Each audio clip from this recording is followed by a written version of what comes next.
YouTube. It's good to see you as always. And I should probably put some background music on. I've been trying to have some soft piano music playing as we begin the day and then as we end the day also.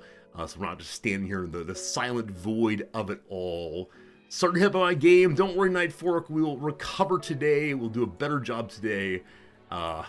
Always improving, always working on the chess through and through. I really didn't expect chess to become such a permanent part of my life, frankly, but also the stream. I thought I'd just do it once or twice and be bad, and we'd all have a good laugh, and I'd move on. But there's something about the possibility of improving that I'm really into. And I recognize that in almost any hobby, you work at it, you improve, but I think it's the case that because I was so bad when we started, and just seeing, I can get a little better, it does appeal to me quite a bit. So, unfortunately, despite the popular sentiment against the game, more chess coming this week too. It probably will not be a forever thing, but I'm really enjoying it. And so here we are. And I know it's after bedtime for many of you, and perhaps okay. Jim, good seeing you. Did we ever play Age of Wonders 4?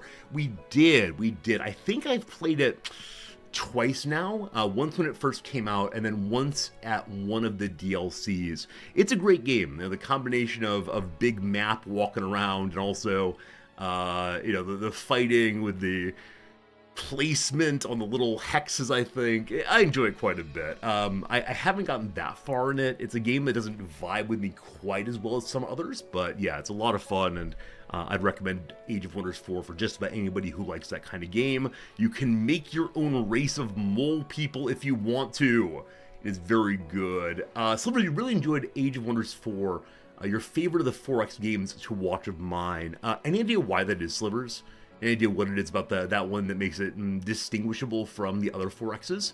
The thing that comes to mind for me is you get to choose your own adventure as far as creating your leader and your people and so on. Oh, the cool big bosses. Yeah, that is true. There are always these very interesting set-piece fights that do require a bit of thinking, and I often just barely get through them, and it's a nice time. Similar in some ways to the Warhammer Total War game, right? There are these special missions you can go on, these set-piece story missions that are very challenging, and I almost never end up doing because every time one pops up, I'm busy in a crisis in my own territory. I think if we want to play Total War Warhammer again, I need to be much more intentional about avoiding conflict so I can do the fun story missions. Because again, I think I've done like one or two ever out of all the playthroughs we've done. They look amazing, but I think because I was told they're very challenging, I'm a little reticent, or careful at least, not to get involved in it. Speaking of reticence, friends, I have for you a story today, a story of once again making an absolute fool of myself here in Japan. Everyone's favorite kind of story for sure, all very good, all very good. With that said, my wife and I went to the bookstore on Saturday. We agreed when we went in that we both would buy only one book this time, and so I got a collection of a short story by George Saunders. As many of you know, one of my favorite short story writers, also a very kind and generous man, a kind and generous interviewee. Really takes seriously his religious or spiritual position. He's a gentle and kind Buddhist whose ethics insist that he must push back against injustices. So in situations of non-injustice, of goodness, he is so welcoming, despite his fact he is a world-renowned author.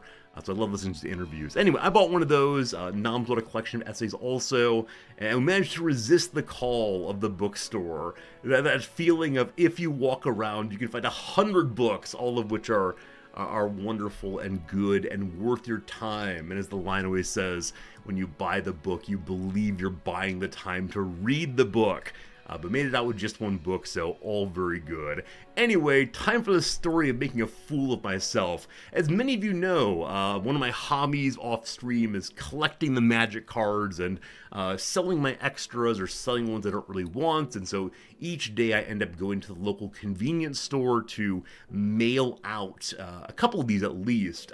On Sunday morning, it's yesterday morning, I had 4 of them to send out. And so the way in which I keep them separate is I write on the cover of the envelope a quick little message to myself saying like, this one is the I don't know, the Crystal Garden. I'll write CG. This one is the Big Warrior, or the W, that kind of thing.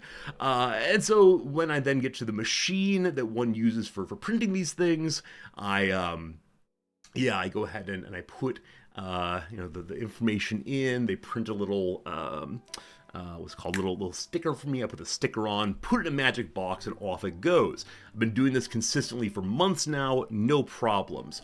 Yesterday, while doing the 4 of them, as I was putting one in, I had the thought to myself, wow, in all of my time doing this, I've never made an error. I've never shipped out the wrong one, put the wrong label onto a package and jammed it in the box. I've never done that. And as I had this thought, I looked down at the next one in my little pile and said, oh no, that's the wrong one. Oh, what has just happened? And I look at my phone, I look at the app I use to send things, the wrong, Okay, so some subconscious part of me had identified that I've made this mailing error. I've already put it through. There's no undo button. The box that these packages go into is totally locked. I do the ridiculous thing of opening the slot and looking inside, but of course there's no way to get the package back. And so I look at the machine, there's a little sign that says, if problems, talk to workers. I say, okay, here we go. It is time for emergency Japanese. Here we go. And so I approach the counter, and I notice that the person who's working there appears to my lights to be a South Asian person, probably Indian. And so I begin by asking in Japanese, do you mind if I use English? And she says, of course, feel free to do so. And so I express the problem to her in English, and she responds to me in Japanese. And we have a fine conversation, which I'm speaking English and she's speaking Japanese. And it's the weirdest thing. I believe she has been trained to speak only in Japanese while doing this job, unless the other person in the conversation can't understand. So we have a very strange multilingual conversation, no problem. I explain the problem. She comes over to the box and kind of tugs on it. It's clear that she has never engaged with this box. It belongs to some outside contractor. But she says, don't you worry, I'm going to get the manager. And so the manager comes out, and the manager is not a person of Southern Asian descent. They appear to be just normal Japanese. So I flip into Japanese, I explain the situation, and he goes back and gets the big key ring of all of the keys for the entire store. And he comes over and he tries a couple keys before announcing, we actually don't have a key to that thing. And then he points the sign that does not say, if you have trouble, talk to a store employee. It says, if you have trouble, don't talk to a store employee. Call this phone number instead. In my panic, I'd completely missed, 100% completely missed the negation in the sentence, even though negations in Japanese are actually fairly common, but they come at the end of the sentence instead of at the beginning. So I saw problem, talk, employee. It was off to the races. But they tried so hard to help me, which I thought was absolutely lovely. And so I do find the phone number to call, and as I call them, they begin with, pre-recorded, hey, you've reached the offices of the people who run this thing, blah, blah, blah, blah, blah. Any conversation that occurs on this line will be in Japanese.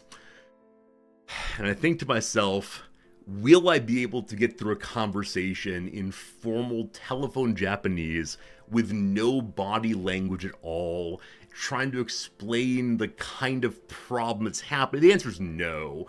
And so I quickly call my wife and I say, sweetie, I know this is my thing. I know this is my problem, but is there any way you can help me? I've really screwed it up this time. I don't want to get negative reviews. I don't want to cause problems. Can you please help me? And she says, yeah, come home. We'll call together. We'll figure it out. And so still in an absolute panic, I start working my way home. I have my other packages. I have my phone pulled up. I reset the app. I look at it again. And I realize that the app hadn't updated previously. I realized that, of course, I did it right the entire time. Of course, I've never made an error in putting the wrong label or the right label on the wrong package. Of course, the one in the box is already done correctly. And so I call Noms back and I say, sweetie, I'm so sorry. I'll explain it to you later. Don't you worry. But then I realize that two things need to happen.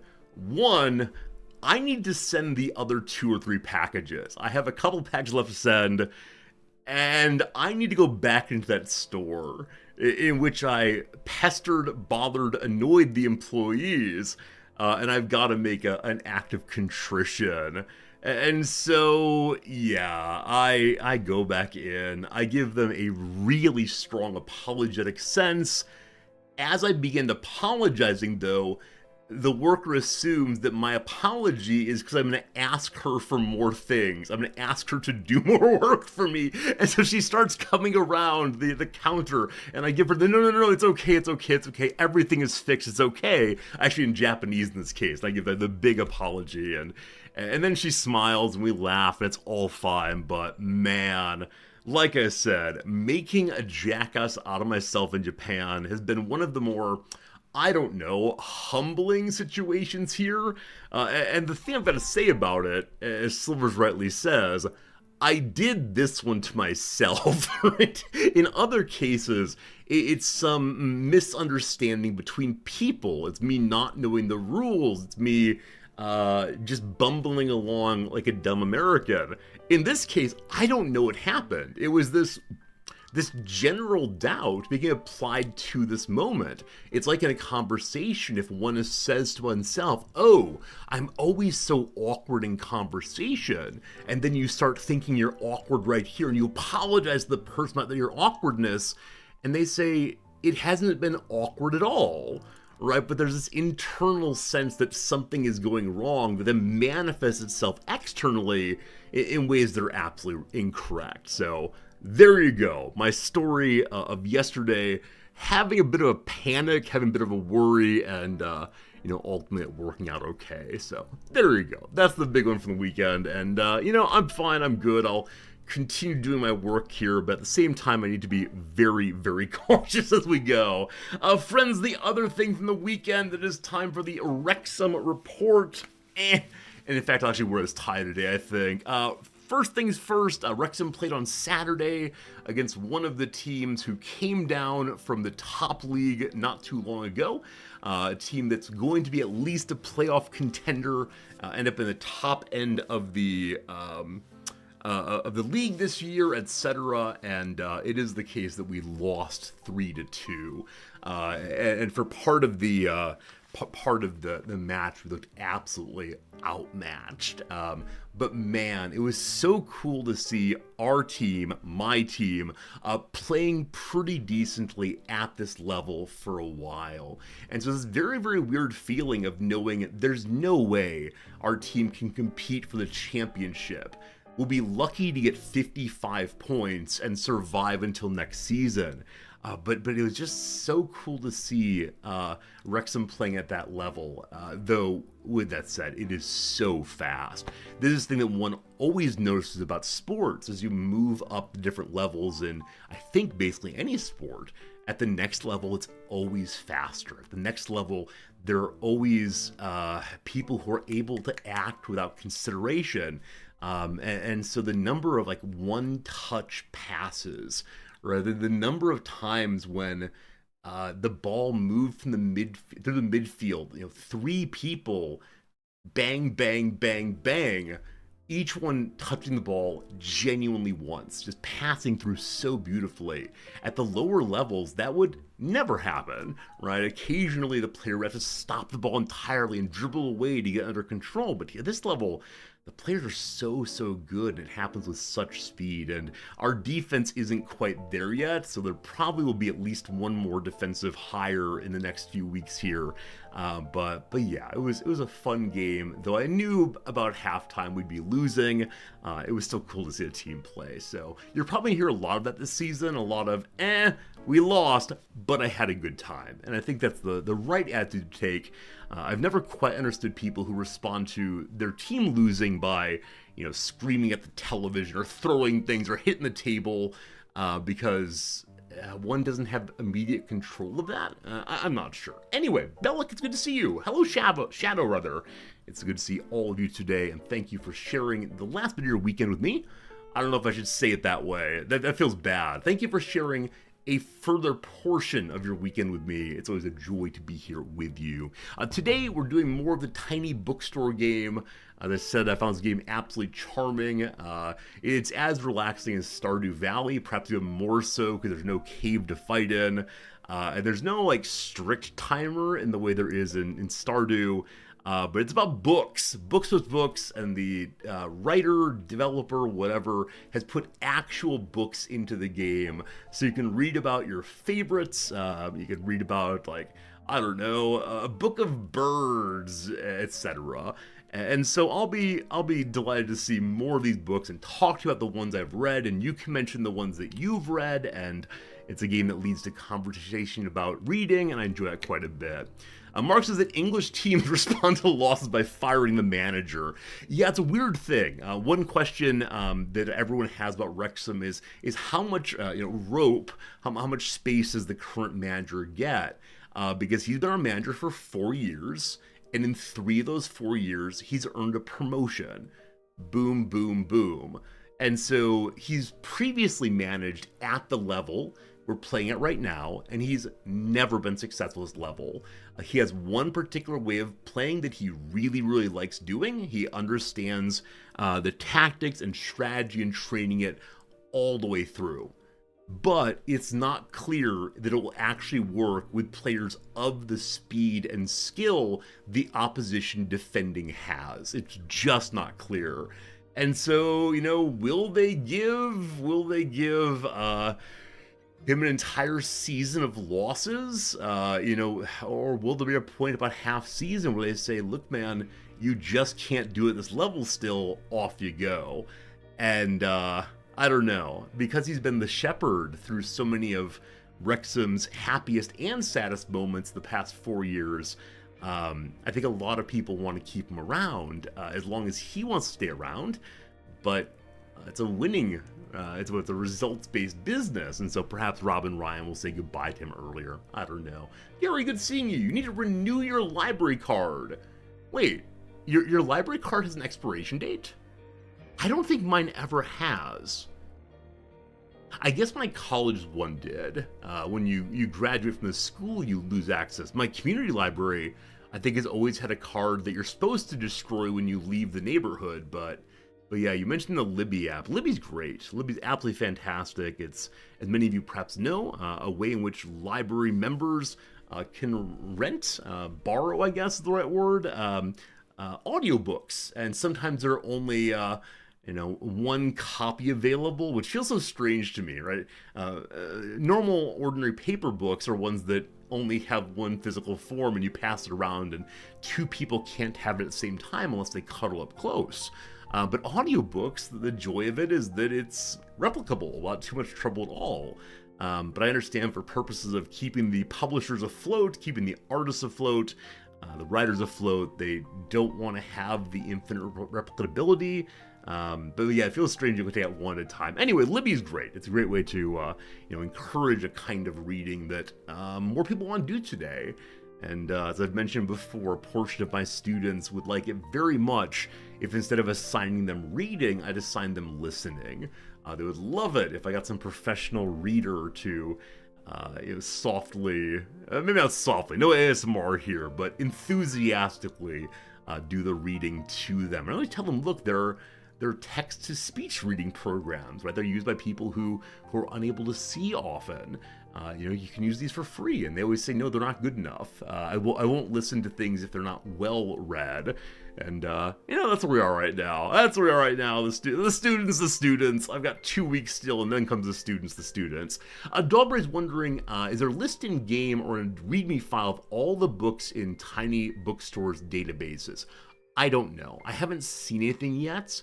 And one annoyance I have with the game is it seems to me that it's not possible to stock your shelves with particular books.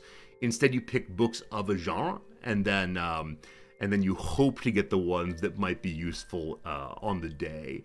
But no, I do love all the books, and we'll surely discuss some more of them. Okay, I think that's all of my stories today. There's probably more to say about this than that, but nothing comes to mind right now, so hope you're doing well. Seriously, if you have anything you'd like to share with us, any questions you want to ask, feel free to do so.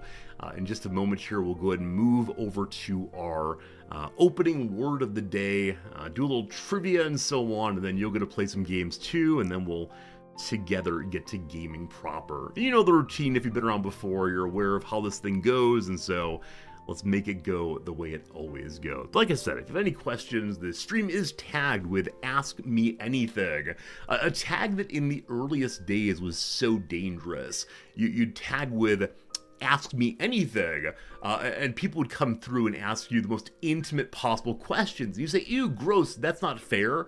And they'd say, you're tagged Ask Me Anything.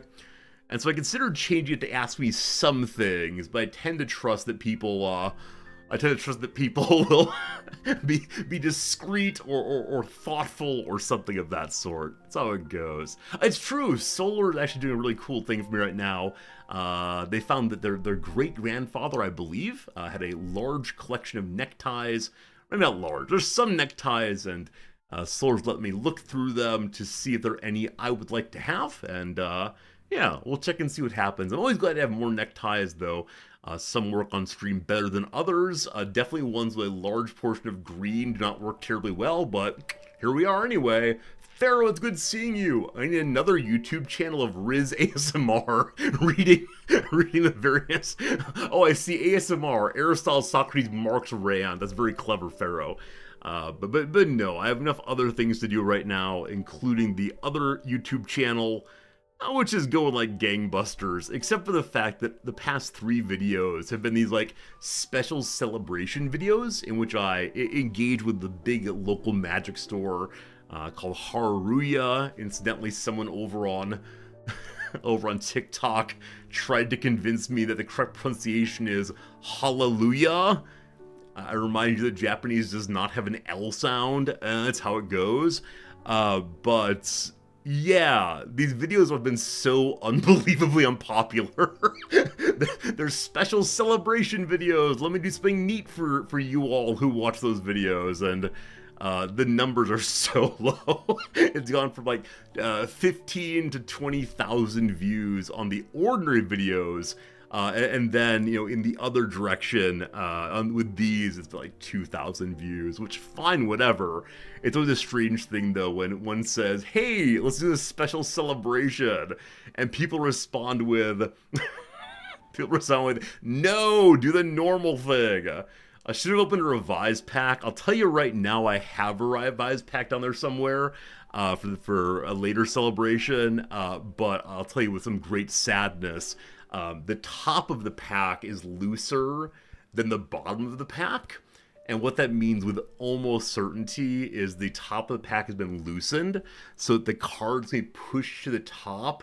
Because in the early days of Magic, until the 4th edition, the top of the pack is a very thin white plastic. And so if you take an incredibly bright flashlight and shine it on that top area and get the rare card up, you can see what the rare card is before you open it.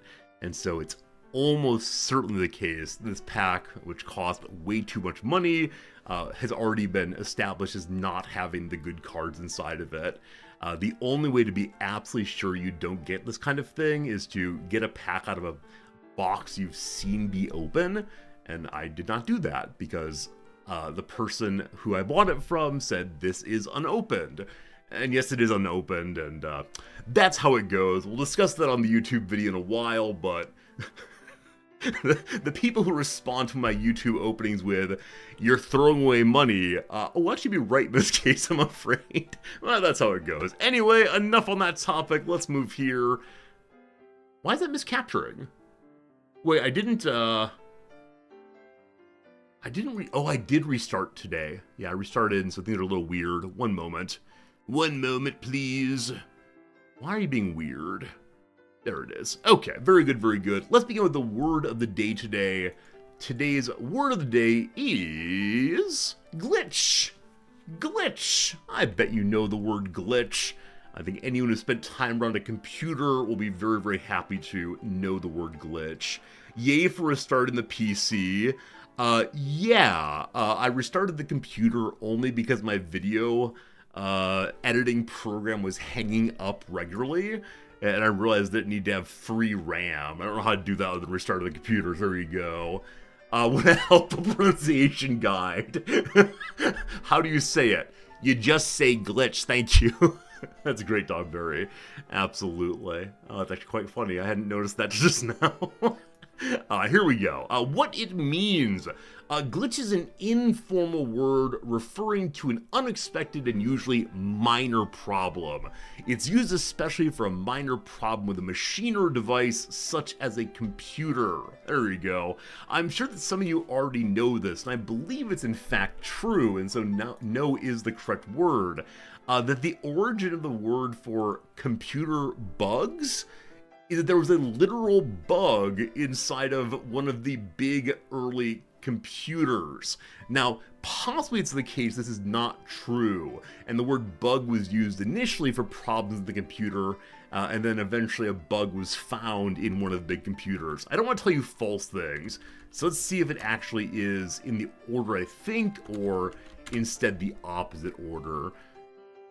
Let's go ahead and see here. Bug, bugaboo, bugabear. Okay, so bug for describing engineering jargon goes back to the 1870s. So Edison, collective booing here, wrote, the first step in my inventions is intuition, and then a burst, then difficulties. This thing gives out, and it's then that bugs, little faults and difficulties are called, show themselves. Okay, so that point's used that way. And so as things go along, it moves from the mechanical sense into the computer sense instead. So in 1947, there's a joke of an actual bug being found inside the computer. So the phrase is used well before. So this is not the origin, but instead a concrete, funny instantiation of the same. There you go. I find myself using the word instantiation on stream way more recently. I think it's instead, I think it's because when we talk about things like computer bugs, you know, is this a concept or a thing? Occasionally it has instantiations, right? And so I've been using the word too much. My wife noticed over the weekend I'd used it 3 times in the course of one day, and so she rightly called me out. Luckily, when I'm on stream, no one calls me out. You all just roll your eyes, I'm sure. There you go, there you go. Here we go, friends. The email went out to everyone in the company because of a technical glitch. And then, of course, everyone responds all to that message. And before too long, there's a giant, ridiculous conversation going across the entire campus. I don't know if any of you have ever been part of that, but I remember one morning I woke up when I was in college and pulled up my email, and there were genuinely hundreds of messages to literally everyone, mostly written by students. And how'd that work? Apparently overnight, some computer science student had found a glitch or some unprotected portion of the school email and decided to take advantage of it, and so sent a message to literally everyone on campus. And the IT people were asleep. Yeah, there was no one on duty in the middle of the night or something like that. And so overnight, it was students insisting, please stop this, please take me off. Faculty members waking up and saying, you students, naughty, naughty. And then only in the morning was it fully rectified. But those naughty computer science students doing what? Pen testing on their own local network. Shame, shame, shame. I don't think the student got in trouble. It was an earlier period in human life. Did you know? There's a glitch in the etymology of glitch. It may come from the Yiddish glitch, meaning slippery place, but that's not certain. Print use of glitch refers to a brief unexpected surge of electrical current dates to the mid-20th century. Astronaut John Glenn, in his 1962 book Into Orbit, felt the need to explain the term to his readers. Literally, a glitch is a spike or change in voltage in an electrical circuit which takes place when the circuit suddenly has a new load put on it. So glitch, suddenly electricity. Today the word can be used for any minor malfunction or snag. If you're a gamer, you might even take advantage of a glitch that causes something unexpected and sometimes beneficial to happen in the game. No big cheaters, no cheesing in this family, but okay, very good, very good. I was thinking as I read this, the way in which computer terms, electrical terms, ones that are terms of art or jargon in fields of electrical engineering or computer design are so commonly known now, not well known. Last semester, I found my students did not know what the phrase LLM meant, though they used it every day, of course. But I wonder if that's happened throughout other eras of humanity in which specialized language is generally understood. Because it's not the case that mechanized factory machines came into the family home. And so I wonder if mechanical words are less understood or were less understood in that era than electronic computer words understood in this era. Because we have computers in the home that are very similar to computers in the workplace. And we repair them ourselves. Maybe nautical terms. That's super interesting. Because yeah, there is a preponderance of nautical terms understood in even places that do not face the ocean.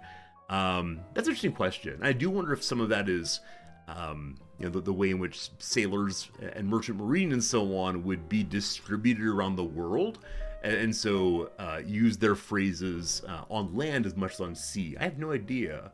A number of phrases that come from aviation that nobody really heard from aviation. Good call. The same thing is true with baseball. I've mentioned previously that so many American idioms are baseball related in a way that we don't actually notice at all, which is very upsetting and confusing to non-native speakers.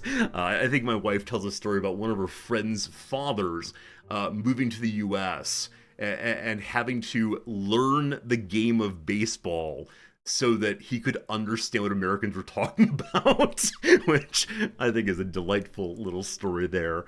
Yeah, I guess I wonder though, we often don't recognize the ways in which various kinds of metaphors become concretized in our lives. The way in which we talk with war-based terms, even when we're not warriors. I think with things like glitch or bug. It's not that these have come into, well, maybe. I would say we understand them in their context still, but perhaps not. We talk about having I don't know. Do we talk about having a bug in a lecture? No, we say an error, I suppose. Yeah, anyway, not sure. HPG, good seeing you. Hello. It is time for the second word of the day. Fill in the blanks to complete a word for a cause of error or equipment malfunction conceived of as a small mischievous gnome. The HPG already got it. I was curious why you put gremlin in chat. I'm like, wait. Lots of people know about gremlins, I guess, but what's that have to do with the topic? HPG, have you been possessed by a gremlin? But I understand now for sure. Yeah, gremlin is the small mischievous gnome. Well done, well done.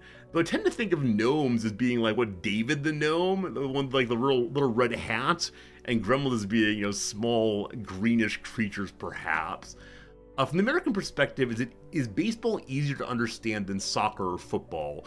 I think that the obvious thing to say is the sport with which one grew up is probably the easier to understand because one has all of the requisite culture framework, and you've heard the words since you were very young. Now, I hope it's the case that described abstractly, football, soccer is the easier one to understand, because it really is, don't use your arms below here and do anything you want to put this ball into that place. Now, there are other small rules about what happens when the ball goes out of play, but generally speaking, it's just that. Where baseball, you have to understand the base structure and like the ways in which the pitcher is allowed to move his or her body, etc. So there's many more complex steps to it, I think.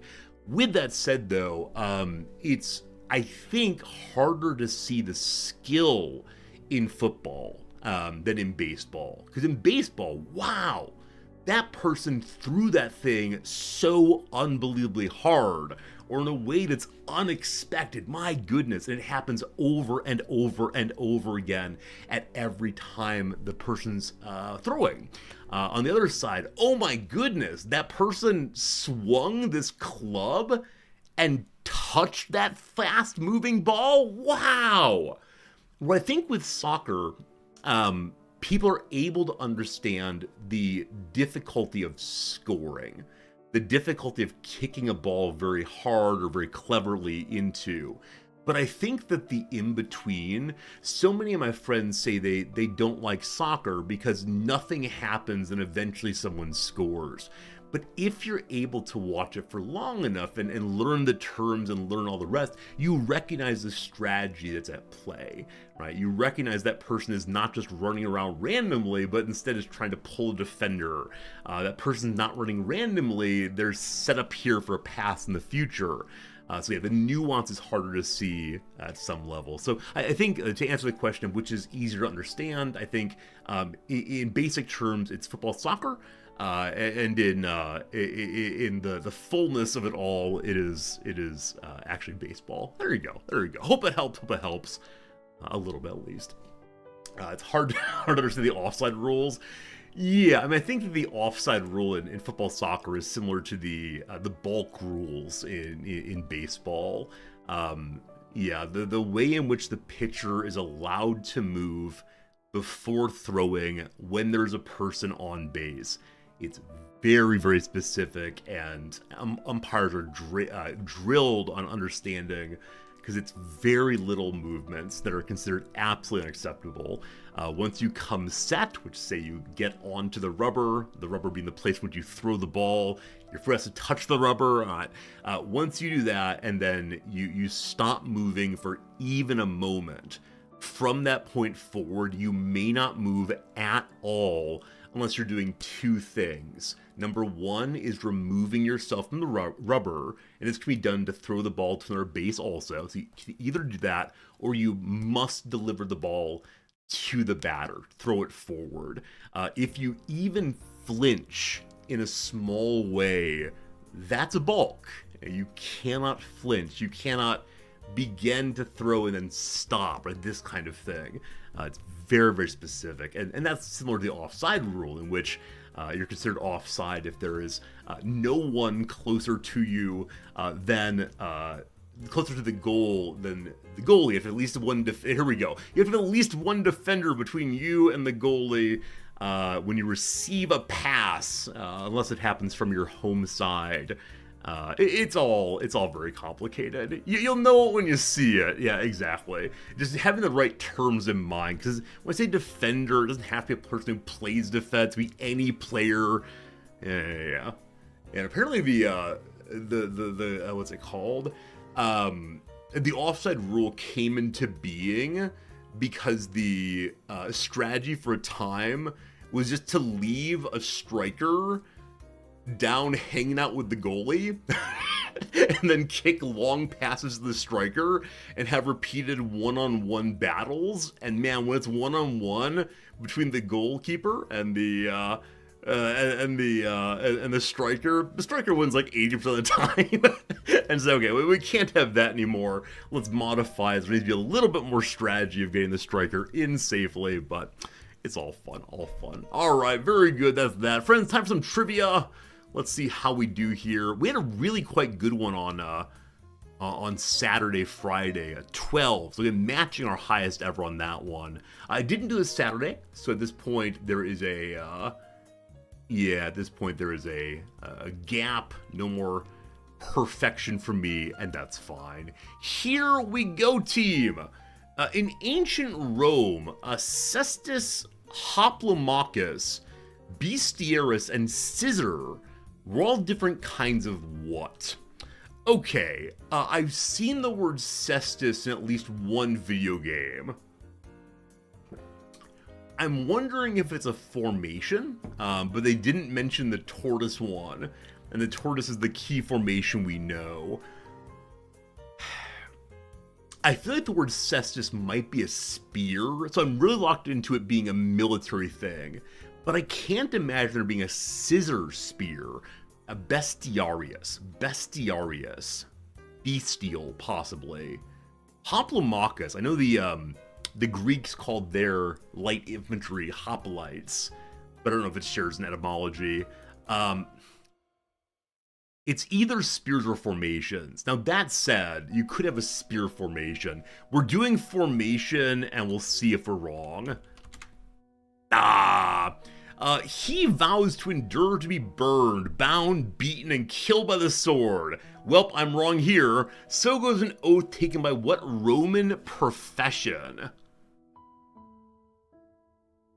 Oh, I have no idea.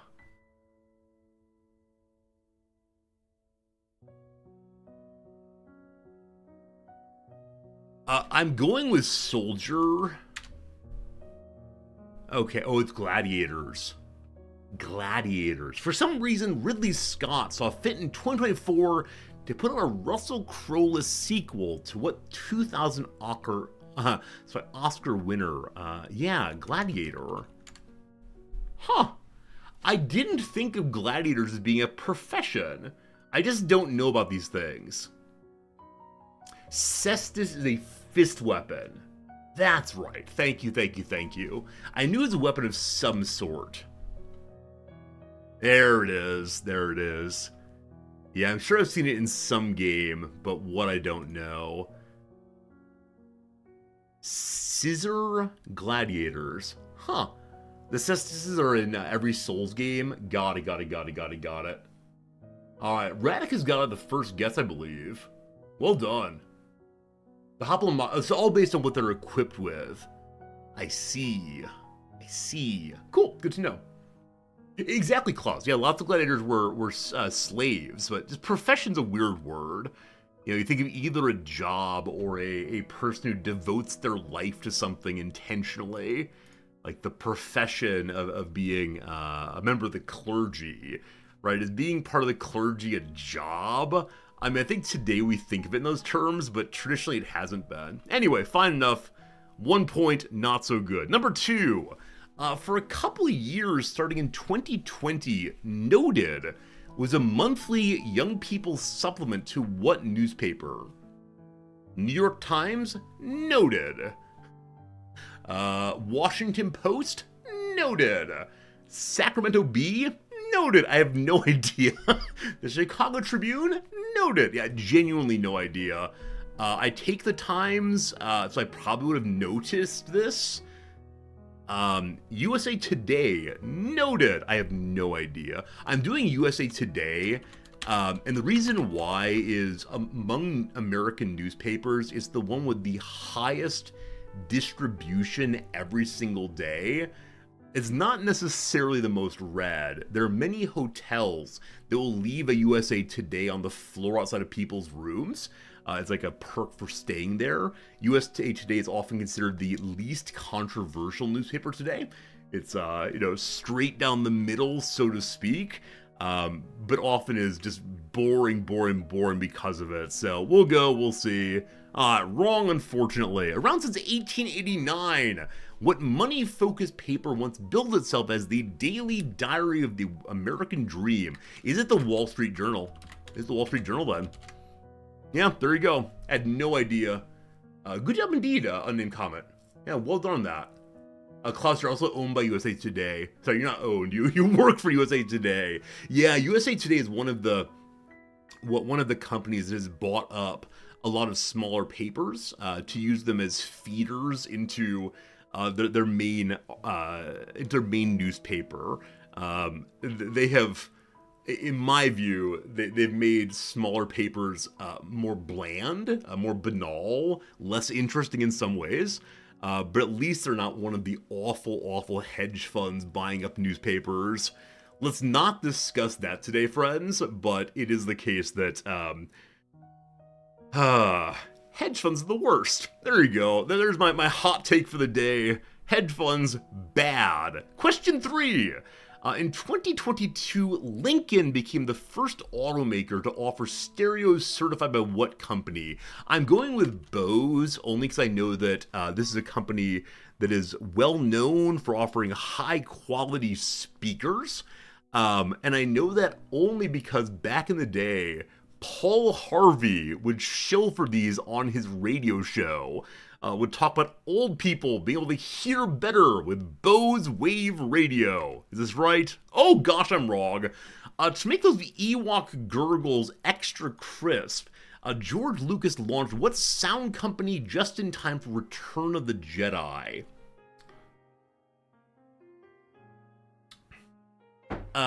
So 2 things come to mind. One, I think Lucas runs like Industrial Lights and Magic.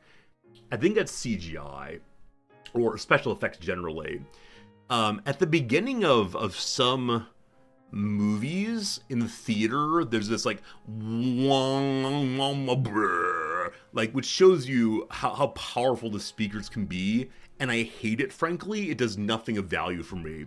Though I have wondered, is that a way of showing you how loud, or hearing you how loud the show will end up being? Because I absolutely loathe it when movies have very quiet dialogue and then suddenly explosion. Not a fan. I think that's called THX maybe. I'm not certain though. It's either that or Dolby, I'm guessing. Alright, there you go. Sound Blaster. I had Sound Blaster audio cards. It was the coolest name ever. The audience is now deaf. I love it. Anyone know what THX stands for? Anyone like the hearing triple X? No, I have absolutely no idea. X is a very weird character to put in a extreme, possibly. Is named for nothing.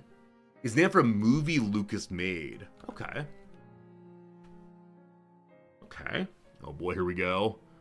There it is. American Audio, high fidelity, such and so. Named for Holman's initials. So Tomlinson Holman at George Lucas's company. And the X stands for crossover or experiment. It's also an homage. Huh. So it could be named for one thing, or perhaps another. Tomlinson Holman Experiment. Cool. Next up, here we go. A lot of those old text-only adventure games were developed using software named for what antiquated writing instrument? Oh, I've played a lot of those old games. I tried to make one at one point also, but I think I tried to quote-unquote program mine in BASIC. Old writing instruments. There are quills, there are pens, there are like cuneiform chisels. There's the typewriter. What's coming to mind is Infocom, and I believe Infocom is the company that made money of these, as opposed to the software. Yeah, I don't think we get it, unfortunately, on one. What is this legend going to be? It's science and nature, thank God, one of my weak categories. Yeah, I have no idea. I have absolutely no idea. I mean, there's like carbon copying. There's mimeograph. These are like duplication instead. I'm doing quill, but I believe that's wrong. It's right. I had absolutely no idea, friends. I had absolutely no idea. Very lucky on that one all the way. Typewriter, the Gutenberg press. You got 3 plus 1 with a very lucky guess. Dogberry the same. Yeah, it's a lack of knowledge here, but nonetheless, all good. Speaking of which, I've been considering what we should do for the April Fool's Day stream next year. Some portion of me is thinking, let's go ahead and play text-only games for a day. I think it'd be a fun time, because those are games I grew up on and loved, and they probably stream very, very poorly, but we'll have a good time with them maybe. Last question today is made by Michel Ferrero in 1968, and still sold today. Chocolate was the unimaginably named first product sold under what brand name? I mean, okay, so there's a candy company called Ferrero Rocher, maybe? Possibly? I feel like I'm being bamboozled with this one, though. So there's probably something else. I can imagine chocolate being a color of makeup or paint. Okay, I'm going with what comes to mind. Yeah? No. A hazelnut-filled wafers inside the chocolate in Bueno, one of the other 2 main products of what surprising European brand. Congratulations, everyone. It's not Americentrism today. I have no idea. Is there a Wham candy? Is there a Bam candy? Is there a Happy Birthday candy? I'm trying to think of any American or sold in America candies I have with a surprising name. There's like the whatchamacallit. No, I have no idea. We're saying Whammo. Wrong. Oh, it's the Kinder Eggs. They have a surprising little toy inside. They remove the choking hazard by taking the toy out of chocolate, so Americans can now buy Joy Eggs from what brand that's German for kids? Kinder. There you go. There you go. There you go. Yeah. I asked, could I buy it in America? The answer was heck no for a while, for fear of the children taking a bite out of this thing and have a toy go down their gullet, I suppose. Is this actually a brand? Rocher, I apologize, my lack of French. Yeah, I want to say this is pure bamboozlement. I am curious. It is! The same person also made these candies. What? What? Alright, well done on the bamboozlement thrice. Very proud of you. We must now know, though, that Michel Ferrero has made all of the candies. Wow! Wow! Hey, Captain Selden. Selden, good to see you. Thank you for your generous resubscription for 1 full year. We appreciate it very much, and yeah, I guess we started U-Boat a year ago. I know we picked you up there, but thank you for coming along with us on the broader adventure, including getting all the trivia questions wrong. Only a 9 today. At least we got at least 1 point on each of them. Am I above average today? I've lost my 2. Friends, I've lost my 2 in arts and culture. They're going to take away my PhD. Anyway, today we are slightly above average from 7.5 to 9. I'll take it, but I mean, feels bad, man. Okay, I'm above average on everything except for food and drink. This evening, I will stuff myself, become an absolute gourmand to fix that. How people do today? Gladiator, most people got in 2. I took 3. Wall Street Journal, most people got in 2, just like me. THX, most people did not get at all, surprisingly. Quill here, we all got lucky. And then Kinder, most people got with the surprising element. Yeah, that's fine. That's fine. That's fine. All right, team. Very good. Food and drink your highest score. Fair enough, let's change brains. We're trying to meld our brains. Somehow we'll become the perfect player. I'm trying to think if there's a way that sometime we could all play together. Like, is there a way that we'd be able to... I was gonna say have you all vote on answers. Unfortunately, it's not multiple choice. Maybe I can have a bot set up that, like, catches all the words you all use and then puts up whatever's the most common one. And we'll figure it out. And the trouble, of course, there's no way to avoid cheating. But, yeah, there you go. There you go. Above average, all good. Gotta fix this score, though. That's the one about which I'm actually proud. Must repair. Friends, time for you to play. We'll play some more Dactyl now. Also, because it's a Monday, we'll go ahead and do at least one of the Riz Dactyls. More good submissions over the weekend. It's all a little much. We'll never get through them, but thank you for continuing to submit. Today we'll have one that is not quite as Amero-centric as usual. Can you believe it?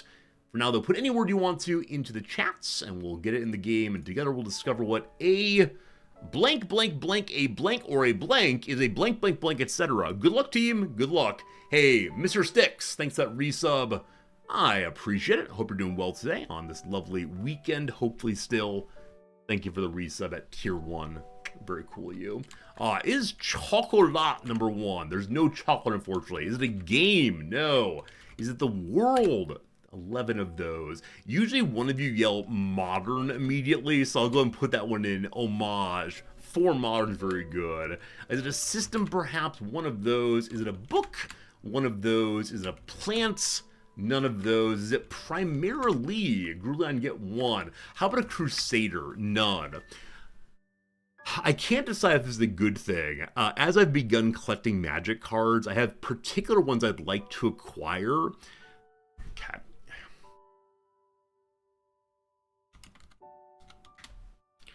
So, right. Back to the game in a second, I promise. Picture, please? Alright, fine. This card is banned.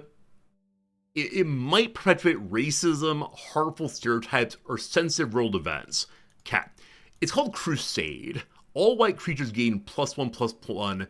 The card is illegal. It will never, ever, ever be printed again. I'm putting you all back out of slow mode so you can chit-chat with me on this one. And so there are 2 cards of this kind that have been banned. One is Crusade, one is Jihad. And they both come from an earlier era. And so I'm trying to decide, is it okay for me to want to get a copy of this? Because independently of it being a banned card, I think it looks really, really, really cool. And many of you know I play CK3, and I like doing Crusade stuff. And I get why it makes some people uncomfortable. It's a real world, etc., etc. What do you think? I play CK3 infrequently. It's happened once or twice. I like knights burning things down. That's exactly it. Exactly it. All bad. There are like a dozen early cards were banned for racism. Yeah, Radicus. They were not terribly sensitive back then. Unless I want to build a shrine for it. Yeah, it'll be the centerpiece of my collection. I'll have various, like, down with the Saracen lines, possibly. You do you, Kamaboo? Yeah, perhaps so, perhaps so. You have a ton of them? Oh, that's very cool, very cool. Not problematic beyond just avoiding our references. So yeah, don't say like, this is the crusade to go cut off the heads of blah, blah, blah.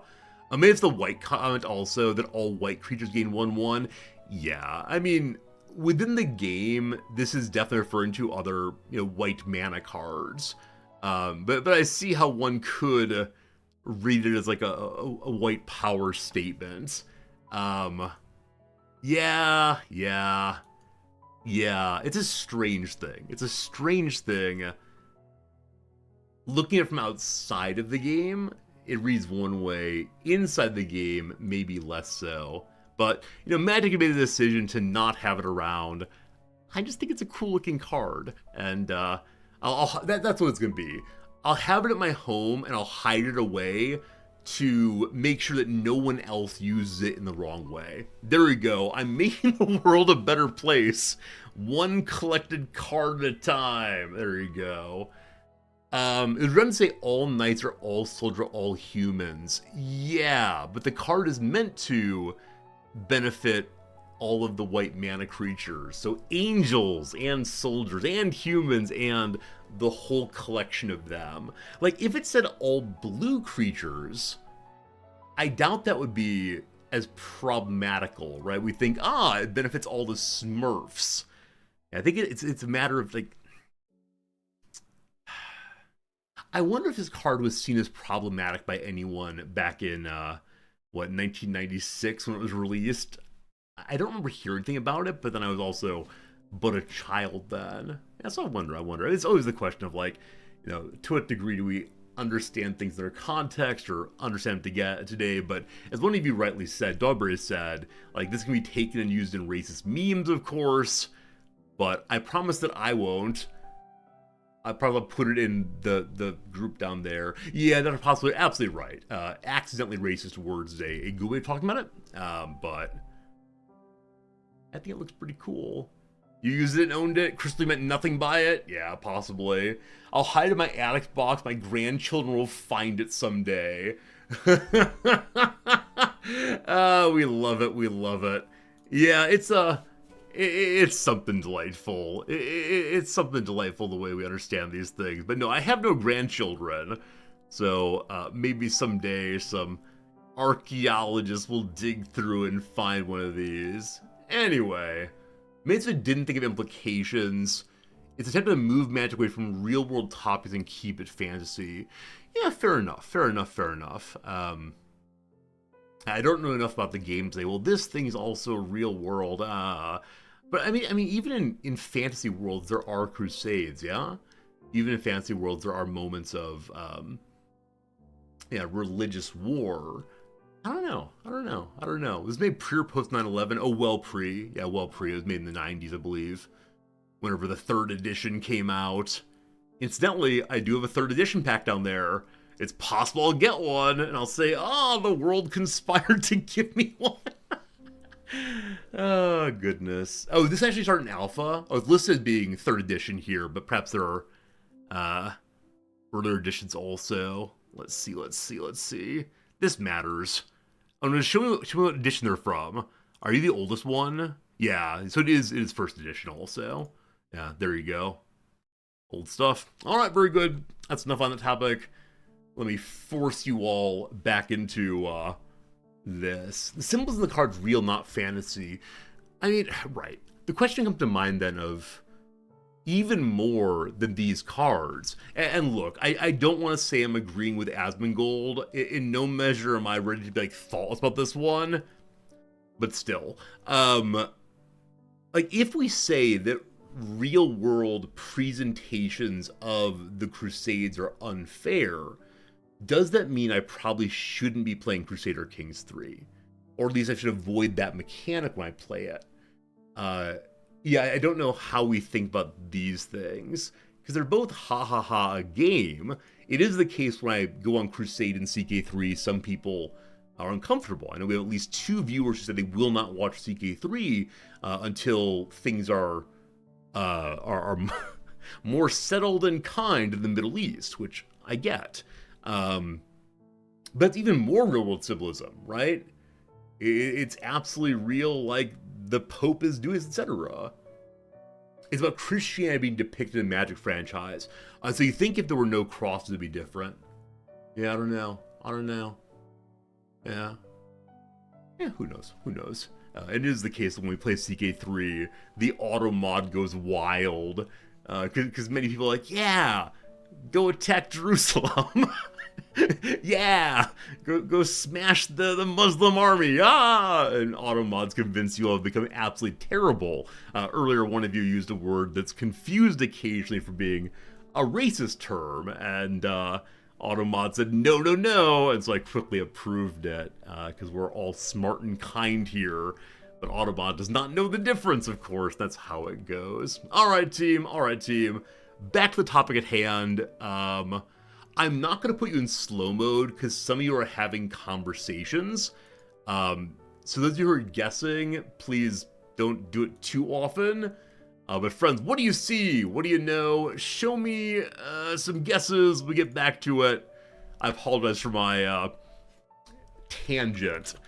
Language 2, tangent, none. Crusade, we already did Crusader, but no Crusades. How about French? None of those. Type, one of those. Method, none of those today. Is it animal? None of those. Music, none of those. Primarily, I think we did before, we did indeed. How about the word tool? No tools. Food, 1. Europe, 10. Country, 4. Style, 9. Genre, 0. World, 11 of those. How about circuit? None of those. How about ancient? 8 of those. How about continent? None of those. Art, none either. I'm going to contribute one because we've missed something I think might be right. Is it species? It's not. There'd be a species of something. Oh boy, we have no idea. How about a term? That's not how you spell that word. There's 7 terms somewhere. Mathematics, there's none of those. Greece, 2 Grecian references. Standard, none of those. Pair, none again. Place, 18.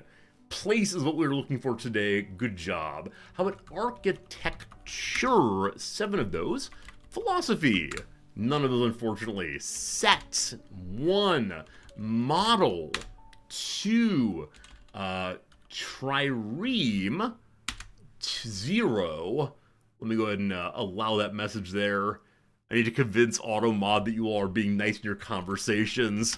Worship, 21. Good job. Transport, none of those. How about monument? None of those. How about synagogue?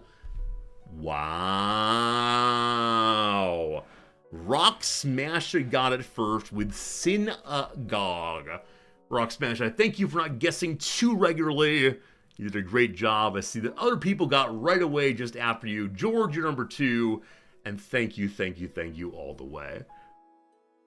All right, here we go. A synagogue, also called a shul or temple, is a place of worship for Jews and Samaritans. It's a place for prayer, the main sanctuary and sometimes smaller chapels, where Jews attend religious services or special ceremonies, such as weddings, bar and bat mitzvahs, choir performances, and children's plays. They often also have special rooms for studies, social halls, administrative and charitable offices, classrooms for religious and Hebrew studies, and many places to sit and congregate. They often display commemorative, historic, or modern artwork alongside items of Jewish historical significance or history about the synagogue itself. There you go. So one thing that I guess I'm interested, and I genuinely don't know, is I'm not a Jewish person culturally or religiously. I believe that like my 8th or 9th grandfather on one side was a rabbi, so there's something in there, but I guess I'm curious, could I go to synagogue? Not to worship, of course, but just like see the services. Because I know that many Christian churches have open door policies. As long as you come with a clean heart and good intentions, you're welcome inside. They just ask that you don't take part in certain communal rituals. It is permitted, Jim. All right, very cool.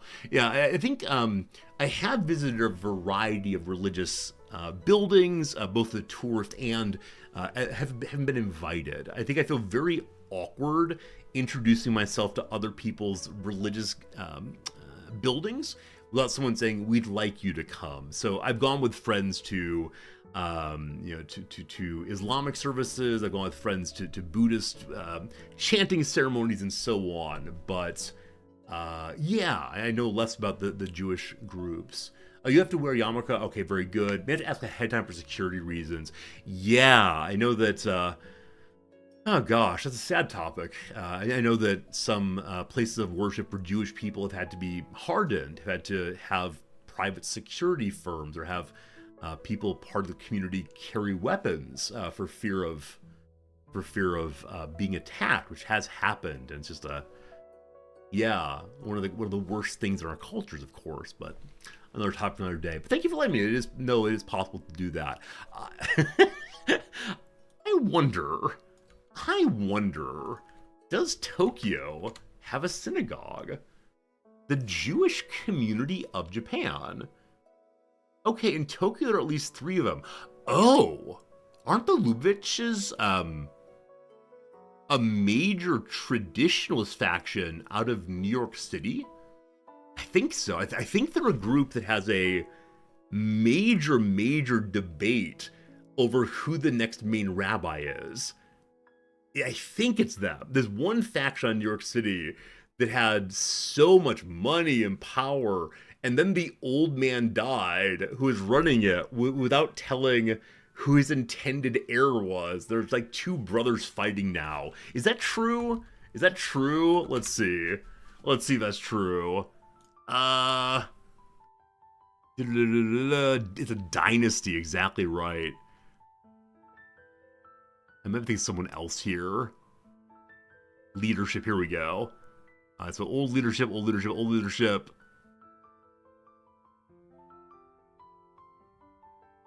Okay, so most people worship this guy as the leader up to 1994. I saw a controversy down below. Or is it? Give my controversy. I know I shouldn't make drama on other people's religions, but I find it's very interesting how schisms happen, I suppose. Come on, come on, come on. Give me what I'm looking for. There we go. Succession disputes. So I believe this is the issue here that, yeah, there's a breakaway groups and so on. Anyway, all very confusing, but, interesting to me, the way in which religious groups and their, like, individual humans behaves out of that thing. Might be Lubitsch. I don't exactly remember who it is. Anyway, so there are indeed synagogues here. I mean, I shouldn't be terribly surprised, I guess. Like, Tokyo is a really big and important place. I know it's the case that there are people here of many different faiths. And this guy right here is the leader. Where are you from? New York University. He taught English in the Japanese countryside. That is fascinating. Yeah, I don't want to insert myself in someone's culture, of course, that I'm not welcome in, but Jim's explaining at least that you're able to go there, just not handle the Torah. Yeah, it's very similar to the Catholics saying, like, if you're not Catholic, please don't engage in the communion ritual. Huh. Fascinating. So how often do they meet, I wonder? I assume weekly on the Sabbath, but... Placeholder text. Andrew? Andrew? Visiting it. Visiting it. Make an inquiry ahead of time. How far away is this? Let's see here. Oh, not far at all. Not far at all. Yeah.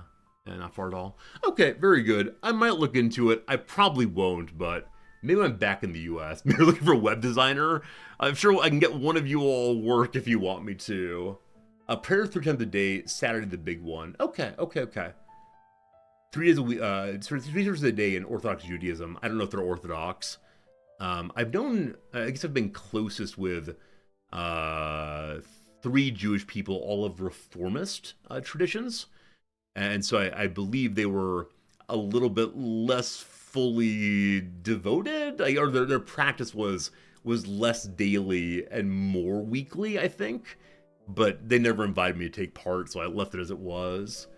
Taught English in the Japan countryside probably means the JET program, absolutely. Yeah, Japan needs competent English teachers so badly that they, so badly that they bring people from around the world, mostly the US and England and Australia, to come be assistant language teachers in all of the elementary schools throughout the country. And it means very different things to be an assistant language teacher in different places in Japan.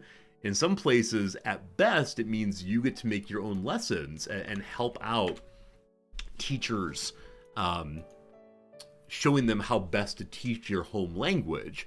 In other places, as an assistant language teacher, your job is to be a recording of English words.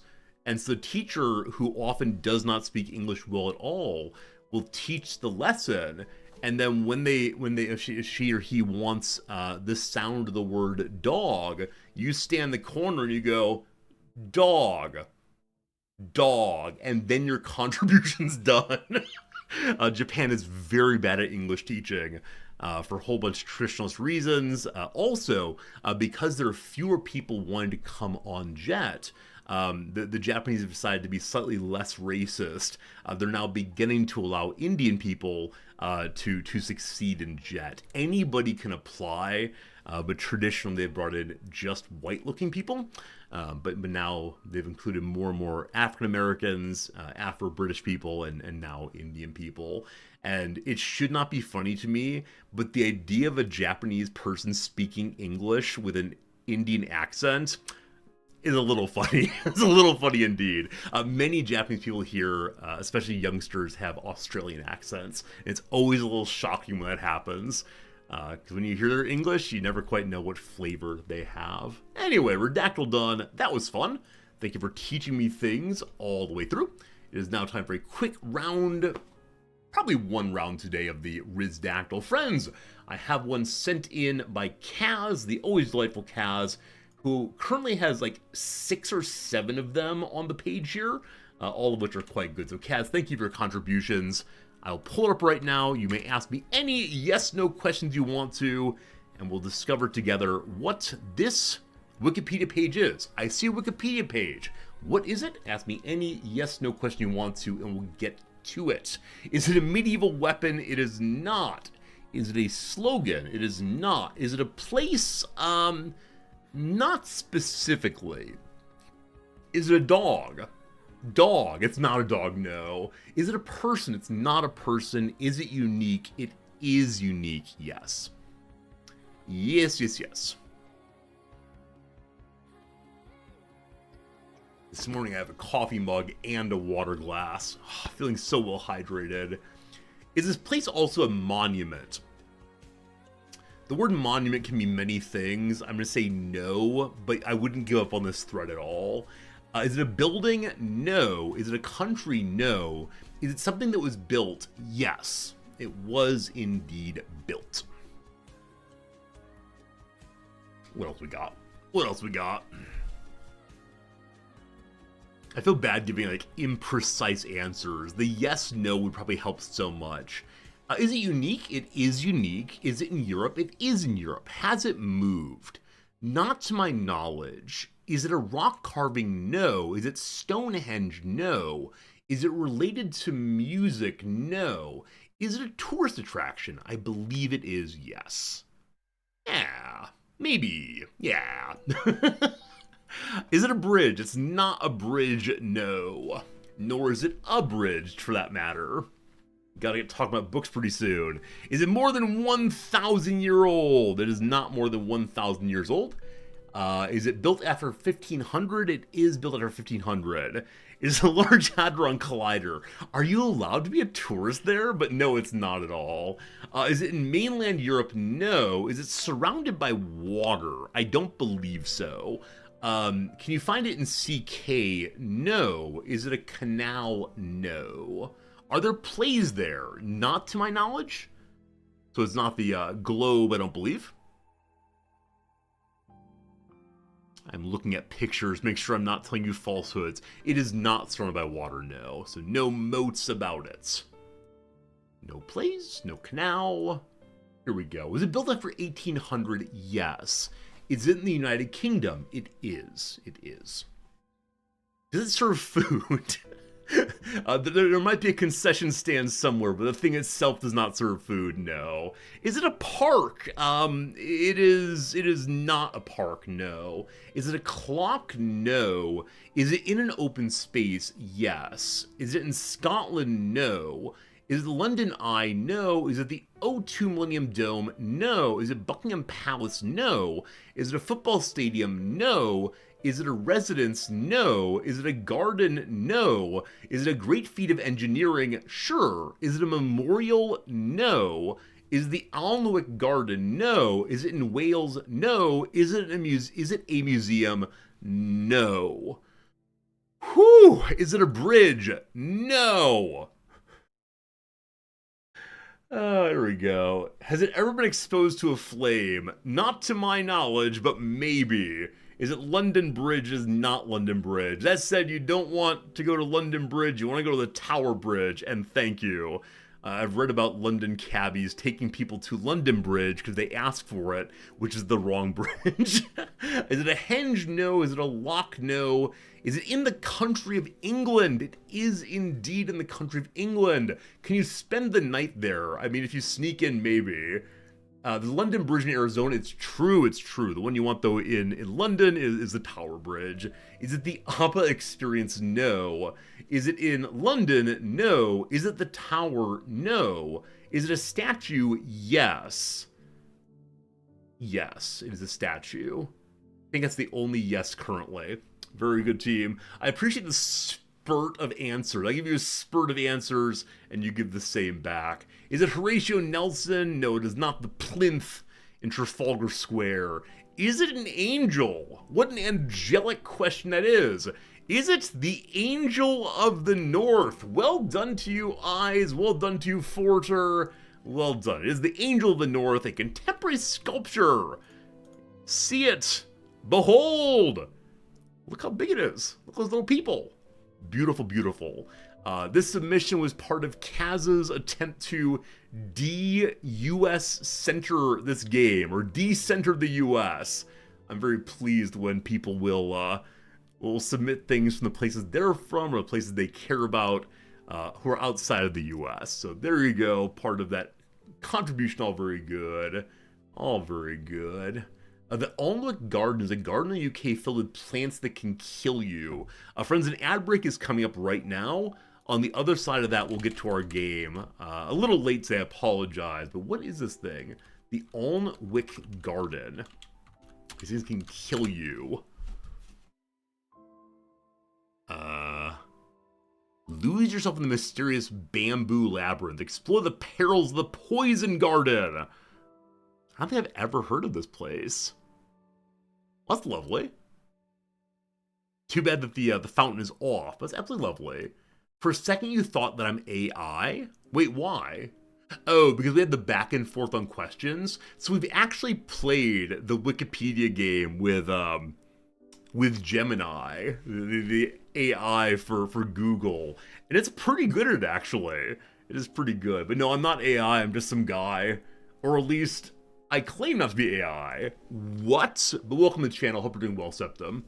Hope you're doing well. So this thing is full of poisonous plants, apparently. Oh, the lawn of blue. Wow. It is blue. It does what it says on the tin. Oh man, I love flowing water. I realize it's like very inefficient use of this and that, but these plants can kill. This is almost as bad as Dante, right? Carved in stone above the door, abandon hope, all ye who enter here. They don't seem to have a picture of the poison garden per se, but here we go.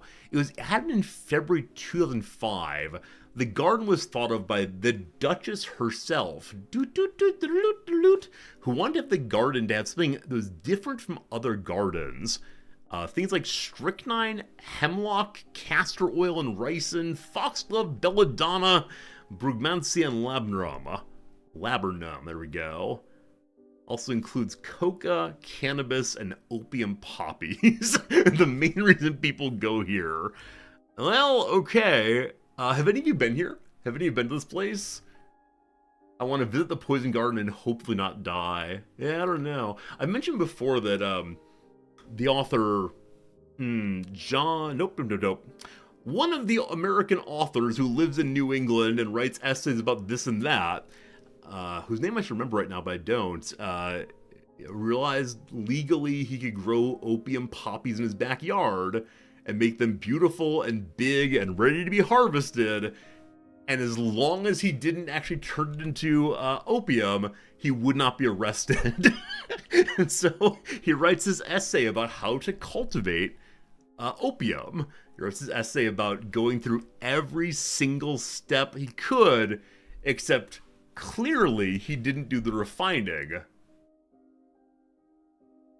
Something like that. it at one point turns into, at this point, one would. And he's obviously talking about doing it himself, but for legal deniability, he has not done it at all. There you go. Friends, it's time for the first pivot of the day. It's time to move from our little Wikipedia game over to the game we're playing right now. A game that is adorable and I've been enjoying, and we'll play it a bit more today. It's called Tiny Bookshop. It's a tiny little download update before it starts. Regardless, I hope you're having a good day so far. I hope you're enjoying yourself. I've been enjoying myself for sure, as I always do with you all. And yeah, Tiny Bookshop for a couple hours here, and then we'll play some chess, and I hope you'll enjoy it. There's the game. Let me go ahead and change our directory real quick here. Very good, very good. Is there a black line at bottom of the screen today? I can't figure if there's actually a black line there, if my broadcast software has added a new black line to the screen. All very confusing. Anyway, what's our title today? Want a book? Book recommendations here. Book recommendations here. Excellent. Change to Tiny Bookshop. Lovely. There are 1.6 thousand people watching this one already. Popular game indeed. You cannot see the black line. Cool. In that case, my broadcast software has added a very strange little black line that I wonder if it's terrifying all the streamers today. All right, back to it. Let me grab a jacket and we'll discuss what is what today. It's Gray Jacket Day. Okay, so we're running a bookshop. That is the long and short of this one. You bring people different kinds of books inside of your tiny little bookstore on wheels.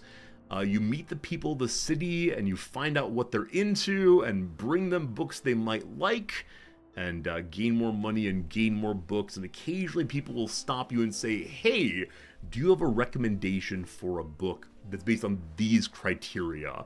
And I gotta say, that's my favorite part of the game. I absolutely love helping people find the right book based on what I know and what the game tells us also. It's really great. Toasted Corn, speaking of really great, I thank you for the resubscription for 8 months. All very, very good of you. And thank you kindly. You wonder how I'm going to make a lot of money or if it's a long grind. Yeah, I don't know how long the game takes to play by any means. I know we can get more shelves and more ways of carrying books. So I'm guessing in the long term, one moves to more volume of books, and that helps quite a bit. Who knows? What I know, though, is... We'll get to that in a second. What I know, though, is there's a little girl whose name is Harper. She is my one true enemy. That said, her birthday is coming this week, or maybe next week, I'm not sure. She would like me to collect some seashells for her at the beach, and apparently they respawn at some point. It's not on the next day, because we went back to the beach a second day after we gave the mission, and it wasn't that. So presumably we'll have to go and check again pretty soon and see what we can find there. Today, though, is what day? Yeah, it's the 9th right now, so we have a few days between now and then. We have a couple missions going right now. One is at the waterfront square. The puppy dog who wants a bone. I've yet to find a bone to give to the puppy dog, unfortunately. So I'm going to head on to the brand new location, just opened, the Mega March, which might mean Mega Mart or might mean Giant Parade. My French is not very good. We'll try this new place, though, and see what's what. I forgot, though, to look at the newspaper today and see what's going on. So, a new tiny bookshop sparks passionate discussions. Mere days after their arrival on the scene, the mobile seller has Bookstonberry's literature scene abuzz. I wish I could name my tiny bookshop. I love it. I'm able to paint it different colors and put things inside of it, but it'd be nice to come up with some book-based pun to hang on the side of it. Dear Dev, please update, thank you. What makes for a pleasant browsing experience? According to Tilda Sankeland, a former bookstore owner, the secret lies in selections. The more books that match a consumer's taste, the higher chances they'll find what they're looking for. For those readers who might not yet know what to look for, the review recommends seeking the assistance of the local bookseller. We try very much to help them. Hey, R squared, 33 months subscribing. We've appreciated every single one of them. Hope things are good for you, my friend. And yeah, yeah. Over the weekend, I saw some little wrestling mention. Thought of you right away. A number of the viewers here have a profound association in my mind based on a single topic. Like, when I see math, I think about Maud Ferradanthus. When I see therapy, it's old Jim. All of you have little, like, not all of you, most of you have some idea in my mind, like the one thing that's you, perhaps. Anyway, we can buy books if we want to. We have 42 money. We need to spend, I think, 16 for today. HPG, what are you? See, this is a dangerous game. I can't tell everyone what they are, because for some people, it's nothing much in particular. What do you think of me, Resorty? Exactly right. So HPG, I think, oh, man, this does not feel good. Now, number one, we talked about VR quite a bit, and you're the only viewer with whom I've talked about VR off stream. So think of you with Beat Saber especially. I think of you also as like gift sub person. You do that, and some other things also. Solar, you always mention pigeons, so you're pigeons and Grand Canyon because you proposed to your girlfriend, now fiance there. It's this kind of thing. Just little things you've mentioned become what you are in my mind. Especially those who are here regularly, who don't tell much about you. I have one thing to hang on to. Anyway, enough on that topic. It's weird. So I don't know what the colors by the books mean. Like, are purple ones primarily fantasy? I think so. I think so. It's hard to say. This one was yesterday. All 700 plus page books. Fascinating to see the other side of the parasocial relationship. Absolutely, Dogberry. So you all know a ton about me. I don't want to say you know everything, but it is the case that you know a lot of things about me because I stand here 5 hours a day just going on and on and on as one does. But I know only snippets about each of you, and so it's all good. It's all nice. I enjoy the time we spend, but it'll always be asymmetrical, and that's okay. That's okay. All right, Eric Mithrin, good seeing you. You know more about me than you want to? You can forget it. Wait, Tarek, what's one thing you know about me you don't want to know? So I'll never mention it again. We're well stocked with everything. Absolutely right that someone wanted a giant book recently, so give me that George R.R. Martin stuff. Hopefully we find people who want to buy fantasy books. 26 of those for now. There's also this coffee machine, which does what again? Allows you to prepare coffee, and you can sell the coffee. So you prepare it for one cost, you sell it for one cost. Also, increases danger. Maybe people will pour coffee on themselves, but makes drama books sold more fully. Thanks, Eric Method, I appreciate that. All right. I don't know what this new place is like. I don't know what kind of things will want to be sold or should be sold at a grocery store. I could imagine kids' books, but with that said, we know the beach is full of kids' books. So I think I'm gonna take a variety of books to the store and see what's what. I don't know if I have any items I don't yet have deployed. Other than this book, which sells more crime, makes children's book less likely to sell. Or bring in crime books today. I think that's my sense of it. Pull out there. We'll put on the shelf there. A little happy mouth. Hey, Dr. Gunt. Good to see you, Gunt. Hope you and Toady are well. But I haven't read of a chessboard, a crossword, or a crossword chessboard. I'd rather have a crossword that's a chessboard, because if you try to turn a chessboard into a crossword, it won't work, because you never write on black squares. There you go, my friend. Okay, all set up. Time to make some money. So yesterday we sold quite a few of the kids' books, but not much else. And that's because we have a step stool that makes it easier for kids to reach the top shelf. So I'm gonna go ahead and do that again. Hopefully the children will buy some of those. I'll refill this fact book. And again, unfortunately, there's no way to choose just the book you want, or I haven't found a way to do so yet. If anyone knows how to stock particular books, I'd love to know. Travel books are really popular at the beach. But again, we don't really know what we need here. I can't imagine people at the grocery store want to buy nonfiction texts, but I like nonfiction texts, so maybe. All right, we have most of the children's books and then 4 or 5 of each other ones. Let's go and learn a new place and hopefully find a bone that's been thrown out somewhere. All right, we are now open. Very good. We have a pigeon. We have a bell, all good. Over here we have a sign. This place is definitely a French-inspired locale. I don't think we've ever been told where exactly we are. It's propane and propane accessories. Recommendation! All right, here we go. The best part of the game. I'm in a bit of a hurry. It needs to be suitable for a 10-year-old, but I can't deal with a dull book. I'm a fan of books like Kiki's Delivery Service. So all I know about Kiki's Delivery Service is that it's made into an anime. I know nothing about past that. The quick story, though, is a spirited young witch needs to learn how to stand on her own 2 feet and goes to a charming seaside town, just like I have. So suitable for a 10-year-old means it's most likely one of these. Heidi. I mean, it's about improving the world, but it's kind of old. The Yellow Fairy Book. Folktales. No. The Happy Prince. All these older books. From 2000. Ever dreamt of being a teenage spy for MI6? Maybe not. Fantastic Mr. Fox. That's a fun one. Real dull, but a fun one indeed. Peter Pan in Kensington Garden. I don't know.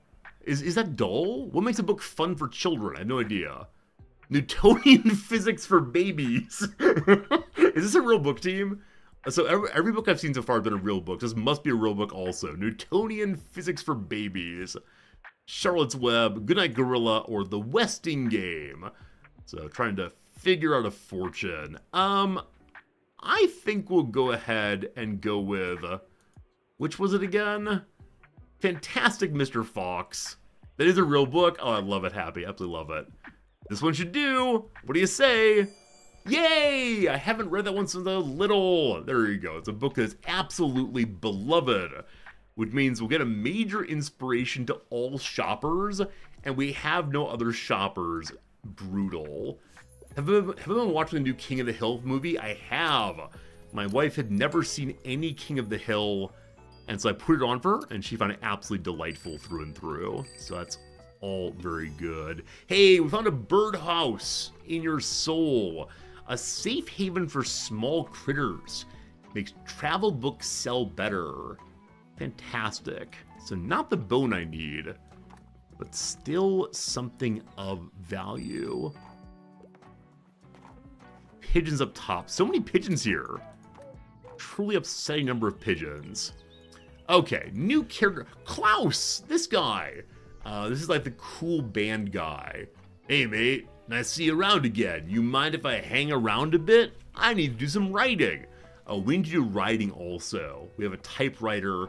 We're trying to write a book about bees. You know I told about my band? Yeah, well, I want to work on a concept album while our bass is away. But it hasn't been going super well. I even took time off work to focus better, but I'm just absolutely out of ideas here. Like, it's been weeks and I got nothing. I'm starting to get stressed with you. I don't want to disappoint everyone. Got any ideas for me, mate? We do a song about heartbreak or a song about getting drunk. Let's do heartbreak. Everybody hurts sometimes. Nah, mate. Romance is my thing. I wouldn't know anything about that. I was supposed to tell this kid to write about getting drunk? Oh, more of a prog rock thing. The whole album needs to tell a story. New request, an album for the ages. Want to help Klaus come up with a song, recommend books he likes, and talk to him often. Well, I'll never think about it, alright? Peace out! I gotta help Klaus find the books of his dream, I guess. Oh man, people are absolutely loaded in there. I still have at least one of every book. Here we go. person says, I'm sorry. I have to pick up my kid in a bit. I can handle a bit of horror. I don't usually enjoy dry books, though. I'm a fan of books like Silence of the Lambs. We definitely know Silence of the Lambs. We have one crime book left. What is it? A thrilling mystery about a regular woman's descent into a life of crime, betrayed by love and framed by the mafia. Tracy has to fight back to survive. This book is plausible. As you see, the difficulty of answering her desire is 4 stars plus this year. Meaning the books we have on hand aren't exactly right. Probably none of the drama books. Is sci-fi a little horror somewhere? Martian Chronicles, not really. Attack on Titan. Eren Yeager is sworn to take revenge on a giant humanoid creature known as Titans, who destroyed his home and killed his mother. That sounds horrifying. I'm not quite sure it is horrifying, though. The Ramayana, no. The Witch Boy. Alright, so shapeshifters and witches. Middle grade readers, probably not. We have some classics. So Mary Shelley would be great if it weren't her historical pieces. Henry VI, no. Slaughterhouse-Five. I mean, this is horrifying also. But I think horrifying in the wrong way, unfortunately. Hello? No. Senseless Power. Timeless family drama. The Brilliant Buxton. St. Buxton of 1585. No. Entangled Life. How Fungi Make Our World. The Chemistry. Kitchen Rules. Henry V. Wuthering Heights. All's Well That Ends Well. We just don't have much today, team. Gotta not be dry. So we can do it. If tomorrow comes, a mystery about a woman's descent into crime, or yeah,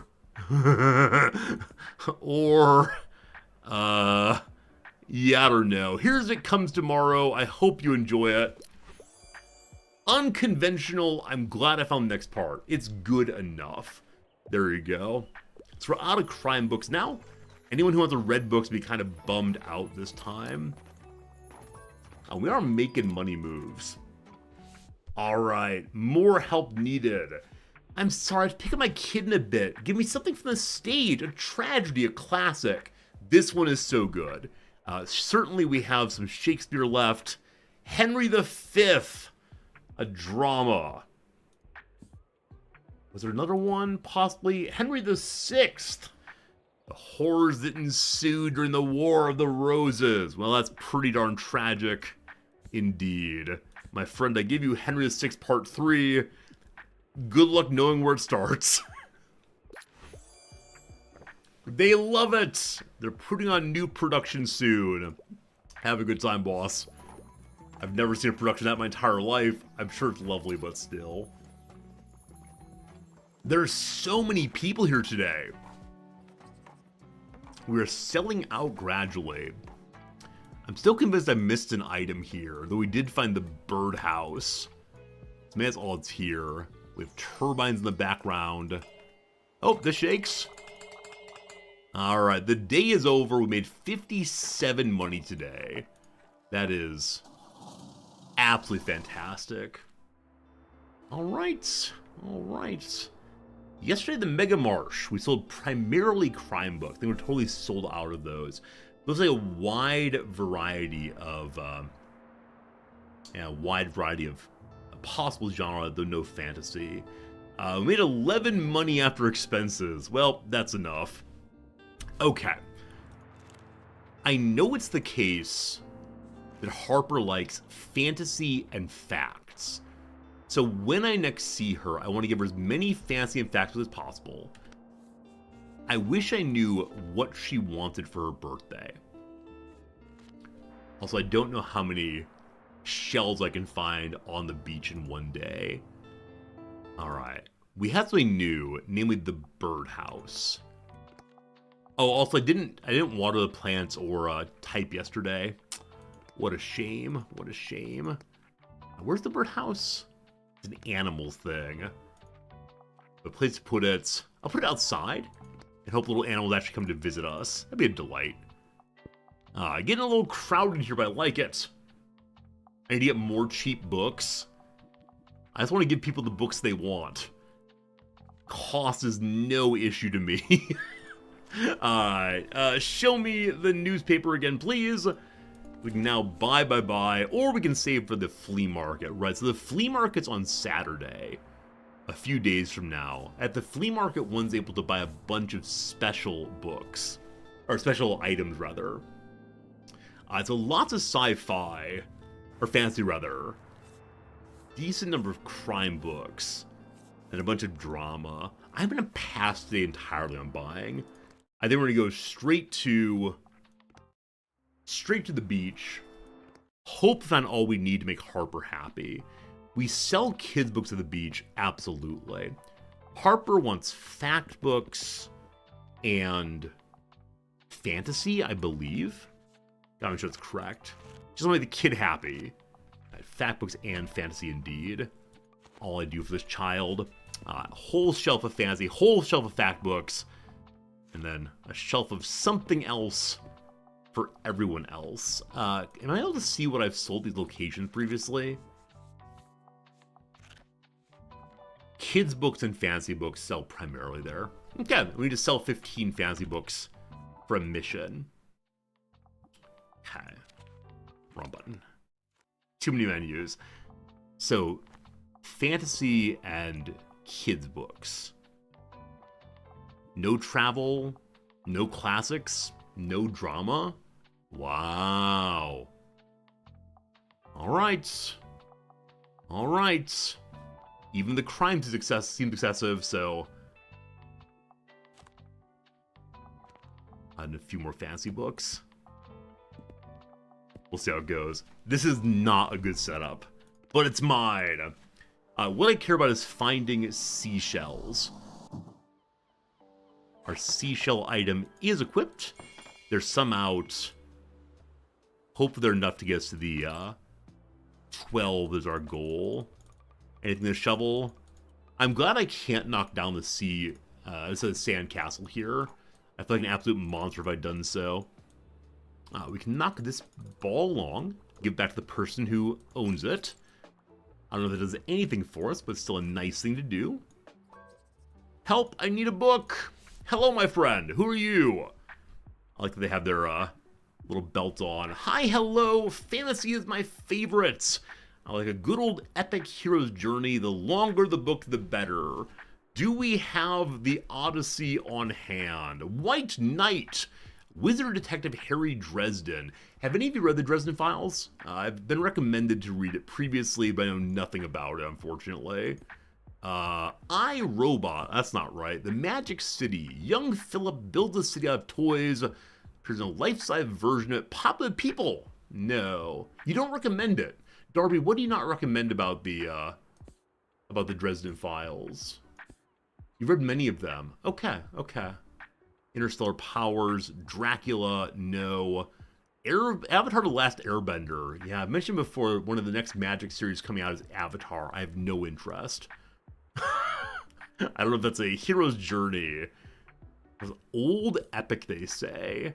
I didn't bring any classics, so it's possible we won't have exactly what we need. I mean, Handmaid's Tale is not right here. Wrinkle in Time, I mean, sort of. Guards! A Terry Pratchett story. Discworld series. This has been recommended to me also. Adventure awaits when a long-lost noble dragon is promptly crowned king. You don't think the person who writes the Dresden Files is a good author? Oof. Watchmen? Like Watchmen, probably not. Green Mile, no. Return of the King! This will potentially work. It's long. It is an epic. It's not exactly a hero's journey, except, you know, Frodo does his thing. That'll probably work. Or do you want me to go back to 300 BCE? I don't know anything about Ramayana or his name, even a little bit. Alright, you're going to be getting the Return of the King. Hopefully, when we say good old, you mean reliable, not good old, namely ancient. Awesome. The world building sounds impressive. The Ramayana does fit. All right. I know that the Mahabharata would fit, but I didn't know about the Ramayana. It worked out. Maybe we'll dump that one next time. All right. Is Harper going to be here? Inspiration's happening. Been looking for dinosaurs and some kind of life. It said prehistoric. Yeah, I mean, I haven't read Watchmen. I'd like to do so, but it is a text I don't fully understand. I have not seen the movie, but I know there's a great amount of dismay. Whoops! Didn't mean to click this, but we'll go ahead and do it now. Right, listen up! I've got the perfect chapter idea for the book! Swarm intelligence. Are bees actually aliens? Why am I writing about bees? I know nothing about them. Huh? What do you mean that's misleading and unscientific? Wow, you're pretty bossy, you know? Are we talking to the typewriter? Are we talking to ourselves? I don't know. Alright, guess I'll revise by tomorrow. I don't know how many days in a row I need to write to get something even halfway good. We're up to 7 out of 12 seashells. And that might be all we can get for today. Help me a book! Hello, also Harper's here. Hi, hello, a huge sci-fi nerd. Want at least 700 pages, no romance. Raw, bad romance. We're looking top right for longest books. A Deepness in the Sky, 792 pages. A dramatic modern classic of speculative sci-fi. Well, I think you're getting that one, my dear. Werner Winge, I don't know it at all. Unconventional but huge. She doesn't love it, but she'll accept it. I think that's the perfect book for you. Hello, Harper! Important question. Can just anyone write a book? Like, could I make one right now? We encourage the child. I think books are pretty cool. I read lots of them already. Probably 25 or maybe 27. I'd probably need a photo of myself for the biography in the back. Harper Najim, most famous author in the world. Easy. I can draw a picture for the cover too. A dragon probably, maybe even a horse. The child has too much confidence. I should have knocked them down a peg. Guess I'm a writer now. Get ready to sell my work soon. Will do, kiddo. Yay, I knew you'd recognize a good book idea when you heard it. Making some friends with the kid. Alright. Shh, honey, we're talking to the bookseller right now. I need an absolute unit of a book. 700 pages at minimum. Even at my age, I enjoy a kid's book. Nothing romantic. Alright, so giant children's book. I already sold my one giant book, unfortunately. Alright. So, is there anything playful? So, Complete Robot. A bunch of sci-fi stories about robots. I know that younger people do read Asimov at times. I don't know how engaging that one is, though. 480 pages. That's pretty long, also. It's not 700 as long as I got. And so, I'm hoping they'll forgive me. Ramayana is not a kid's book. So the big one here is they want 700 pages. I don't have anything that size, unfortunately. 608. 850. But a writer and philosopher. Why do we still tell fairy tales? It's about kids' books. Here. It's about kids' books. What do you say? Oh, that's very good. Alright, I'm amazed they accepted that, but it's long enough and in the neighborhood of kids' books. Whew! Whew! Incidentally, I can't imagine ever refusing a bookseller's suggestion. I'm such a rube. When I go to the bookseller, I always accept what they tell me to buy.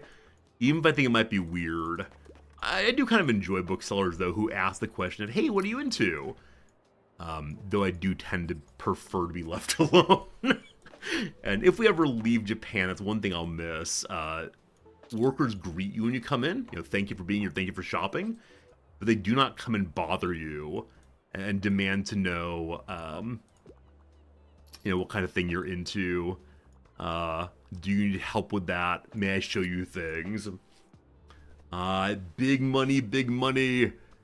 We've sold out of crime. That's one kind of book I brought. We sold half the kids' books. It's been a good day. It's been a good day.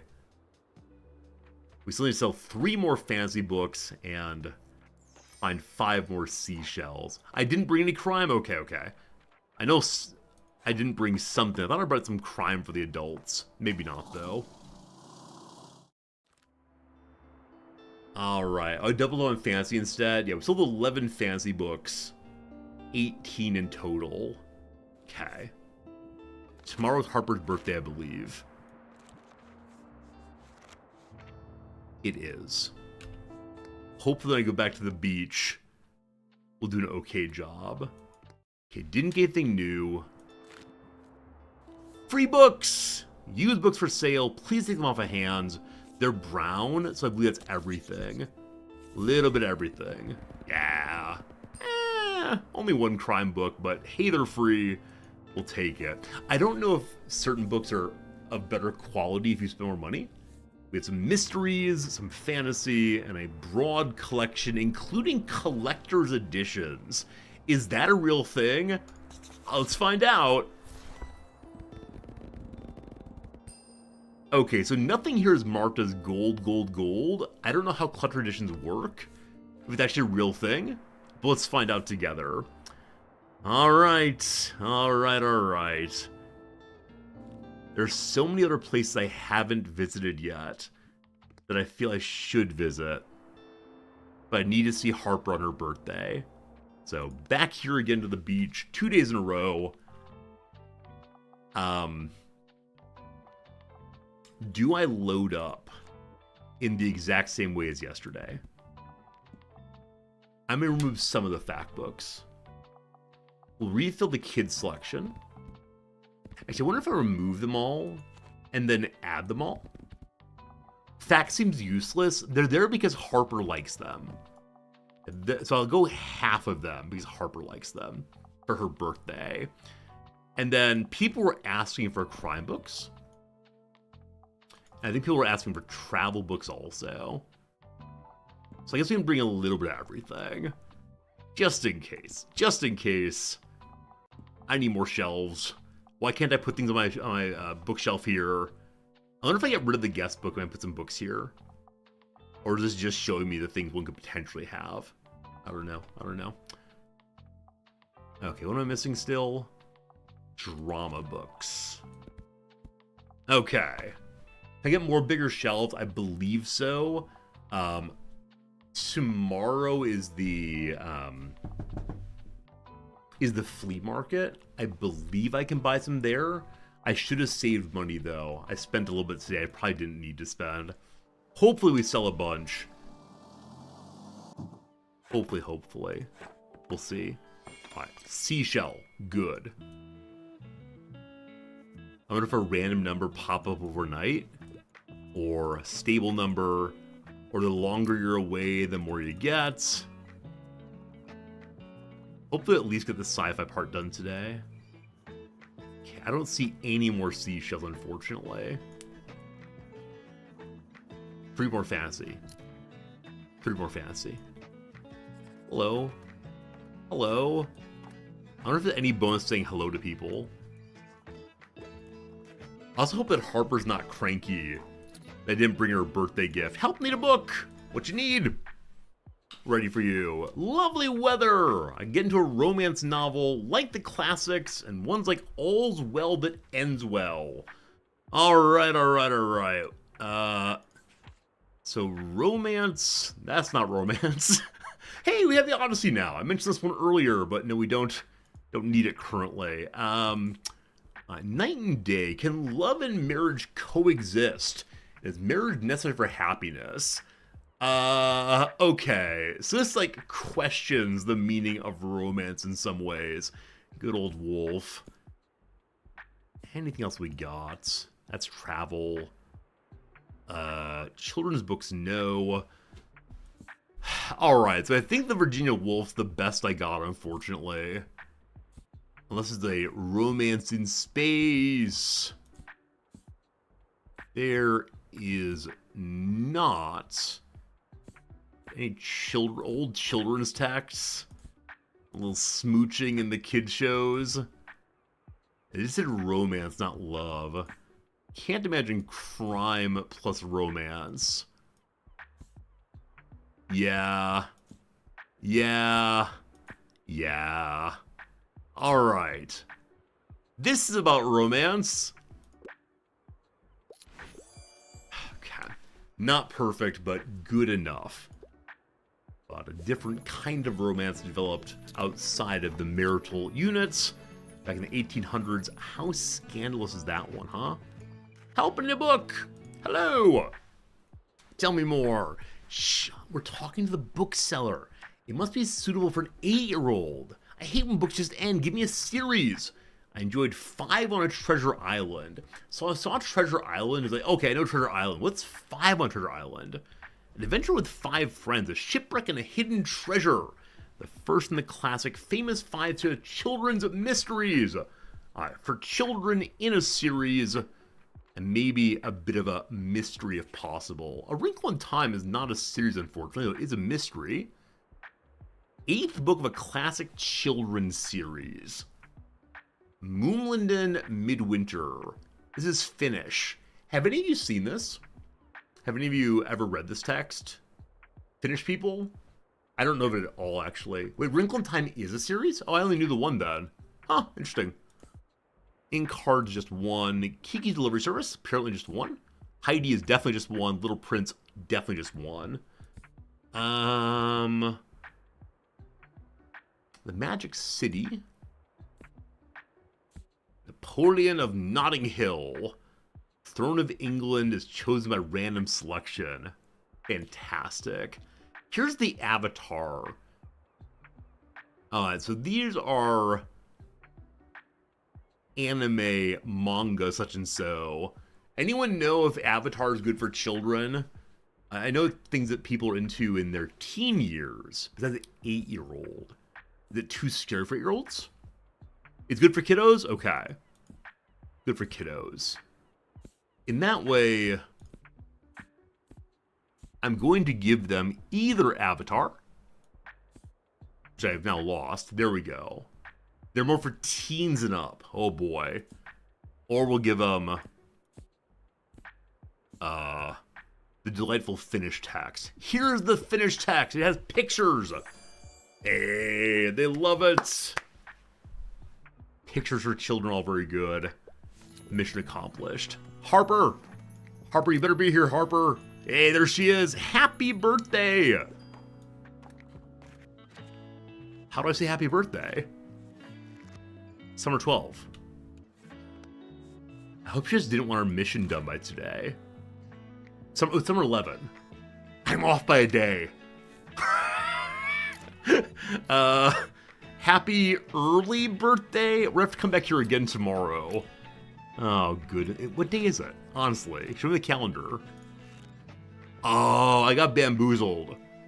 I think when you've already done your selling for the day, it shows you as the next day instead of as the day I thought it was. I don't know when I sleep. This is the issue.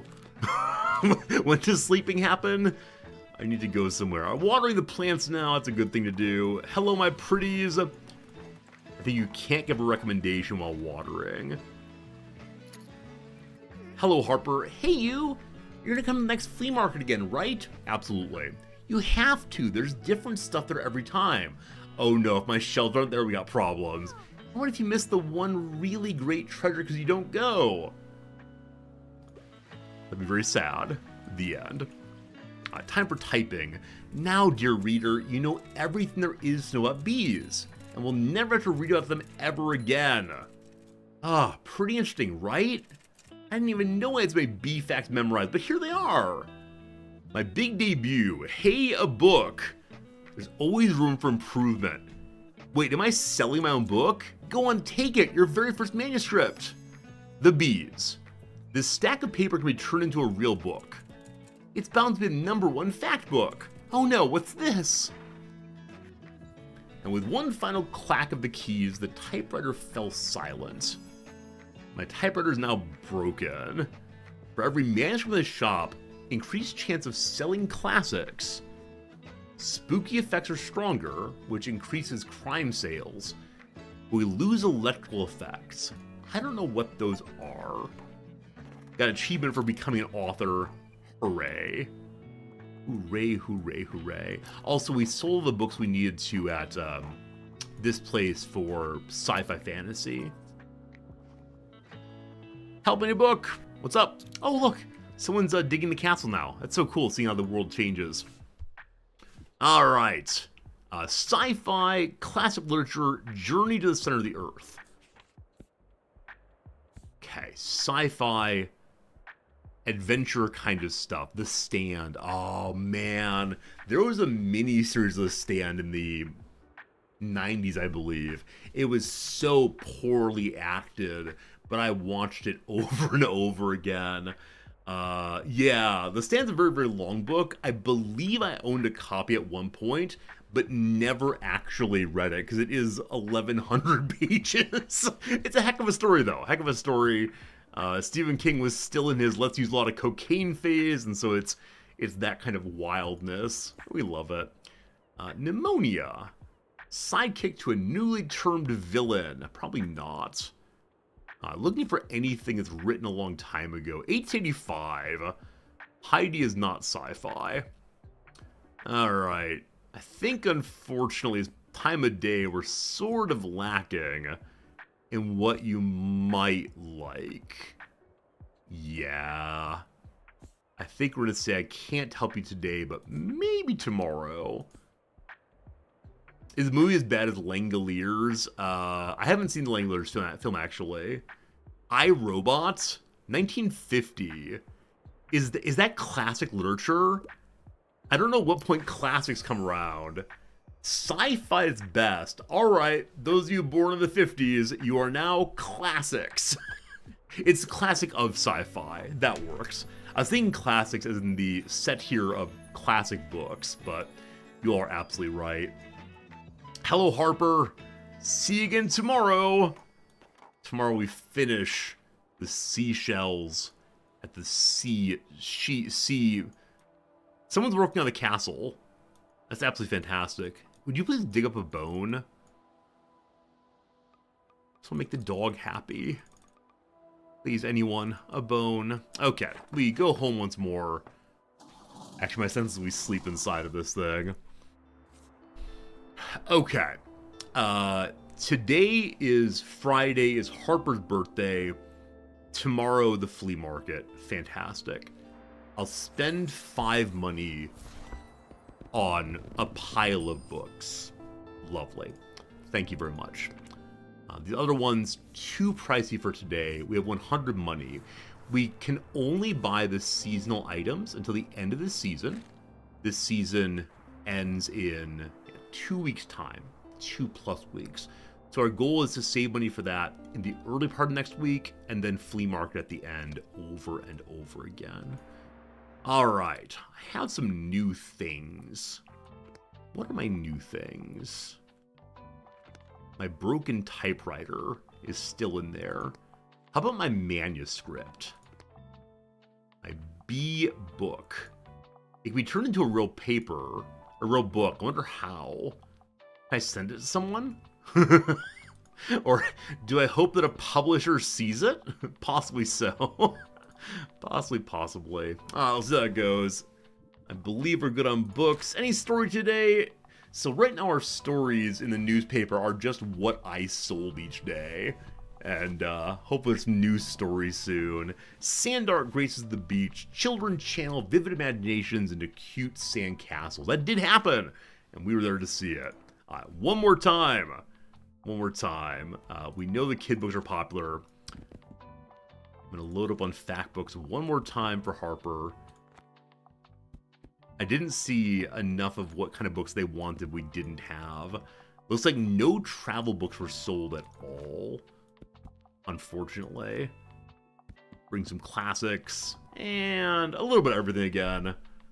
Let's go ahead and add in, let's do one fewer travel book, because they just didn't sell. Or I wonder if different travel books would be better. Kind of unsure. Even if there's a way to min-max the kinds of books you should bring, I always feel a little bad not bringing something. Send the manuscript unsolicited to the biggest publisher in the biz. The so-called slush pile. Some of you might know that if you haven't made contact with an editor at a publisher, it is incredibly hard to get your manuscript read at all by anyone with any power at all.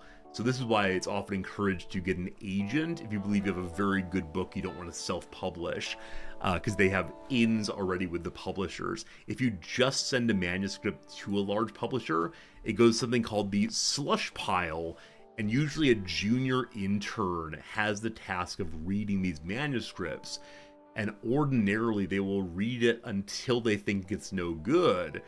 And the vast majority of things in the slush pile, the first paragraph's read, and then they're done over and over and over again. I believe it's the case that of the major publishing houses, like the elite ones in New York City, one book has been published from the slush pile the past 15 years. I don't remember what the book is, but one book. You need an agent, seriously, if you were serious about getting a book published by them. There you go. That said, there are lots and lots of mid-tier publishers that will make your book for you if it's a good book. Okay. Digging is the best. Just gotta finish the moat. So nobody can steal our treasure. Oh no, I need your treasure. What's your treasure? So to come back here another day to steal their treasure, I'm a monster. Okay, can we find 3 seashells today? We got 1. Water the plants. We got 1. We got 2. Please, just 1 more. Anywhere. Yeah, for a while there I had some book ideas I was working on, and one of my well-published friends, whose books you would find in most major American bookstores, was ready to put me in contact with his agents, but I was so nervous, and so I could never quite get the, I could never say the book idea was finished, and it sits on the shelf somewhere as a maybe someday I'll submit it idea, but I think it matters enough to me that if it were rejected, I'd feel pretty darn bad. Wibbly saying I may have missed one shell below the ball. I'll go look in a moment, thank you. I get to pick a book. I like escaping into fantasy worlds. Also, I like a good old epic hero's journey. I'm a fan of books like Sailor Moon. What's the genre of my book? It's nonfiction. It's a nonfiction book that considers, yeah, it's hard to say. It's a nonfiction book. That's enough for right now. I have a title picked out that I like so much, but I don't want to talk about this right now. Maybe someday. Okay. Where's my, oh no, I don't have, my Avatar book anymore. Is my book like Sailor Moon? You better believe it. Alice's Adventure in Wonderland is a fantasy world. It's kind of Hero's Journey-ish? Maybe? I don't know enough about Sailor Moon, unfortunately. Dragon Ball Volume 1. Goku on a fantastical quest for the 7 Dragon Balls that have the power to grant wishes. Is Dragon Ball and Dragon Ball, or are Dragon Ball and Dragon Ball Z connected? I know it said Z. I like being difficult. This seems right, possibly. They are connected, okay. Is Dragon Ball Z just the TV show? Or is there something else that connects the two? Here you go, kid. The perfect book for you. Yippee! Hey, there you go, kid. Yippee indeed. Alright, so we think there might be one more seashell here. That's a rock, unfortunately. Yeah. Happy birthday! Happy birthday! Well, okay. Maybe later. I'm sorry. I have to pick a book. Pick a kid in a bit. I hate when books just end. Give me a series, but no horror. a fan of Alice's Adventures in Wonderland. Would you like a copy of Alice's Adventures in Wonderland? May a pink shell bottom of the screen. Wibble, you have better eyes than I do. We'll check in a second. A TV Dragon Ball Z is just a sequel series Dragon Ball. Is it a different story? So there's the Dragon Ball manga, and then the anime is entirely different. I know a lot of cases the manga is just straight away retold into anime. For example, the Fullmetal Alchemist was meant to be that, I believe. The one series I know it all. Okay. Series, no horror.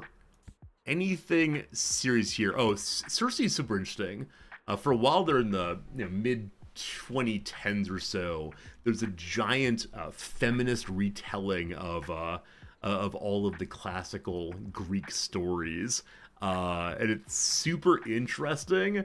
But my wife, who works on the classics of Greek and Roman literature, said after a while it was so predictable. Like the first few that did it, wonderful. The ones started coming out a little later, less wonderful for her at least.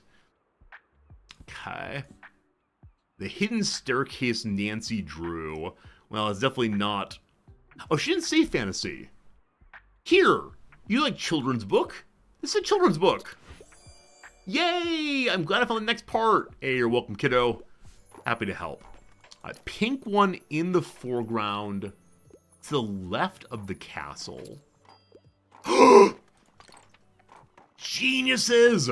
You got it! Thank you!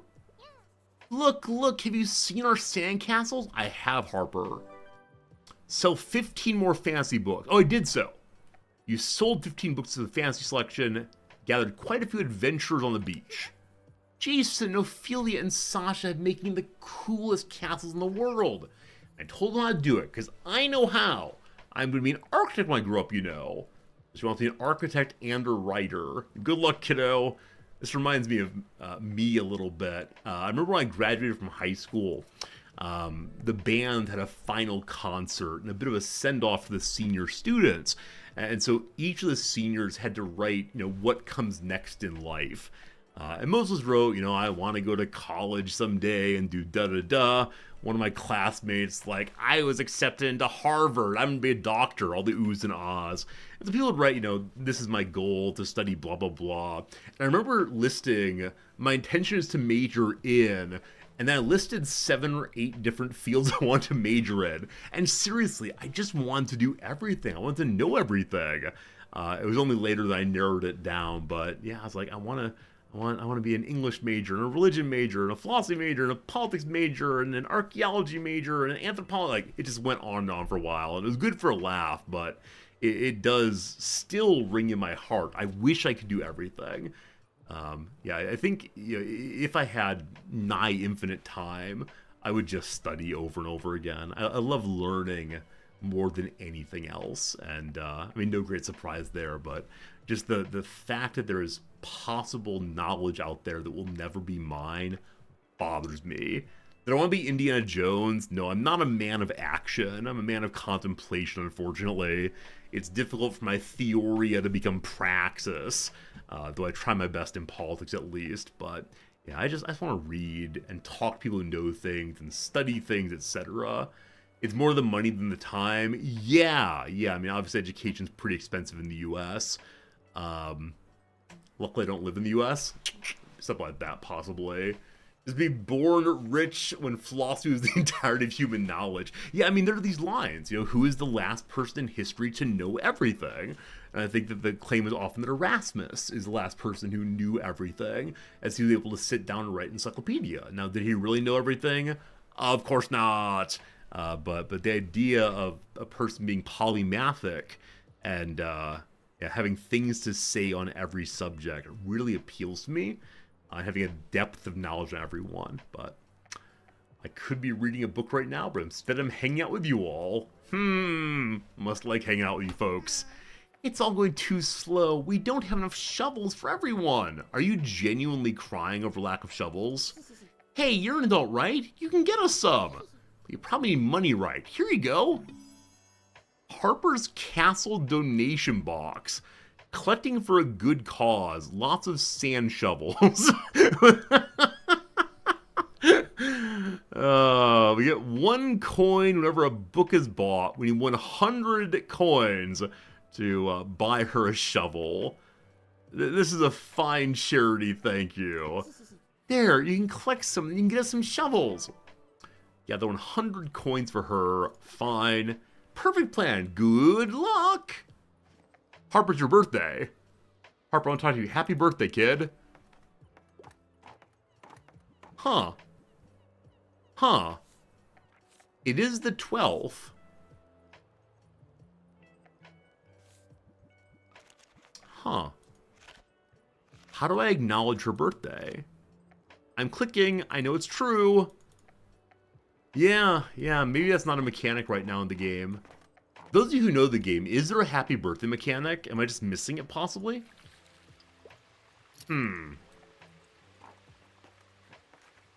This game may be too cozy and wholesome. It's very, very wholesome.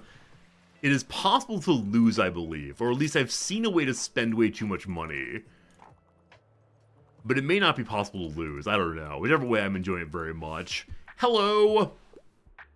What a week! I want a 700-page commitment.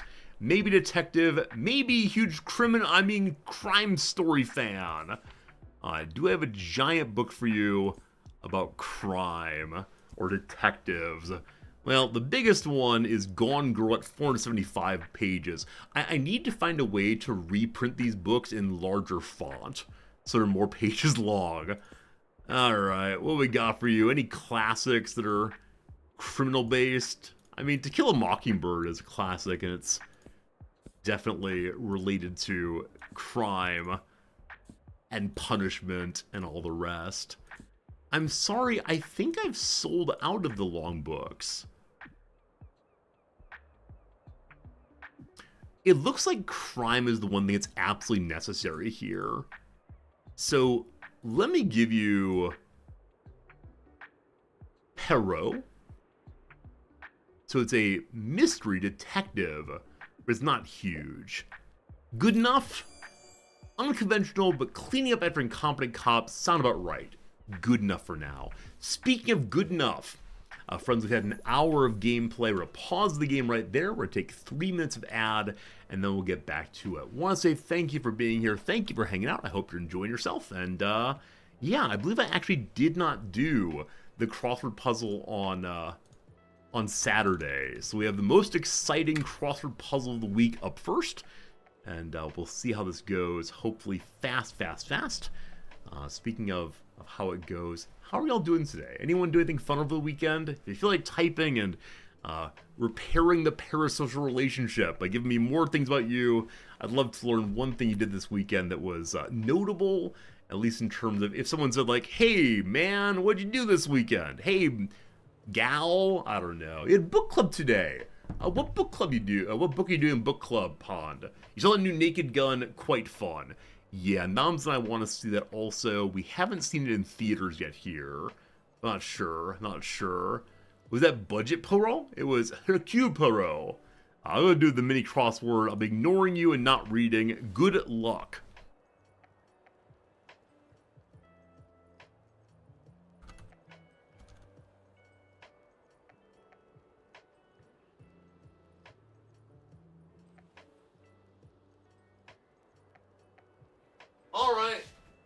All right. New personal record.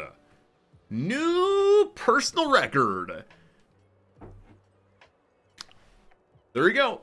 7 seconds. I'm not sure I can ever beat that, but I said that about 9 seconds also, so who knows. Hey, Slivers, thank you for the giant celebratory emote. Definitely a good time for celebration. Wow, that's craziness.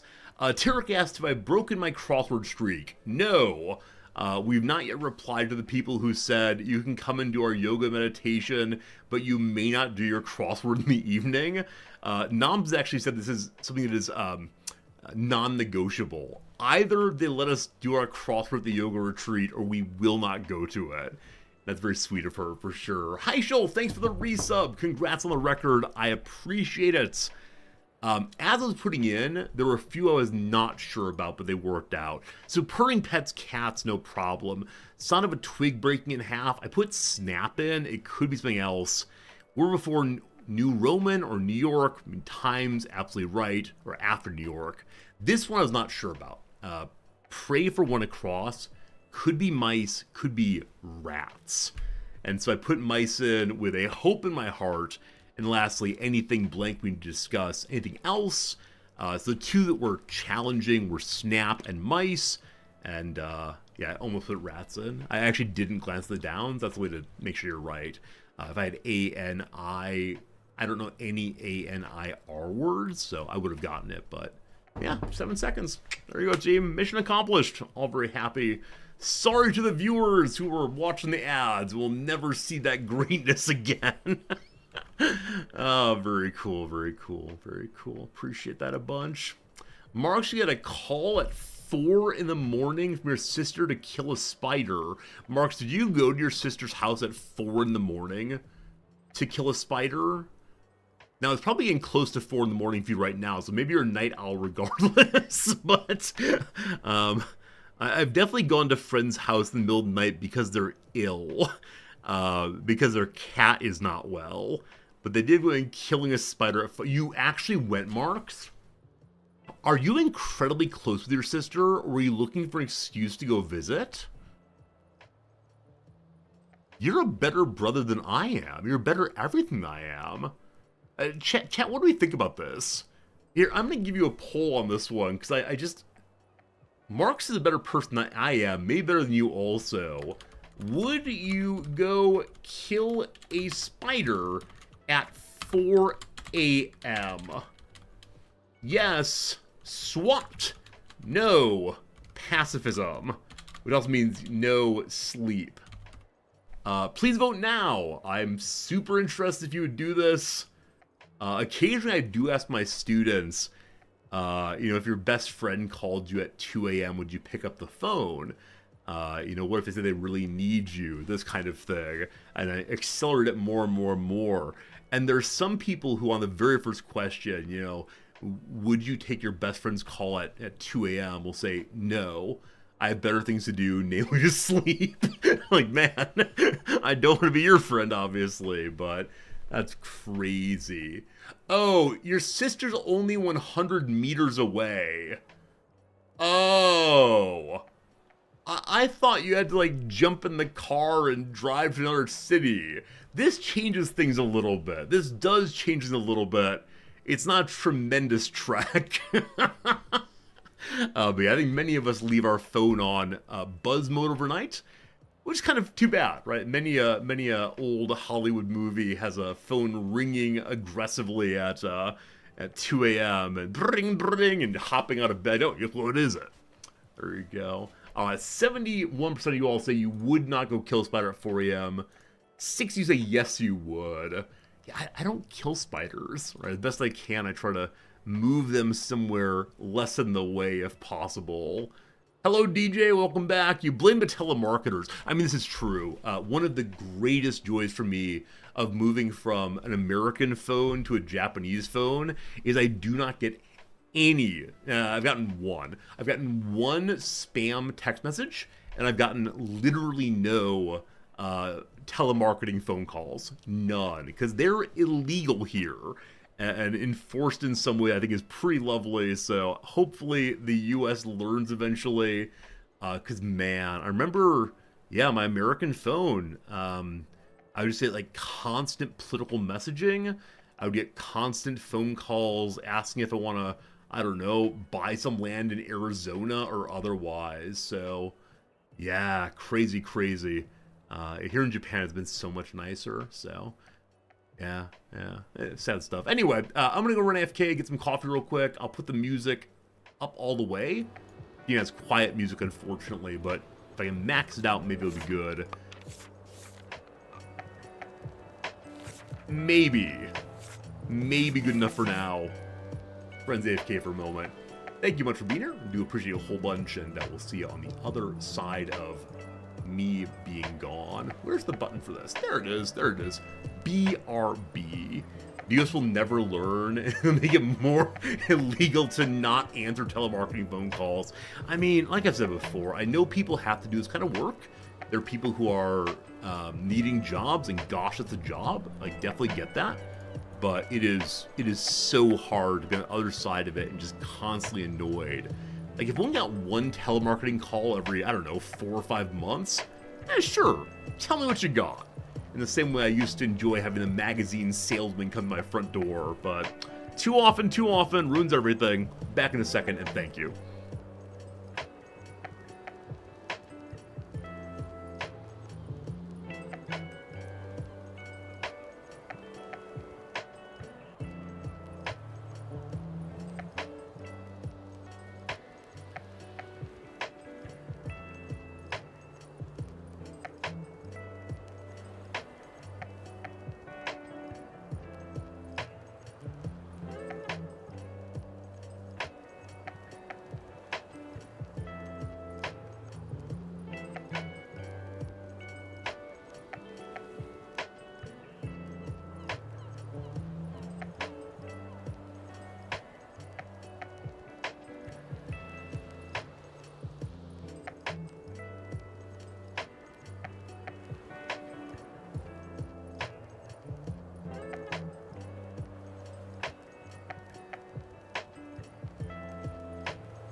Alright, hello again, good to see you all. Hope things are good for you. I'm in need of your assistance. Help me, chat, you're my only help. Oh, spent that. I sell things online. I recently put up a magic card from the brand new set, which came out, I don't know, 3 weeks ago now. The card is probably worth like $30 or so. I have it listed for $27, so a little bit of a discount if you buy it from me, which I appreciate very much. So it's listed as all my other cards are listed, and earlier today, past like an hour or so, I got a little message on it saying, I would love to buy this card very much, but I can't do so until payday, which is the 25th. Would you please take this card down and put it back up again on the 25th? What do you think, team? I'm not a very good business person. When I hear that, I think, heck yes, I absolutely should do so. Save it to the 25th and let this person buy the card they'd like to buy. But I recognize in so doing, one, the person may not actually buy the card, and then I'm stuck with it. Two, over the course of the next week and a half or whatever, it is the case that it would possibly change in price, more or less, who knows. In chat, we have 2 votes on no. Why? Why are you all on the no side? Because again, my heart says yes, yes. Can they bid and then process payment in 1.5 weeks? No. This site requires payment not immediately. You can mark it as I'll pay at the ATM. And I believe if you say I'll pay at the ATM or the convenience store, you have, I think, 2 days. And this is not my decision. This is entirely on the side of Mercari. If you save for them, maybe charge a storage fee. it's just in the box with all the other cards. It doesn't. I guess when I pick up the box, it's a little more effort. But okay, I mean, I see there are businessy ways of doing this. If you can't afford $27 until payday, you shouldn't be spending $27 on MTG. Wibble, you're not wrong. You're not wrong. I don't know this person's situation at all. So you're thinking this is me doing a good thing by refusing to sell it to them?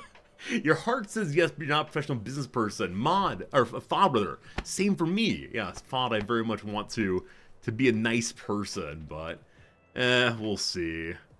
We'll see. Making like cut a deal and say, if it's still for sale when you get money, I'll give you a couple dollars off. What do you think? What do you think? Mail find another one in 1.5 weeks? Yeah, Pod. I mean, definitely the big Magic stores will have copies of this.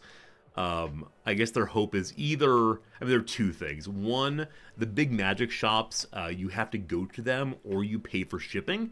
On these private sales sites, it's expected the seller will pay for shipping, so they'll get a further discount on that. And, I don't know. Anyway, we'll see how it goes. I'll probably find a way to say no, but in a very, like, passive Japanese way. The standard one is, I had not considered doing blah, blah, blah, which means no. Or the other one, which I absolutely hate, it would be difficult to do ... whatever. And occasionally this construction is used for things that are not difficult at all. But you say, it would be very difficult, which means, don't you dare inconvenience me, which to say, I cannot do this. But you never say no directly. Unless you're a big old dumb American like me, and then you just say whatever you're gonna say. It's all fine, all fine. Alright, so there's not really much for us to do here right now. Again, not be able to wish Harper a happy birthday kind of bums me out, but we'll figure out in the future, I'm sure. A good sales day. Made 51 money that we did spend some on coming here, so probably like 16 money or so made, which is fine for a day. I need to make sure I keep Harper's little, what's it called? Harper's, charity box equipped. So it is true, we're going to the flea market, so I'm buying nothing at all today, though the cooler does give what? A longer inspiration, more customers, but things are less classy. Maybe eventually. Okay. When you make poor decisions, you like to think you're doing a nice thing will reward me in the long run. Yeah, I mean, right, there's a certain view that says if you put goodness into the world, you get goodness back. I don't know if that's true by any means, but I'd like it to be true very, very much. And so I tend to act that way because I can't deal with myself if I'm, greedy or otherwise. Yeah, a bit of an old softy here for sure. What would Michael Scott do? Michael Scott would definitely let the person have the item after a while, but who knows. At this point, we still have few enough items. They all fit out just fine, and that's just good. So what kind of things sell best at the flea market? Crime and facts and travel thus far. I sold 17 books, so buy 6 more items. And yeah, I'll work on it. I'll work on 6 more items. Maybe I can buy some furniture here. That's the greatest desire is I can get another shelf that will make everything beautiful and good. I know travel books were part of it. I believe crime was part of it also. They'll leave this some children's book on top shelf, as they do sell better there, apparently. Okay, what was the other thing that sold well here? Crime facts travel. Crimes facts travel. Wrong button. Fact books. Travel books, facts books, crime books. And I guess we should throw in a few of other sorts just in case. A couple drama texts. Actually, no. No drama, no fantasy. Here we go. We do have a bonus selling drama books also, so that should be great. Alright. What's going on?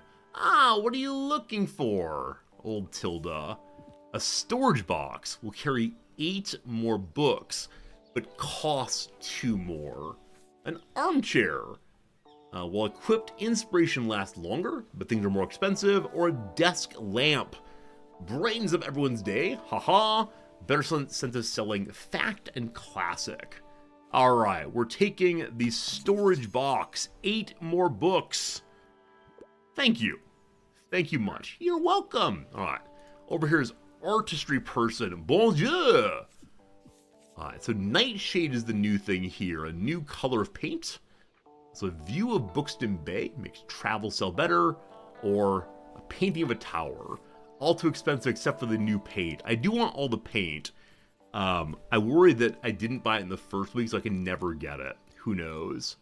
Oh, I see a shovel. Can I buy that shovel for Harper? Have a look around, I guess.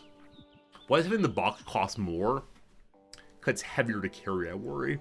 I think that's the case. More and more cost on gas. Alright, beautiful antique previously used a vase. More plants, more danger.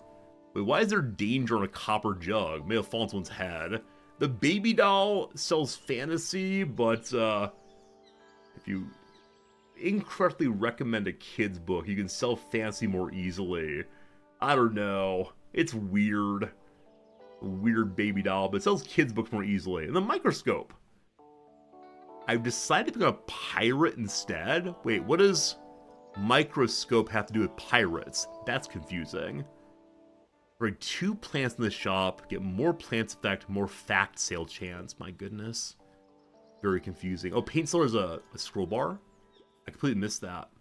Piracy! How dare they? I should charge them for looking! Oh, sorry, pricey, not piracy. Oh, there's a scroll bar. Thank you. Apricot color. Apricot. And then also a lighthouse. Cool. Is he wearing a pirate hat, possibly? No. So he's giving up on being a scientist and becoming a pirate. Sounds good. The plant sellers over here, and I think, yes. You're swarmed with customers. I haven't opened yet. What are some plants? Monstera, daisies, or ginkgo. Daisies and ginkgo are new. The daisies better sell of classics. Ginkgo better sell of kids and classic and fantasy all the way through. Alright, I think I can't afford anything I want anywhere. But one more item, and perhaps that's good enough for now. Well, we'll see what we sell. Maybe we can buy more later in the day. So I believe everyone, or most everyone, can show up at this place. Are there any special jobs to do here? Yeah, just buy more items, unfortunately. And then starting tomorrow, we can bring more books along. Looking for anything new in the background? Hello, Anne! Ah, quick, I need a hand! She's giving me a sickly fern. A rescued plant given over into your custody by someone who'd rather go unnamed. Anne. So better classics cost more money. Oh, that was heavy. Thanks for the help. Look, you gotta keep it under wraps, right? I know I dropped a massive fern in front of you, but it's technically not mine. I kind of, you know, stole it. The general counsel, the head lawyer of our college, university, loves stealing parts of people's plants. He will walk down the street and say, "Oh, that's lovely. Snip." Again, attorney. And so his office is full of all these different plants and different pots and buckets and so on. And he's a libertarian. Like, he's a avowed libertarian. They talk to him about property rights, which for libertarians are the primary right out of which everything else is built. And he says, well, it's just a plant. And I say, look, if you violate property rights, you return to the state of war in nature. They can kill you for stealing. Should be visited by Tree Law. Man, if you've never looked at the Tree Law subreddit, it's amazing. Because people love it when folks cut down trees, because you get treble damages on things that cost or take hundreds of years to build. And so cutting down someone else's tree can lead to crazy amounts of money switching hands. Yeah, treble damages indeed. I swear it's a rescue mission though. Someone left my uni over the break with no one there to water it. One of the administrative assistants here does this regularly because the lawyer guy gives everyone gifts of plants because he has too many. The administrative assistant does not want them, and so it's always so neglectful. And he keeps like coming over and doing the work for her. It's absolutely compulsive. I couldn't leave it there, right? Well, right, thank you. I'm sure it'll be better hands with you. Fits in perfectly the whole cozy vibe. Thanks again. Gotta run now. Cheers. What is the sickly plant all about? Well, let's water it regardless. Maybe make it a happy plant instead. I think we do our watering. We have fewer possible recommendations to give. Also, someone wanted drama and I had none. Oh boy. Oh boy. What do you want? What do you want? You want travel? Couldn't find the right one. Alright. I want some of the cute animals. I can't get enough of Nimona. What is Nimona, friends? I know it's been here, but I've forgotten. Cute animal text. Would you like me to give you Nimona? Would that make you happy? Alright, things involving small creatures. Moominland Midwinter. Small creatures. Are they animals? I'm not sure. It's a cute queer graphic novel. Very cool, thank you. From 2015. Oh, I was thinking like in the 80s or 90s, wasn't there some... Oh, Secret of Nim. I never watched Secret of Nim. Does that involve various kinds of animals also? Maybe like rats, possibly? Secret of Nim. Yeah, I never read that one. Probably not crime. Anything... This has mockingbirds. Mockingbirds are animals. Maybe you like to read about mockingbirds. They're cute. Frankenstein. Animal Farm. These are cute animals. They're cute animals. Alright. Unfortunately, I have very little that might help here. I'll try the forest trolls and see if they're close enough. Eh? Oh, they love it. They think it's adorable. You dare me to do Animal Farm. I found one that's good enough at least. Inspiration. Buy more books. Daddy needs money. And cash is going into the donation box also. Lovely. Hello, dear. I can't help but think back to my youth when I look at you. I'm sure you haven't had to spare even a thought on retirement yet. But let me tell you one thing. Begin by giving the maximum possible to your 401k to get your company match. Then take advantage of of tax advantage accounts, namely your IRA if possible. Make sure to also invest in your health savings account before going to any taxable options. Very good. Make sure you have some very good friends, as many things as possible, or you will be bored. I myself volunteer for the town council, where we organize events and community outreach. I read and game and attend the occasional concert exhibition, yet still nothing compares to the hustle and bustle of a bookshop. It's also tiring, yes, and I knew it couldn't go on forever, but as soon as gone, my life became too quiet. Should we invite her to volunteer at the bookshop? You don't get a wage, but you can touch the books. Which is why I like to have your fetching little shop around. Now let me find another pastime in your shelves. I just want to read a book, fine. I can help with that. Hey, the Sailor guy's here. What do you need, my friend? I didn't find what I'm looking for. I can handle a bit of horror. I get joy getting sucked into long books. I tend to do a class if you help me.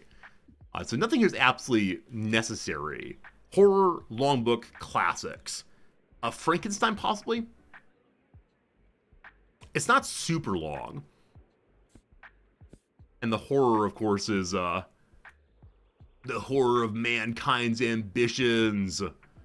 The Lost Symbol. That's a Dan Brown, like a Da Vinci Code, I guess. Gone Girl, no. You know what? I think you like Frankenstein. It's not super long, but it's functional. I never looked there. Frankenstein? Yep, I'm not scared. Fine. Good enough recommendation for now. So a minor inspiration moment. Need to last longer so people can buy the things they're looking for. It's 78 money. I'm trying to decide if I should try to buy more furniture now or hold on to the money to buy more books and so on. I'll need to check and see how many books I have in storage, but I think it's only once a week. It'd be a good idea to buy some more furniture now. Wow, you really connect those shelves for me. New memory, you documented the seashell varieties of Bookstonberry, the scientific community. Thanks you for your service. Thanks, you're probably really nice and stuff. This feels very much like the museum quests in Stardew, right? Just bring random junk to the museum. It's probably very valuable, maybe even very useful. But Gunther, is that his name? Or is Gunther the blacksmith? Somebody wants one of each copy. I don't like marine biology anymore. I'm gonna be an astronaut anyway. And they probably don't even look at shells. So you can keep them. Thanks. Have fun doing science with them or something. I gotta talk to that turtle I saw over there. Bye! Harper's full of interest in all the things, but someone needs help. Alright. It's bring a book to school day. Let's say magical or supernatural, no romance. Alright, so I got 3 possible books here. Pneumonia is shapeshifting. There you go. There you go, kid. Yippee! Bewitch me! Just don't turn me into a toad, please. Don't worry. You'll get better. Hey, how's it hanging? Alright, so Klaus needs 3 recommendations to figure out the song of their dreams. One song, Glory. I still feel like something's missing in my writing. I need to figure it out, or I'll keep letting the band down. What do you want, brother? I use it for non-fiction, lesser-known works, historical settings. This will give you a song. Alright. Historical non-fiction. The origin of the species. I think that one might be well known. Games design, no. Abridgment of Murphy's English grammar. Shakespeare, the World is a Stage. Oh, Bill Bryson's so good. Yeah, all of his nonfiction explorations are just really fun. His one on travel, of course, is the best, but that's great. Lastly, Heinemann Mathematics. Oh boy. I think I don't have much for you, brother man. I mean, Murray's English Grammar's from 1800. It's nonfiction. It's not well known. It's in... okay, I don't think we have what you need, my friend, unfortunately. Unless there's a kid's one that might help. I mean, Crime and Punishment is not nonfiction. This is the issue. He says usually prefer, also is very well known, of course. Yeah, I hate to say I don't have what you need, but... just don't have what you need. Unless there's like a... I mean, travel books are nonfiction, aren't they?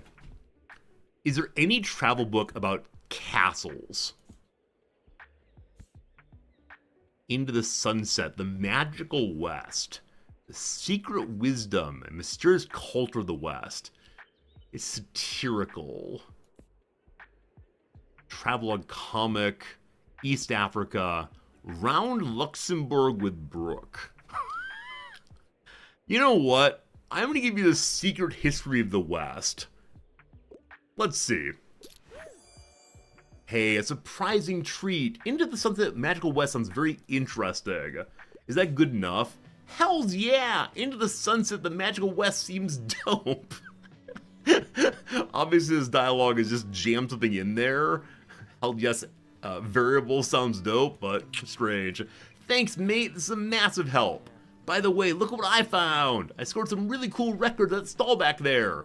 I haven't heard any of these artists before, but maybe they'll give me some ideas for songwriting. Let's hope my granddad record player still has the job. Enjoy the market, all right? See ya. Alright, so 2 out of 3 recommendations are done. One more needed. Gonna be fantastic. What do I most want right now? So I want to go back to the beachside starting area and sell travel books. The things that help with travel will help us now. This is longer inspiration. That seems amazing. Classic, in fact, no. I'm thinking in the armchair, possibly. Alright, what you got again? Painting of a Tower's Fantasy, Bookston-based travel for 65 money. The lighthouse here is drama. Okay, I'm gonna go ahead and buy... whoops. Wrong button, sorry. I'd like to buy the travel one, which is this.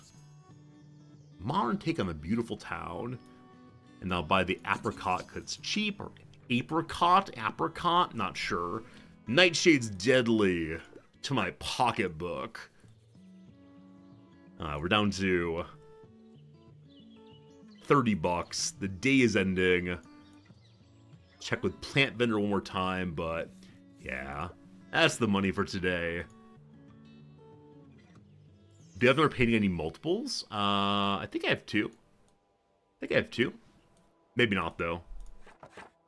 Did it say you have to have more than 1 to get the buff? I didn't notice that, but also I read kind of quickly. Alright, sold 21 books for a total of negative 103 money. How does the newspaper know my finances? Outrageous.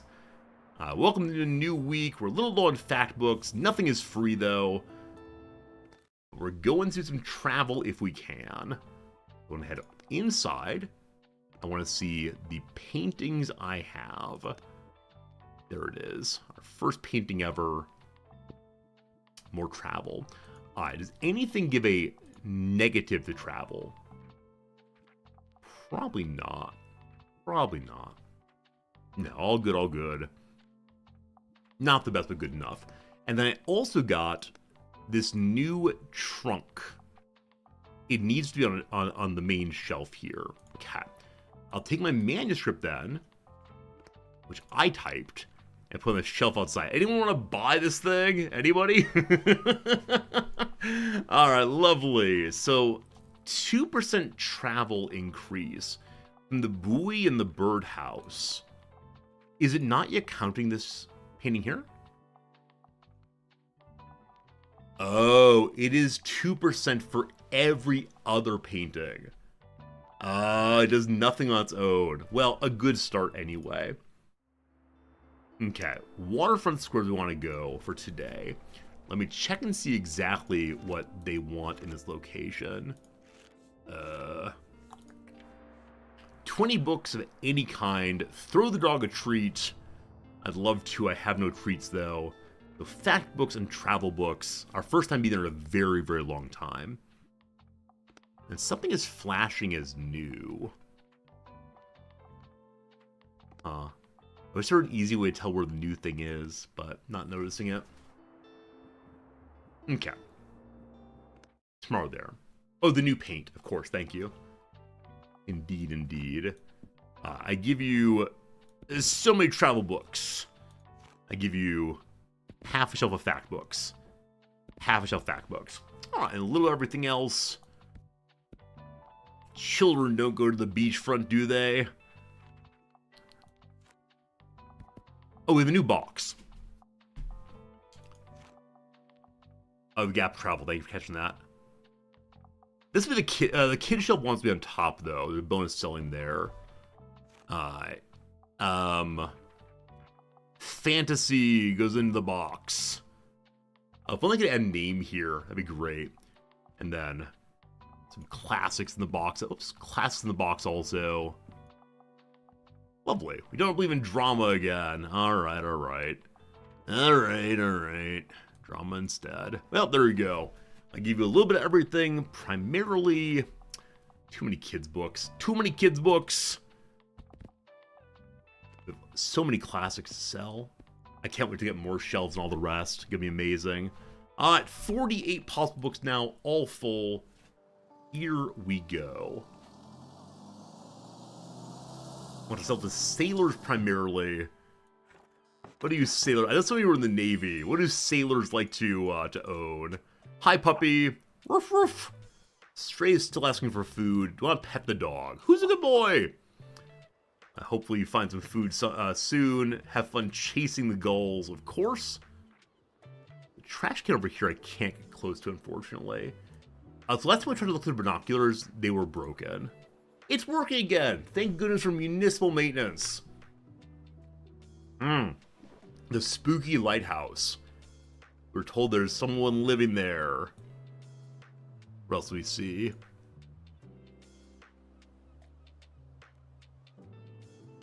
Okay.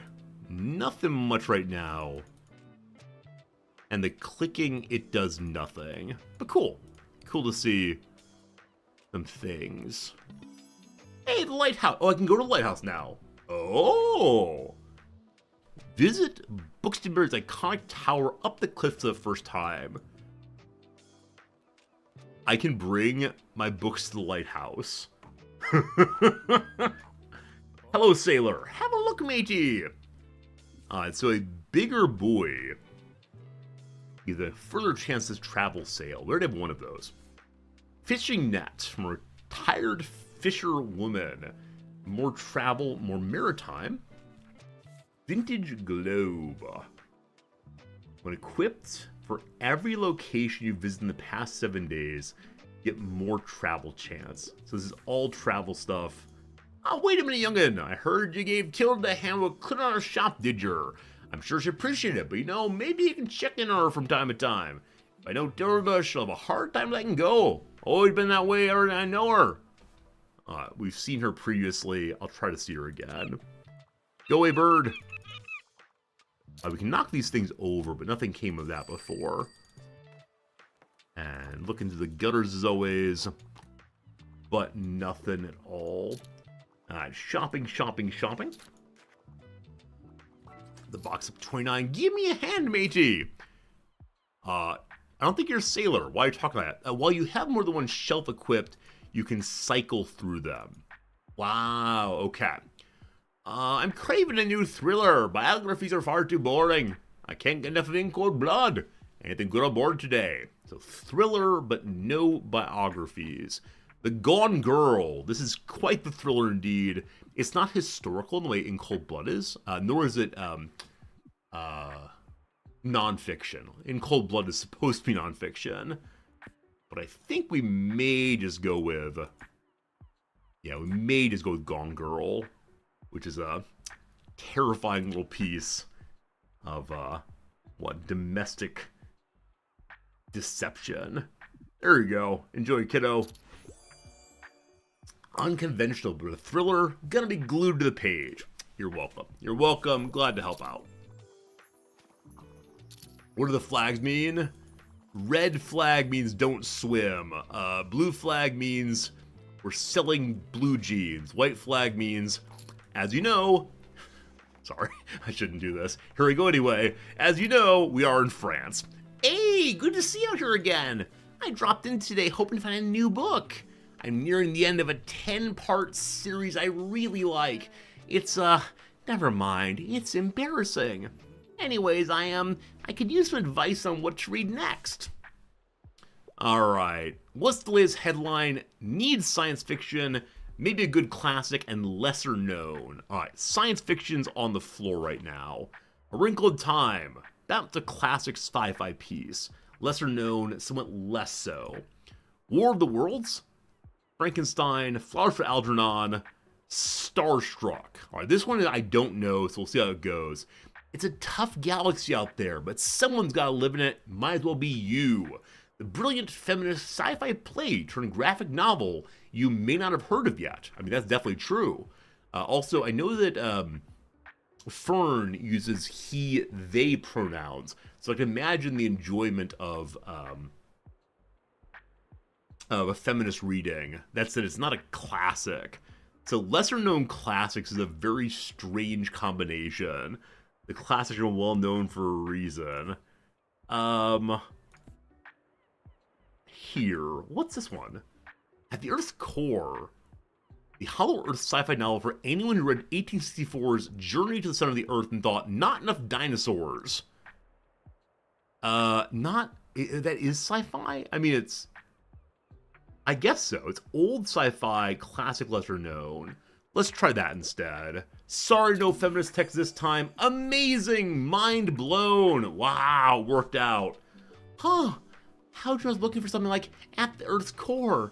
This is great, thank you. I look forward to starting it today after work. But how about you? Are you an avid reader? I love books. I have a feeling that surely helps in your line of work. I'll take a look at your shelves now then. Talk to you later. Hey, happy to help out, my friend. For sure. We have to sell 3 more books to sailors. Oh, look at that pile. Holy cow. Someone is buying all the books I have. Also, Tilda's here. Hello, Tilda. Good seeing you. How do you say it? Tilda? Tilde? One more. Just buy 1 more book, sailors. No, don't make me come back. I don't want to come back. Oh, no. Oh, 1 more needed. That's okay. That's okay. Alright, do I go to the lighthouse? Maybe. The fundraising drive continues. Free books! Free books! I need fact books kind of badly, so good to see that. Poetry. Grimdark. I mean, Grimdark we need definitely to inspire us to go play more Warhammer. And then books from 7 to 9. Yeah, I got enough of that right now. Show me the calendar, please. Show me the calendar. We have 2 weeks to buy the coffee machine and the cooler if we want them. The only thought, though, is sometimes when you buy seasonal things, more seasonal things show up. So I don't know. I like the coffee machine because it does let you sell coffee. Do I like this? You spend...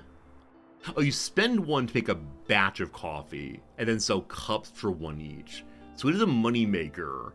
But I need to sell 200 plus however many activations. And daily expenses. Oh man, I don't know. I don't know, coffee. It does help sell drama, that's true. And I don't know what danger is yet. We haven't had any danger outcomes. And the cooler, longer inspiration I love. It's not classy. Not classy. The university president constantly talks about the things we should do or not do based on how classy they are. And it's not clear he knows what classy is, but he talks that way regularly. I don't know. I want the coffee machine for roleplay purposes, but past that I'm a little less sure. Okay, so new things. I know we got some paint. That is here. New one is the apricot, or apricot possibly. What do you look like? Do you look good? Oh gosh. Oh gosh. I mean, that's pretty bright. This looks pretty cool for like a hippie wagon. We could become hippies. Bright yellow on top. Oh, hippie wagon, let's go. I mean, this is fun, right? This is fun and bright and only a little upsetting on the eyes. You know what? Hippie wagon time. Here we go, team. Alright, we're checking out the lighthouse the first time. This lonely tower lights the way along Buxtonbury's coast. So I don't know if anyone's going to be there. I'll bring a little bit of everything, because I do not know what the people there would like. So we'll start with a nice collection of this and that for them, and have a lot of drama books. I like to sell some drama books if possible. Okay, got some everything.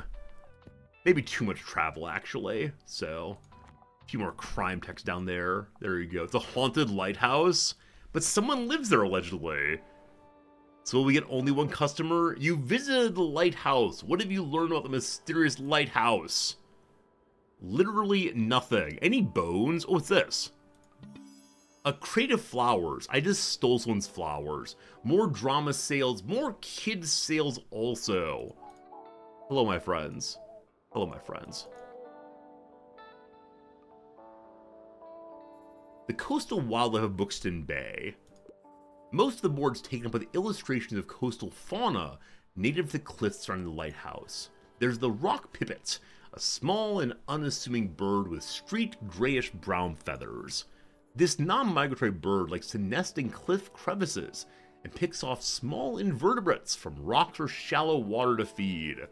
A greenish shore crab is pictured sitting in a shallow rock pool, carrying a piece of seaweed in its claw. I wonder if we can actually find these in the maps. I bet we can. The shore crab's color can vary from green to brown to red, with red individuals often being more aggressive. Friends, I hesitate to tell you this, but as I read about crabs on the beach, I immediately thought about part of the World of Warcraft. In one of the second zones in World of Warcraft, there are crabs on the beach next to murlocs. Like, huh, we can go kill those. The only mammal you see is the gray seal, its long snout peeking curiously out of the water. You can sometimes find seals on land, whenever they are resting to digest a hearty fish diet. Seals share an ancestor with sea lions and walruses, but they're not native to this area. You just arrived from the new Warcraft raid. How is this on? This is on the good one. I know that new raids are often overtuned, so people don't beat them immediately. Goodness, these seal babies look cute! You've gained a whole new appreciation for coastal critters today. No World of Warcraft allowed. Rabble, rabble, rabble. What do you see from here? It's a distant island. Maybe there's treasure on there. Or puffins? Can I take my bookmobile to the island? Can I get it to float?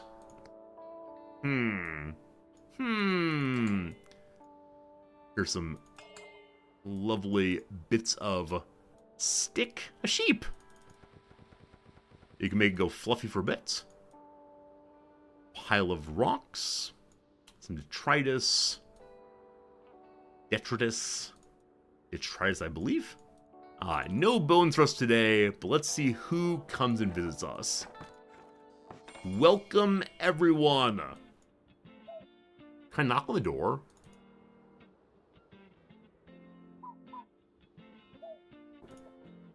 Hello, who are you? I like your green outfit. And beret. That there is pretty fierce.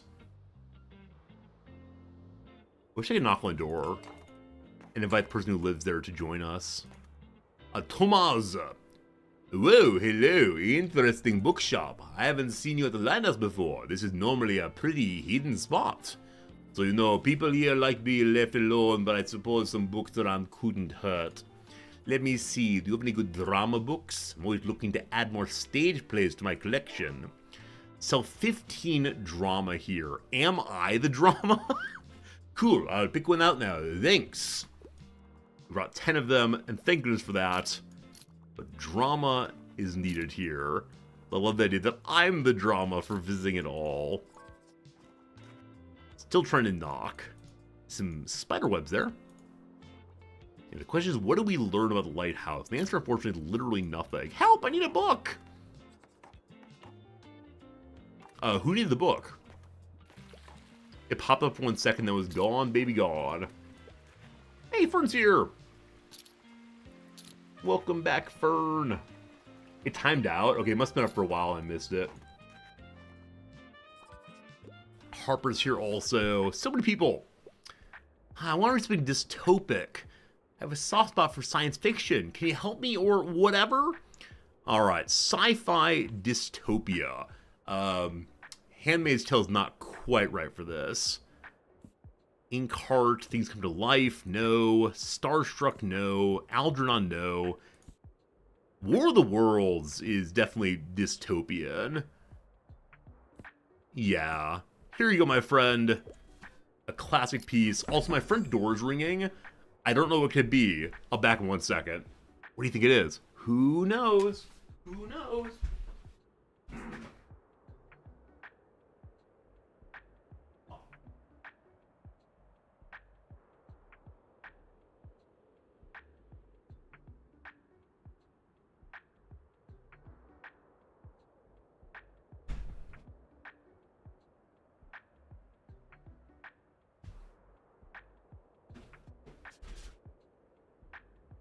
Hello again. Good seeing you. Is it the missing package? No.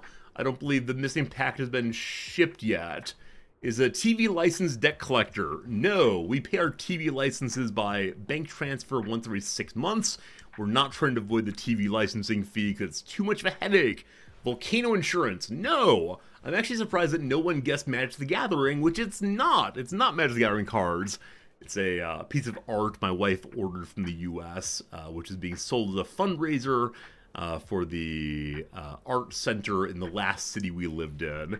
My wife still follows all these people on Facebook and always feels a little obligation to help them out with their projects. So this little piece of art came all the way from, from Midwest US, and I'll show you on stream probably tomorrow. We'll see. All right, they like the dystopian fiction we gave them. Almost out of drama. We need to bring more next time. Anybody else need things? Yes, buy my things. How does this child buy so many things? Maybe she comes from a fairly wealthy family, but my goodness, Harper. My goodness. We're still making about $50 every single day. TV license is an interesting subplot. Yeah, it's a legally required payment to a private corporation that the law does not enforce. It's not a tax, it's a private fee, but you must pay it if there's any way for you to receive television programs in your home, or your car for that matter. And so it's really, really insisted, and if you don't pay it, they will come to your door every single day until they eventually get it. The people who are their collectors for the TV license are paid based on how much money they pull in themselves. And it is a great hobby of non-Japanese people to try to avoid paying their fee. It's a great hobby of some non-Japanese people to try to avoid paying their taxes also. Here in Japan, taxes are paid a year late, which is absolutely fascinating. So, if taxes are paid in March, they're paid not for the prior year, but the year prior to that. So you're always charged on your income from 1 year back. And so your very first year taxes, you pay literally nothing because it doesn't look back. The second year you're here, you pay for year 0. And so if people are only here for 1 year, they just don't pay taxes and run away. There you go. We're getting kind of low on fact books. We're just saving right now in hopes of ending up with sufficient money to buy the coffee machine or something at the flea market, we'll see. Miscellaneous nonfiction could be good, but I hope it gets marked down, and we'll pick it up then, possibly. Okay, the new thing we have is a new kind of hanging plant, I believe. What does it do? Just makes drama more likely. Okay, let's put it inside. Don't hit your head, please. More plants for plants. So, I want to go back to the lighthouse or to the beachfront. Could both of them have, sell X amount of whatever? Yeah, it's sci-fi here, drama here, anything here. I'll finish up the anything here, I believe. We know, like, travel books. What else? Eventually I'll know all these things. Travel and fact books sell best there. But one does want to have a bit of everything, just in case. Oh, no more fact books. First time I've ever sold out of a kind of book. So hopefully, we'll have enough to make everyone happy. And then we need a couple more drama books. And there's a little pile for you. Hopefully you sell big. So cozy. I do wonder how long the game goes on. Is it only 1 year, or do years and years pass you want to stay a nigh infinite period of time? Hello, puppy. Anything new here? Anyone in that lighthouse? How do I scroll in? Zoom, enhance. Find him in his home. You met our little mascot. Such a shame, though. He shouldn't be sleeping outside. I throw him a fish from time to time. I know he likes those. I can't take him in, unfortunately. I'm way too often on a catch. Anyway, here's what I got today. Same thing as last time, but there is not a bone. So he's mentioning the dog. Anything else? Forgot something, did you? No, you can only visit once a day for a new message, unfortunately. We rummage in the trash as always, no luck. Friends, another hour's passed. It's now noon o'clock my time.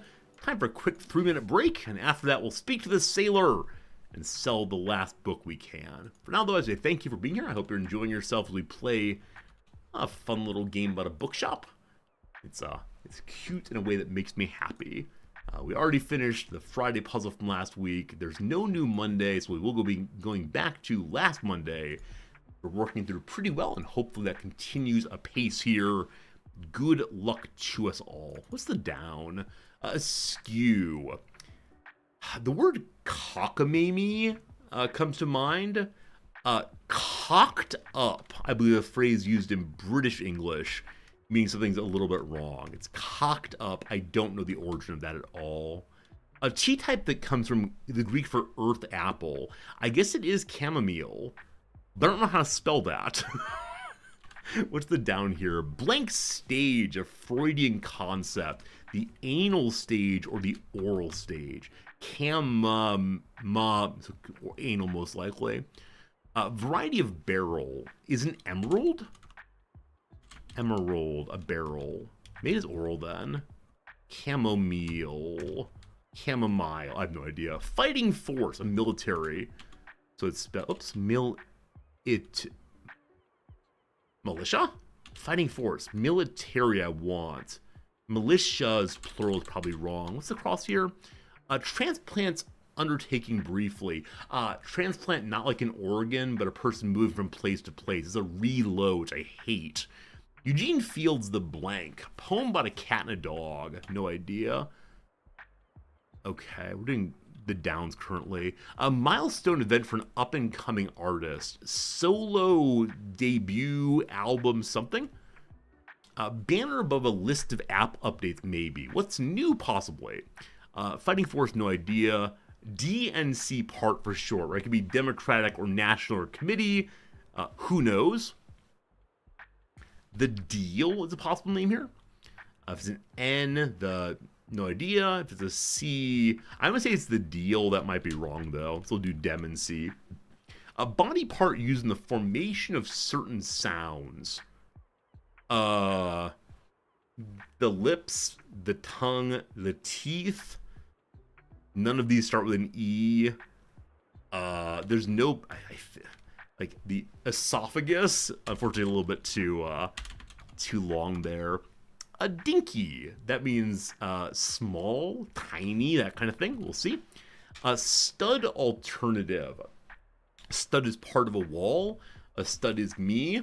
A stud is a breeding animal. Could be a mare as the female of the pair. It could be kind of bull possibly. So it could be the word bull. Use a alternative for that. I don't know if stud is anything else, but who knows? Crabgrass, for example, it's a weed, I think. Activity with the freeze variant. Tag. Freeze tag. When you touch someone, they don't become it, but they have to stop moving. With that in mind, something else is wrong here. Fuddy-duddy. Stodgy, possibly? Stodgy, maybe. Of the underworld. Hadean? Oh, boy. Author of rejection. Tony something. Cock-eyed. Cock-eyed as a skew work just fine also. Tony Tila. So, okay. This fellow writes short stories from the perspective of incels and other disaffected young men. He had a story go viral last year, I think. Yeah. It's an interesting perspective to write from. It's very easy to hate the people, what's it called, narrative characters. But at the same time, one becomes very sympathetic and understands more deeply these things. But I don't know how to spell his name, unfortunately. Gumby, you got it? Gumby, read the scrolling thing. Oh my? Yeah. I'll go and take your spelling, Gumby. I thank you for trying to help my friend. Yeah, Tony Tillamuthi doesn't quite fit. It's something like that. We'll get it eventually. I think this is gonna be millet something. What the Swahili word Simba means? Simba. Is it love? I have no idea. Land. Young woman with a blank, a Vermeer painting, a lute maybe, I'm not sure. A tribe called Quest, FIFA, and no idea. Mimicked is aped. Okay, enough for now. We'll come back in a bit. I know who this author is, and so I'm going to try to see real quick what the name of the piece is. No problem, Gumby. Yeah, the book has been coming up quite a bit. It's a rejection novel. It's not a novel, it's a pile of stories. The Feminist. The Feminist is the one that has been getting so much attention. It is so challenging. And I wish the last paragraph was not in the text. That is the truth of it. Yeah. Also, this one I've read as well. The incels on Reddit trying to think through things. He claims that a DFW piece is what he was going for. David Foster Wallace is the depressed person. Interesting piece. So it's a short story from the perspective of the depressed... No, sorry. The perspective of someone who's dealing with a depressed person, trying to categorize, understand, explain, engage with what it is to be a depressed person. And he shifts simultaneously from like real sympathy, the person can't fit in, the person can't engage, the person is tired, etc., to the perspective of one who has to deal with the depressed person. The person is a narcissist, the person is selfish. It's really thoughtful the way it switches back and forth. But in later years, after its death, it came out that DFW was in some measure dealing with someone he knew, a former girlfriend, I believe, who was depressed. And so the piece was in some ways like a working through of his breakup and was not terribly kind. The other one that comes to mind, of course, is David Foster Wallace's Brief Interviews with Hideous Men, in which he tries to give like an honest account of the way in which certain kinds of masculinity present themselves. And so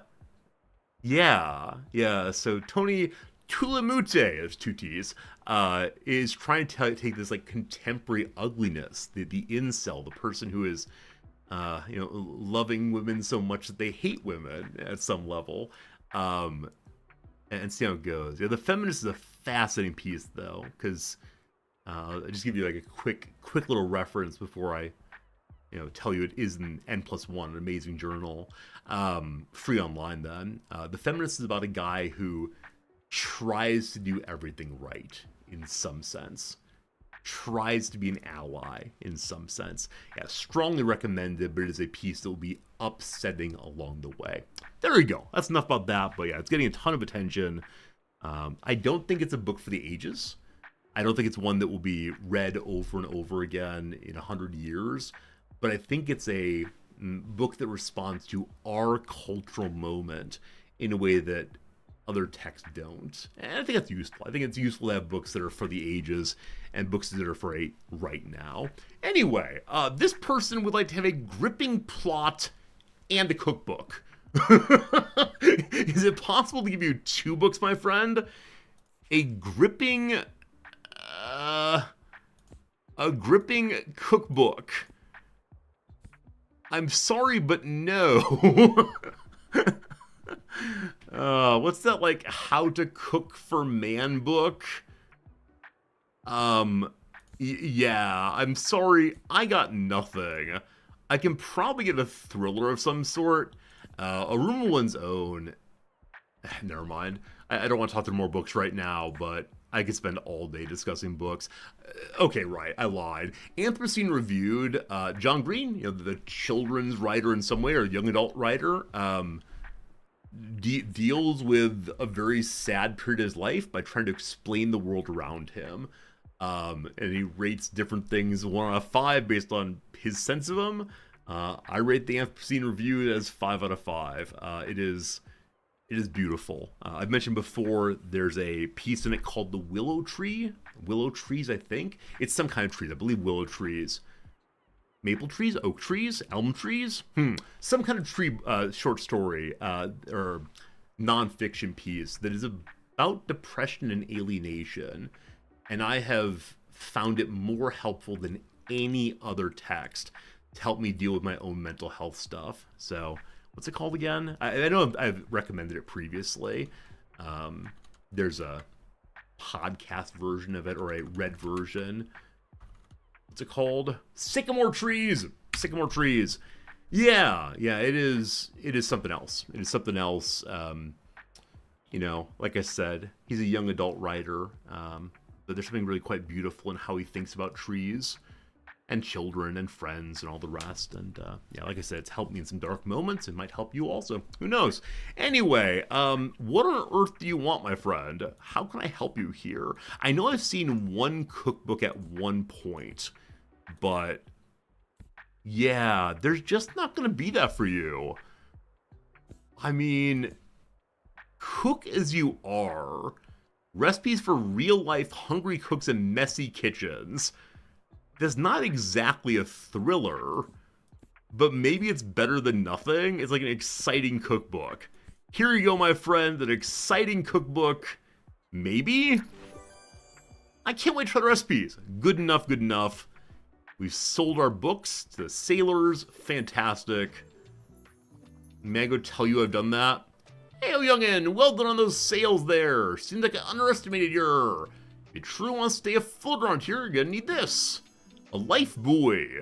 Literal lifesaver, lowers danger. You're not gonna fall in the water, and better chance of travel sales. Let me tell you a wee secret. Us sea folk, we love a good decoration or two. If you want to garner a little respect around here, you have to show us your maritime side. Equip 3 maritime decorations, already done. If you're seaworthy enough, you might get an invite to the fish market next Wednesday. I'm sure I got some knickknacks left over if you want to have a look.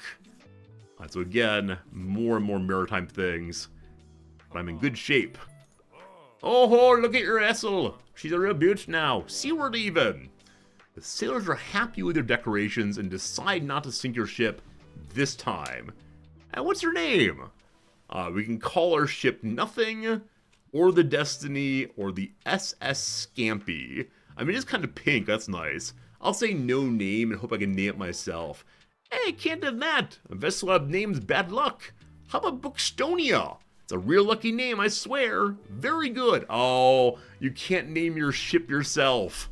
Consider me outraged. You're ready for our fish market now. Come by Wednesday, kiddo. Maybe I'll find something to your taste. See you later. Alright, so Wednesday is the fish market consistently, and we've been invited. I have no idea what they want to buy there, but I will go and learn more and hopefully sell enough to be able to buy the coffee machine at 200 monies. Ooh-wee. Oh, this building's open. I don't know if it opens every day. Hey, I'll pick out a new book if that's okay. Well, sorry, break time's over. I can't miss tonight's deadline. That means no new articles in tomorrow's edition. I want to remind you, his articles have been, here's how much money I've made. That's right, I have to write a story every day before dusk. I am the only journalist that review after all. Thankfully, Diane and Harold cover everything else. Who are those people? Maybe I'll tell you about them another time. I should get going now. Look at the books first. I found a travel book. Maybe you can write a little story about that. Harper's here again. All these people demanding more and more things of me. Ugh, so I'm the only person here who gets any work done. Maybe it's unfair. I need your help. What do you need, Harper? Hi. Folklore, please. Myths and legends. You will recall the first time I gave her a book of myths and legends, it was The Silmarillion, and she got angry. She enjoyed Valperga, a novel set in the Middle Ages by goth nerd Mary Shelley. I believe we gave her that book, absolutely. So folklore book. Feminist Crypt Queer, no. Bookstonia, no. Botany a Day, absolutely not. Myths and legends. Oh, Normal People, so good. Here we go. So, Silmarillion is not encyclopedia. It's a story about elves. Normal People is a very strange little book. I read it. I ended up not being terribly satisfied with it for personal reasons. It's very well written. And when this book came out, actually, no. When Sally Rooney's second book came out, one of the major magazines, I believe, ran a story calling Sally Rooney the first independent voice of the millennial generation. I don't want to say I hope that's not true. I hope that there are a variety of voices for us, so to speak. Yeah, I don't want to speak harshly on anybody. But as a millennial, right, I don't want what she puts forward to be what we're all about. But, yeah. I mean, part of it is, this is a young romance novel. It's about people having romances in high school, and I didn't have that at all. It's so foreign to my experience that, yeah, it made me, in some measure, upset to read about it. And maybe that's the point. Anyway. Sally Rooney, a very good author. She just can't be the voice of my generation. Gosh darn it. Alright. Do you have any folklore? I mean, right. So Dan Brown likes looking at mysteries and symbols and so on. Probably not perfect, unfortunately. A Short History of Nearly Everything. Another really good Bill Bryson book. I'll recommend every Bill Bryson book. You can spend so much time with it. Historical Niche. An in-depth exploration of the Danelaw. I saw someone on Reddit, I think, yesterday, making a, I believe, sarcastic response to anti-colonialists by saying that they have to bring back the Danelaw because that's the culture that he cares about most of all. And so if we want to get the world to be anti-colonialist, get rid of the Norman invasion and give me the Danelaw back. Absolutely delightful. I mean, this is neither myth nor legend. It's old, though. It's old, though, for sure. Yeah, I think I say I got nothing for you today, my friend. Unless there's a... I mean, over here we have just our sci-fi section. And so I think the answer is just no. Yeah, sorry, nothing today. Nothing today. Would you think I'm crazy if you told me that Silmarillion's the only Lord of the Rings book I've read? I mean, a little surprised by that, but no, I definitely read the Silmarillion myself. I was 17 years old, I believe, and I struggled because I had no idea what he was on about for most of it. I remember going to a library then, asking the librarian for help with it, and what she told me was that Tolkien was trying to blend a certain Christian sensibility with traditional Northern European myths. And I said, cool, I know Christianity, back to it. And I really struggled, but I got through it. And I remember basically nothing of Silmarillion, unfortunately. That's how it goes. Harper, I'll try to get you a better book next time. I didn't know you were coming. You know what'd be great? If you can go into your trunk and find more books. Especially ones that you've set aside for particular people. But not so much. If you ever needed some fresh local goods, you know, there are other markets besides the dreadful Mega Marsh. You have our flea market, of course, but you should also drop by the fish market sometime. I've already been invited, but thank you, Tilde. You won't necessarily find the most exotic seafood. Walter and other fishers are making sure the local sea life population are kept in check before they go out of balance. So books on ecology, perhaps.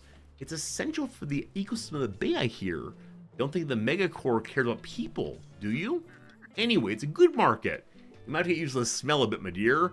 Oh, you know what? I bet at the fish market, we could find food for the dog. Oh.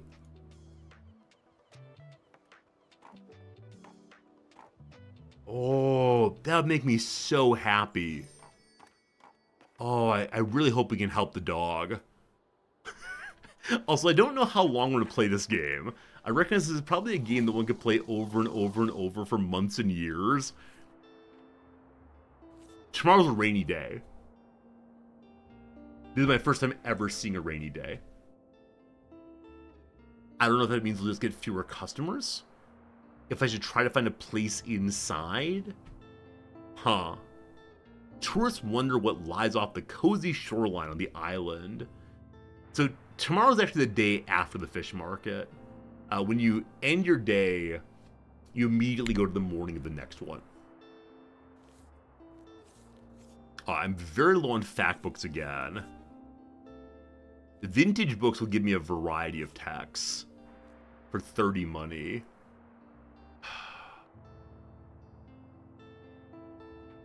I don't know what they're going to want. Do they want to cook their fish? Maybe. Money spent, I'm not sure I should have spent. We got 6 fact books, that'll work.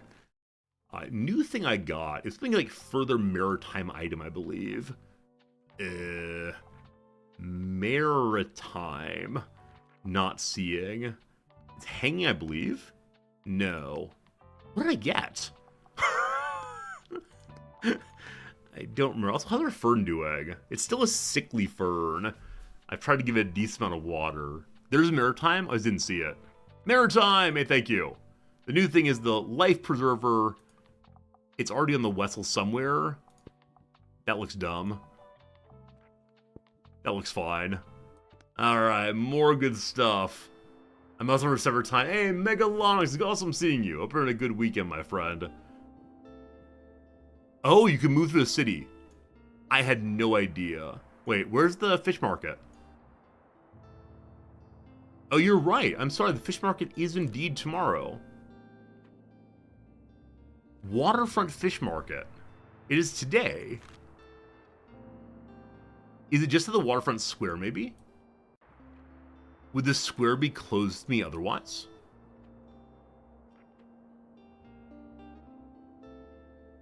It is just there, okay. Yeah, I don't see anywhere else. Alright, please be the fish market. You've been feeling sickly. I'm sorry, Megalonix. It's really good seeing you, though. As always, you've been part of the community forever. Always a joy. Oh, there's notes on it in the journal already? Fantastic. Fish market on Wednesdays. So yes, indeed, it is here on Wednesdays. And so hopefully I have a lot of extra people here, maybe? Very cool. So travel and fact books is number 1. Ready to go. Read the newspaper. Okay, travel books, fact books. Looks like, no, that's the wrong one. Sorry. Looks like absolutely no one bought any, drama books yesterday. Almost no classics either. So we have way too many fancy texts. I'm going to fill that up entirely with these. Full page of these also. Out of fact books, very good.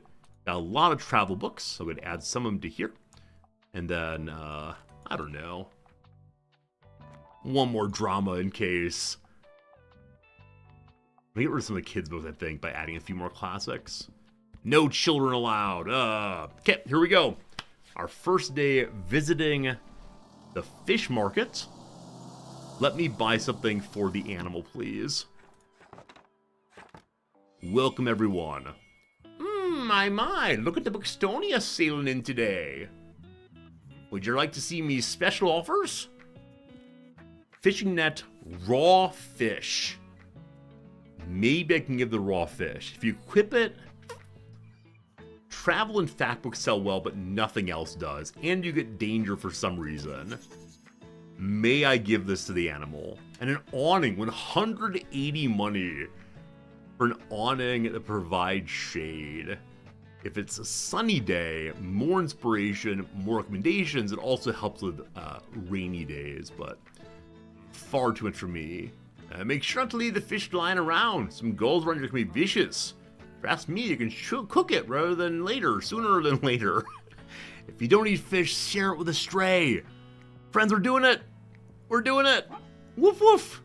He intently eyes the raw fish. Yes, buddy, for you. Woof woof woof woof woof. We fed the stray.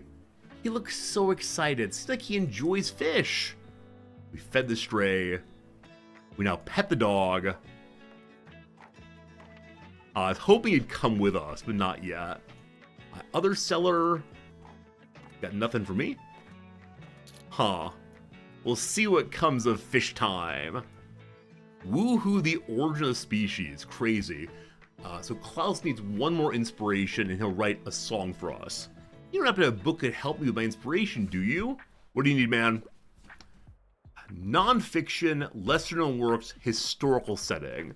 I believe we gave you that previously. So historically setting non-fiction. Architecture in Britain from 1530 to 1830. I believe you're getting that book, my friend. I don't think I'll ever sell it otherwise. Poetry, architecture, historical niches. That's the Danelaw. Should I give him the Danelaw, or should I give him, the book about architecture in Britain? I doubt either of these will ever be read by anyone. Here, you're getting the book about the Danelaw. I better hear a song about the Danelaw. Sweet! Sounds very interesting. What's wrong with you? Hell yeah! Historical niche sounds dope! Thanks, mate, a massive help.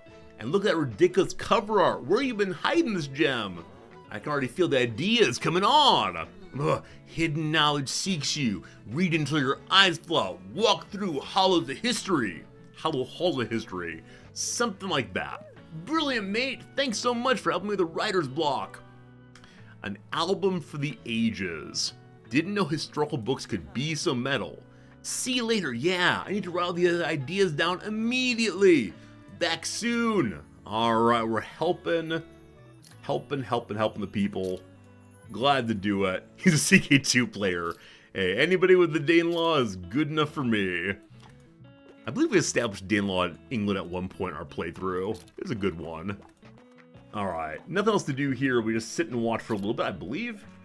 And trying to get to 200 money in the next week or so. The hard question then is going to be, do I spend money at the flea market? What's the journal look like? Oh, memory. You can get memories of all different people. Have until the 28th for the summer bonfire. End of the season with everyone at the beach. I'm glad that we're invited to spend time with these fine folks. I need even more shelves. So I guess the great hope is at the Flea market, I can find more shelves. So I guess that'll be it. If the flea market has shelves, I buy. If not, I save. Do you have anything like Discovering the Greater Bookston Region? So it's a travel guide about where we're from. I think. I don't have anything exactly like that. So how about we give you instead Explorer's Guide to Georgetown. A place you've not been. Ben, maybe you should go there. Do any of you enjoy reading books about places you've never been to? Like, do you like reading travel guides and imagining what it'd be like to be there? My wife loves it. My wife loves to read through travel books and say, someday we should go to this place or that place, and all the rest. Maybe local history books will sell well. Yeah, like I said before, I wish I could select just individual books. Just individual books. I definitely want to bring this one or that one, but not how the game works. My constant complaint. Maybe someday. Alright, Fern's here again. Enjoy the rest of your day. I think Fern's flirting with me constantly. But, yeah, I don't know. Good luck, Fern. 8 more sales, and we can buy our shovels for the beach people. I can imagine liking old travel books. I've never really read them myself, but just the idea of taking a voyage with someone to see things that... Not see things, learn about things that otherwise wouldn't know. Happy sailors! Sailors love my maritime inclined decor. Wow, 72 money today. Need to make 2 more sales. Come on! Please buy my things. No! Alright. Ruff, ruff! Hey, he's following you. Seems like I want to stay with the bookshop. Or I'd like to take the dog home with me. Absolutely. Can you imagine if I said no at this point? You all would unsubscribe. We are nice to dogs here. Oh, he's so excited. He used to live on a fishing boat, but now he never leaves your side. When you recommend the correct book, he gives 2 money. He costs 3. He's a warm creature, calming, large. Oh, who's a good boy? Now he needs a proper name. Oh no, you're stuck with giving him a name that's pre-programmed. Is it Buddy, is it Behemoth, or is it Bailey? So know that one of you fine people has, or at least had, a dog named Buddy. And so we're going with Buddy in the great hopes that I confuse Pepper's dog. Hey, buddy. Hey, buddy. Bookworm. B for Bookworm could be quite good, but... Hey, buddy. Arf. Alright, you like your name. I like you too. He likes it. We adopted the stray. Welcome to the tiny family. Awesome. True mission accomplished today. Very, very, very good. Gotta get some dog food next, possibly. Alright, there you go. Mission accomplished. Very cheap books. Always happy to buy those. Lovely. Still low on fact books, but no one's currently selling those. And friends, you might be aware, you may have noticed, it's after 12:30 my time, so time for us to set this game aside. I guess we'll pick it up again tomorrow. I don't know when we'll ever finish this game, but at 12:30 we make the awkward pivot. It's time for the awkward pivot from this game over to another little game. A little game you may have heard before called The Chess. If you're here only for the other games, I appreciate hanging out with me. If you want to see some chess, some excellent play at chess, I'd love for you to stop by and see me straight away. We'll see how it goes, though. Thank you much for being here all the way. Will I finish Blueprints? Probably never. Unless I do a bit of it off stream. I think we're behind enough on Blueprints. I don't see myself ever playing it again. It's a cool game though. Very cool game for sure. But who knows? Let's see here. What's today's title? Friendly Incompetence. That's what today's title is for our chess stream. Seems about right for me. Chess, absolutely. Let's go, let's go. Excellent. Excellent.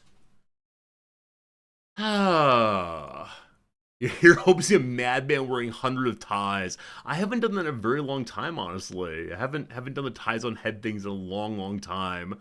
I've considered bringing it back. It's a good way to farm money, but it is indeed ridiculous. So I don't know. I don't know. King versus King and Rook. Never heard of it. All right, fair enough. That's pretty funny. I will take that title and put it there. And you know what? You know what, Fernandez? I think because of that submission, you will become today's VIP. One VIP a day. Pharaoh, it's you. Can you be both a VIP and a mod? Let's see right now. Indeed you can. The daily VIP has been assigned. You lose it tomorrow. But good job, Pharaoh. Good job. Funny comments. Get those. I played 2 games off stream. As you can see, they were both a bit of a problem, unfortunately. I didn't like that. I don't recall what happened in either of them, but I lost both of them pretty handily. So we're still over 500. That feels pretty good. But we gotta do better today, team. Gotta do better. All right. Some of you have told me I can modify the kinds of puzzles I get, so I don't just get endless checkmates. I don't know how to do that because I don't mind at all. Let's see. I'll get rid of show puzzle goals, but there's nothing here about what kind I get per se. Anyway, black to move. There's the king. You are protecting this one. Just change the difficulty. Oh, okay, I can do that. Oh, we take this. And we take this. Hooray! Hooray, hooray. I'm going to do 2 more. Black to move. Is this just a go here one? Cool. Last one for now. White to move. I have a knight. I have some pawns. I have a pawn. We want to drive the king to there, I'm guessing. Huh. That'll work too. It'll turn to a queen eventually. Nice. Nice is nice. All right, 3 in a row done. My friends, it's time for an actual match against the actual human person in the actual world. I will thank you for being here. I will thank you for spending some time with me. I look forward to playing effectively. Gosh, I hope. There are 115,000 people currently playing chess. Which one of them will we get? I don't read chat at this point, but I will see you on the other side. A person from Taiwan, indeed. All right, which defense do I want to do? Okay, knight to there already. So I know that this is a weak move if I go to there. If I go all the way out, the knight attacks here. Let's do it. The elephant gambit. My intention is to go through. I suspect that you take, I take, and then I don't know what happened after that. Right? You can go here, not a fork. You can go here. King's got to move, that's fine. You can go here. Okay, took across. That surprises me a little bit. Now, I kind of suspect they're going to bully the queen back. But this is now protected. So, if I were on the other side, I'd bully the queen back now. We're not taking this, certainly. But we'll see. Oh, interesting. Okay, what are you doing then? What are you doing then? Okay. I mean, if you go there... Okay, if you go there... Well, that's fine. The rook comes out then. You have nothing on this side. What are you doing? What are you doing? I don't know. I don't know what you're doing. It confuses me. So there's no good queen attack right now. She should probably drop back at some point. I can move the c-pawn forward to protect her, or to potentially push into the bishop at some point. This is protected, as I said, so we're not concerned about that. I can go to here, attacking with no follow-up. We can go to here, like, annoying some stuff, for sure. I think I'm going to move the c-pawn forward. Oh, wait! Wait a second. That's a fork that's actually really useful. If you come out, we actually take you. Okay. Okay, pure shenanigans afoot. So I can't move this piece now, unfortunately. Oh, it's gonna be great. Gonna be great. How? Oh, that's so fun. I think I add a defense here, or my knight can come across. How's this work? So if my knight comes across, this is great. It blocks this. If they take here, I'm going to want to take here, and then they take my queen for not much. Oh, that's fun. So do I put a defender in then? How fantastic is this? What a fun moment. I'm going here. I'm not sure if that's the right way to go, but how fun. I know I'm not allowed to say I've never seen this before, but this feels novel in a way that feels really, really cool. If I lose now, fine, awesome, no problems. Okay, you're attacking my queen. So what could be interesting here is to drive here, because it can't be captured except by the queen. And if the queen captures, we can recapture here. I like that, I think. What else could I do to be useful right now? I mean, we can move here, still protecting everything.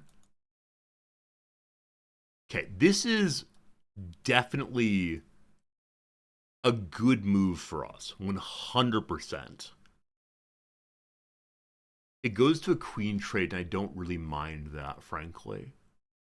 Yeah, so I get a bonus. There's no rook, no bishop here.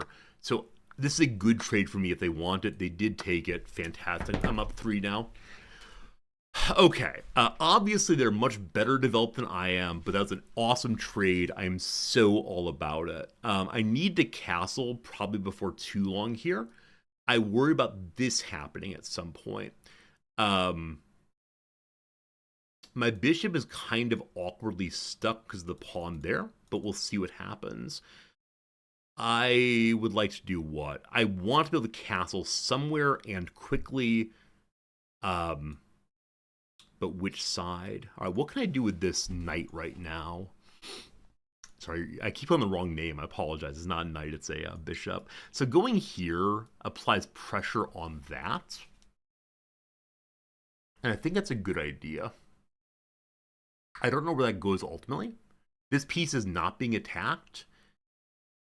My current thought on the rook is to go back to here, which can be caught safely. Like if the buddy comes down. Sorry. I don't know why I have trouble calling pieces by the right name in the right moment. I'm just thinking about too many things. So for now, the rook is to be called the buddy, because he's best friends with the king. They're buddies there. A little buddy cop movie. The king just wants to retire, etc. I'm really happy with that move. Okay, so not a fork. This is being attacked right now. Because I'm up, I could try to trade. Is there a fork I should be worried about? Let's see. If you go here, the answer is no. If you go here, the answer is no. If you go here, the answer is no, etc. So this is the only piece in danger. We could go forward 1.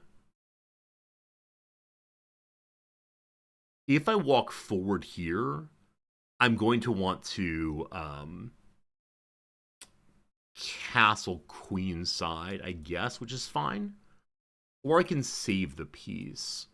There's a check available right now, but it's a lousy check, so we don't want that. Do I move or do I attack? I mean, the move would have to be something like that. You know what? I'll take the trade if they want it. Okay. As expected, we now move. Oh boy.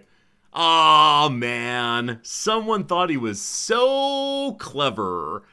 So yeah, it is the case that if we move here, they take that, I take that, and then we may have troubles. So I can block instead with my knight.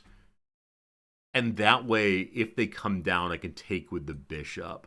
I think this is a better move than bishop in. I think that works well.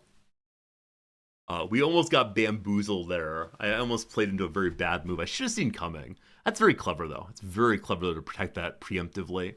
We got to deal with Buddy here. Like, frankly, got to deal with. I was thinking of moving forward to take him, but no, not right now. So you're good and blocked in. They're trying to stop that from happening. Legit. As of right now, though, if you come down, my king can just take. That's a fine trade from me. So currently, if they take here, we're good to go. If you go here, we're good to go. So I think I have no concern on you. Again, I'm okay with trading that totally. Though you do have this advantage, which I like quite a bit. So we can kick here. We can also go ahead and castle here. Kind of want a castle. What else we done currently would help us, though? Right, you can go here and be lost. That's not great.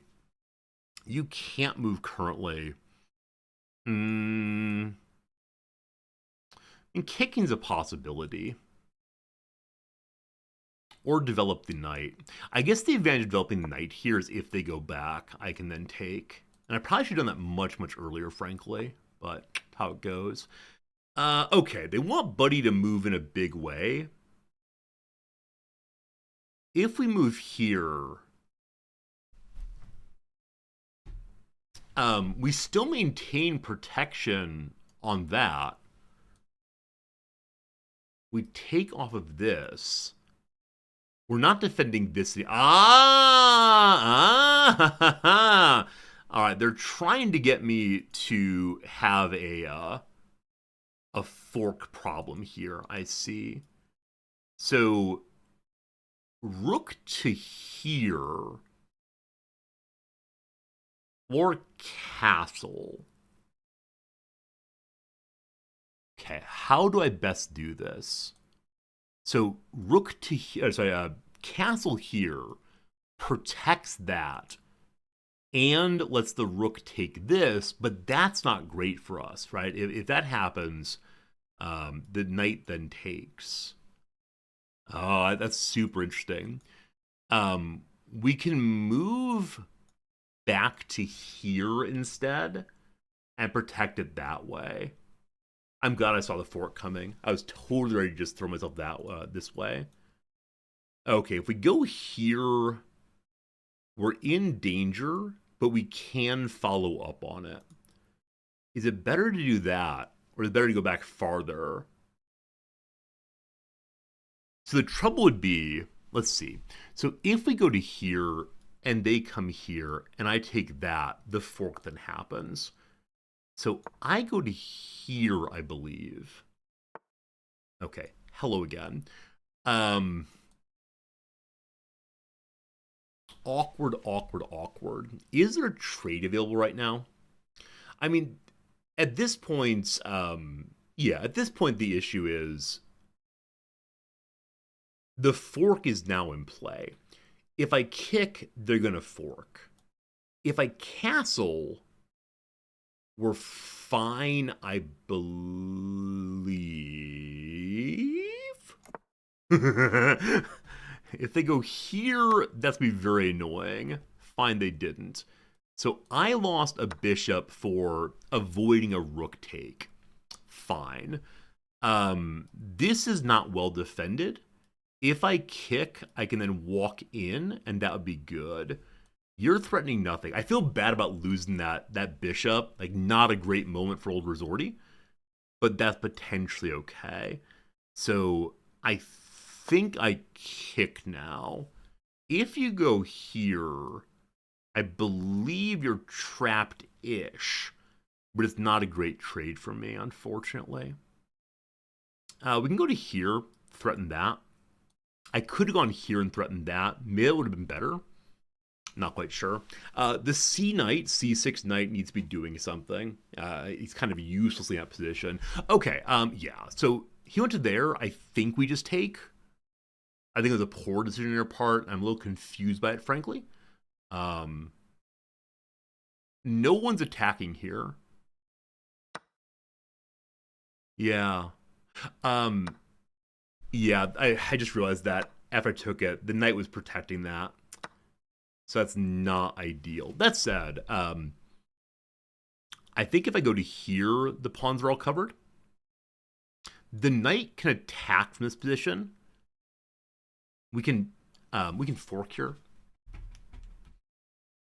The fork could bring him back, and then I take. I think that's the move I want right now. Think I want this move. He comes back, we take. Now, if that doesn't happen, we go here, the king moves, we'll say. Then what do we do? I think we then move one of our rooks, probably this one, to here to protect. But checks are always nice. Yeah, everybody loves a good check. Checks are fun.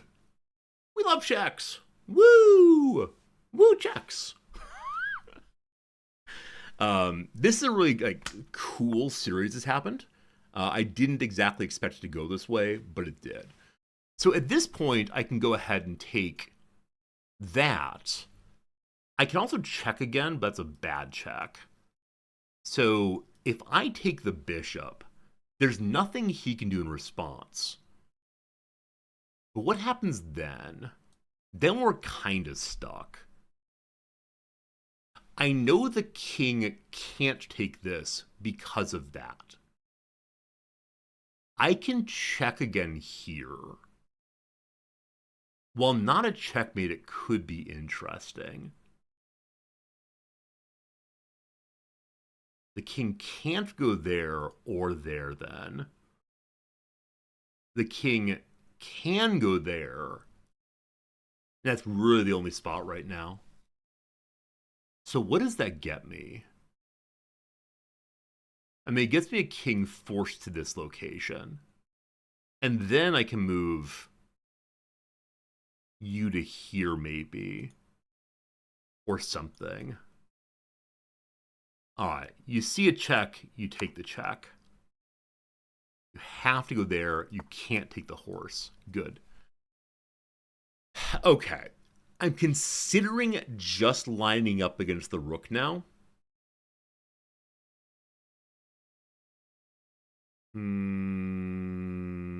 Yeah.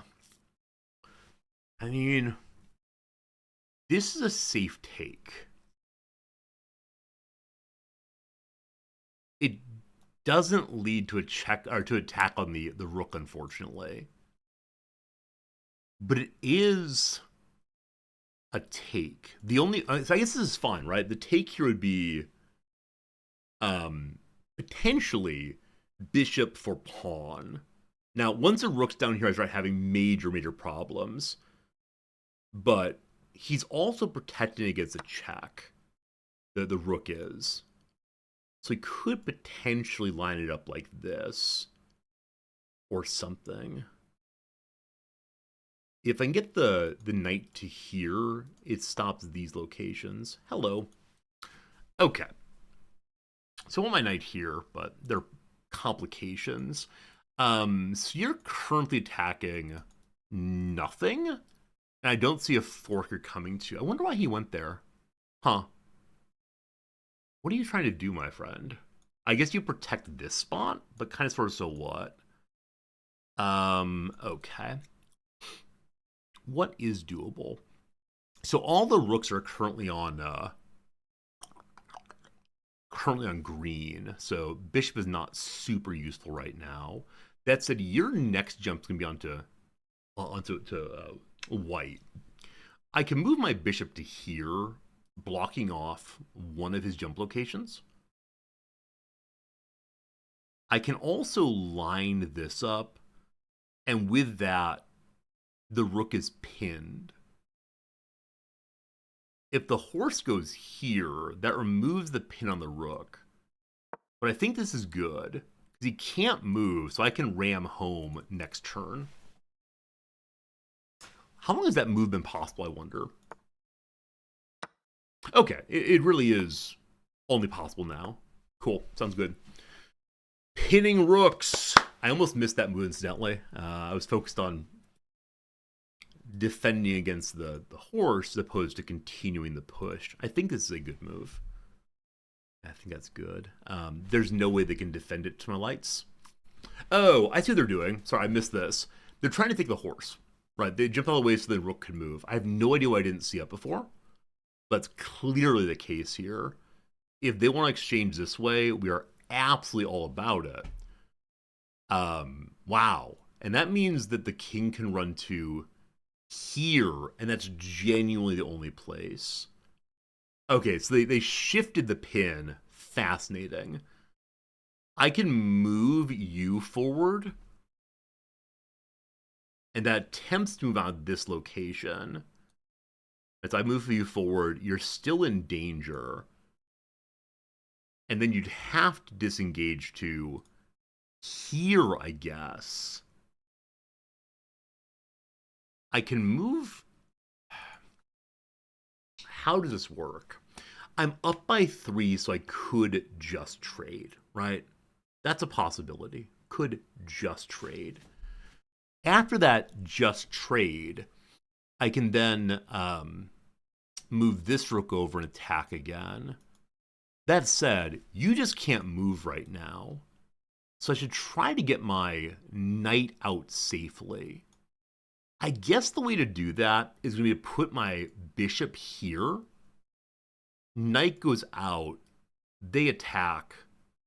Never mind. That doesn't work well at all, does it? I can move this pawn forward and see what they do. Right? You're pinned. So if they take, that removes my concern here. Yeah. If you don't take, it's mine, your choice. That took me longer than it should have to notice. So one thing I'm doing better today than previously is I'm noticing the pins. There have been times previously where I've forgotten pieces cannot move. This time we're noticing it, and it's absolutely first rate. Okay, as expected, I took that. So you are currently attacking nothing of mine. We're currently even, but not for long. Yeah, not for long.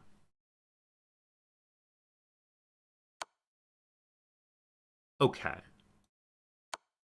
Okay, we're now +1. So that exchange was not as good as we want it to be. I thought we'd get more out of it, we just didn't. I can check here kind of uselessly. So unfortunately, the king's on a white right now. Wait, is this useless? Wait.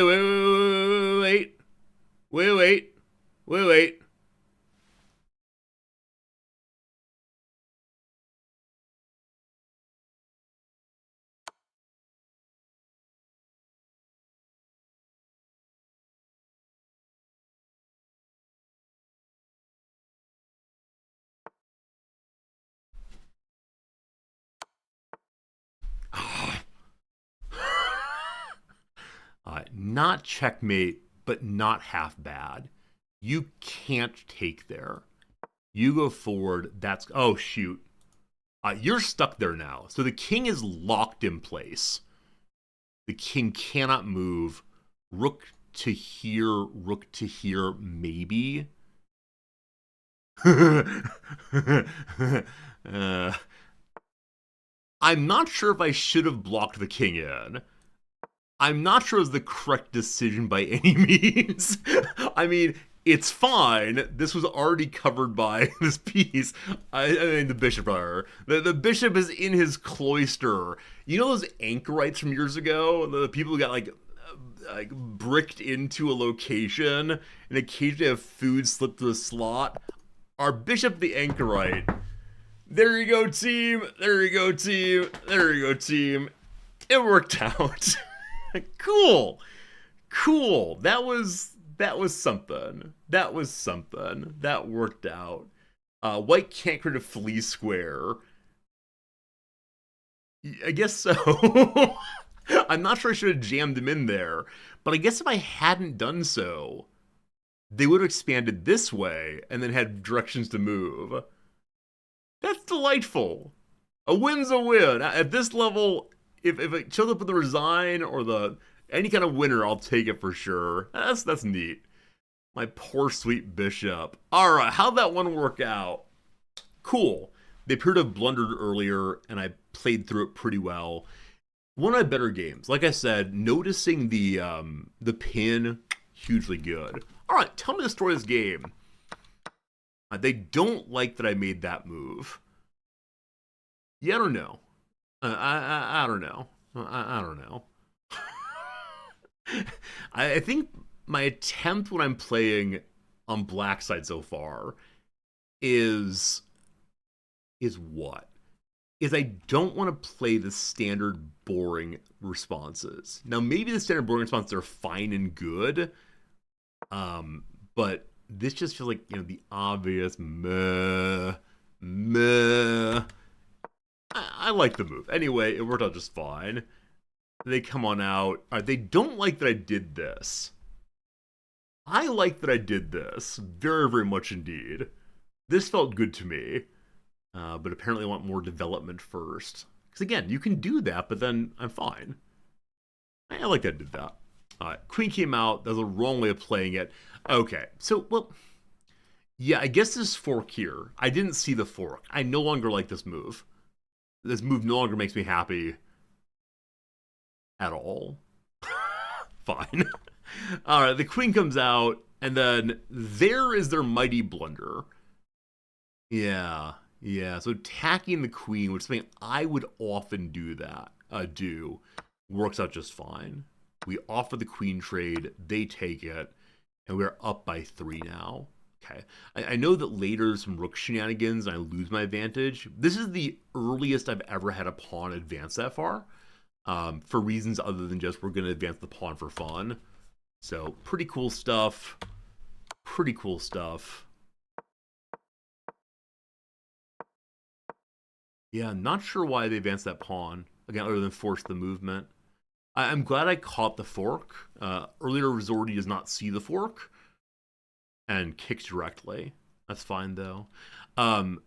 We have an ad break coming right now. I'm sorry that I'll be talking through the ad break, but I want to see if we can figure out what's going on here. Arcarius, thank you for the very generous resubscription. You get to see the evaluation instead of dealing with the ads. This move does bring you joy. Yes, the entire thing is, does it spark joy or no? But yes, your subscription sparks joy, and thank you very much, my friend. I know you've been enjoying the chess, and so thank you for supporting the channel and the chess we play on it. Okay, I want to think kind of seriously about the next little bit here. So, I castle.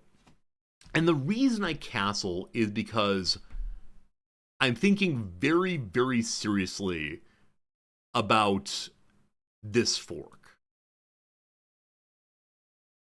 I know I could have stepped back 1. If the rook came down, we would have been fine on that, but then this would have happened, and they would have took a rook also. Yeah? I mean, I guess the way I would have played that, so you go here. Wait, are we fine still? How does this work? So we go there, they take that. I've got to take this. They go forward. I guess my king could go here then. And at least we'd take a rook. Or do they take the knight in response? Maybe? Maybe. Anyway, the play I did instead was to go ahead and castle. It's not the world's greatest move. What does the video game prefer? It prefers the kick. Why doesn't that lead to this immediately? Oh, because the bishop is still there.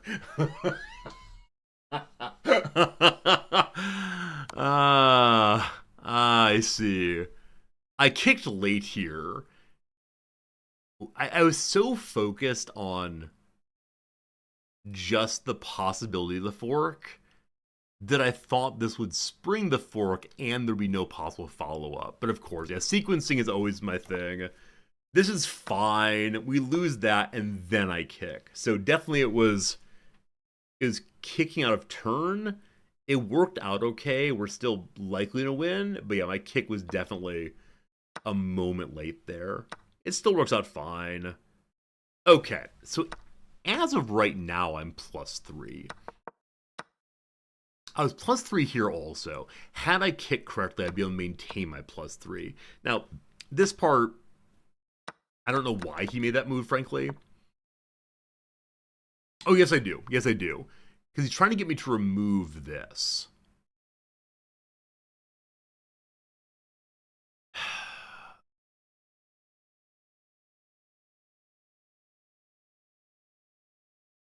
I do this. Attacking with the rook was better. Yeah, of course it was. Of course it was. Because then we still protect this. Yeah, this one of those moments of gotta make the trade, without really thinking about why the trade is happening. The trade for the bishop here. He has back to +3, but no, that was not a great moment for me. I mean, it's fine. So from this point forward, I become very concerned about the rook's proximity to the king. I know we're still, having more than enough pieces there. The king kind of has an escape hatch, but I'm concerned. That said, I noticed the fork. They would have preferred that I go over here rather than the fork. Why? To force the trade. Okay. I mean, I make the fork instead. I'm thinking they might come back. They don't. They move in instead. I attack again. I'm very glad in this moment I noticed that this is covered here. That's the kind of thing that often I would have missed. I'd say, oh, no, he's going to take the knight. But no, he's not. He's not. So this began really getting him stuck in there. At this point, I have absolutely no idea why they've moved the knight. I get very, very confused, forgetting that it frees the rook. But yeah, I end up noticing a pin at this point, and that's pretty cool. They would have preferred me using this one, I assume, just to get the rook active. Other than that, there's no strong difference. But I should have done that for sure. They pull back in a really smart way. The game would have preferred them pull back all the way. Fine. Push it in there, no problem. They just have trouble finding F3. Is it a short mate, though? F3. F3. F3. So, like, bounce to here? Is that what you have in mind? It might be. I'm not quite clever enough. Anyway, I'll keep playing what I did. So they move the rook over. I take. In this moment, they realize they're going to lose the rook either way, so they go ahead and take. They prefer to further fall back. I don't know. Mate in 6 now. Mate in 5 now. Mate in 4 now. Still mate in 4, you fool. All right. Mate in 4 still. Mate in 3, in 2, in 1. Awesome. That might be one of the first times that I've developed a checkmate successfully. So I guess I didn't need to ram the rook. Yeah? Yeah, I guess there was no reason for that. As I could push forward here and then attack. But in so doing, I'd give this up. So I guess I like what I did. It was one move slower than necessary. But there you go.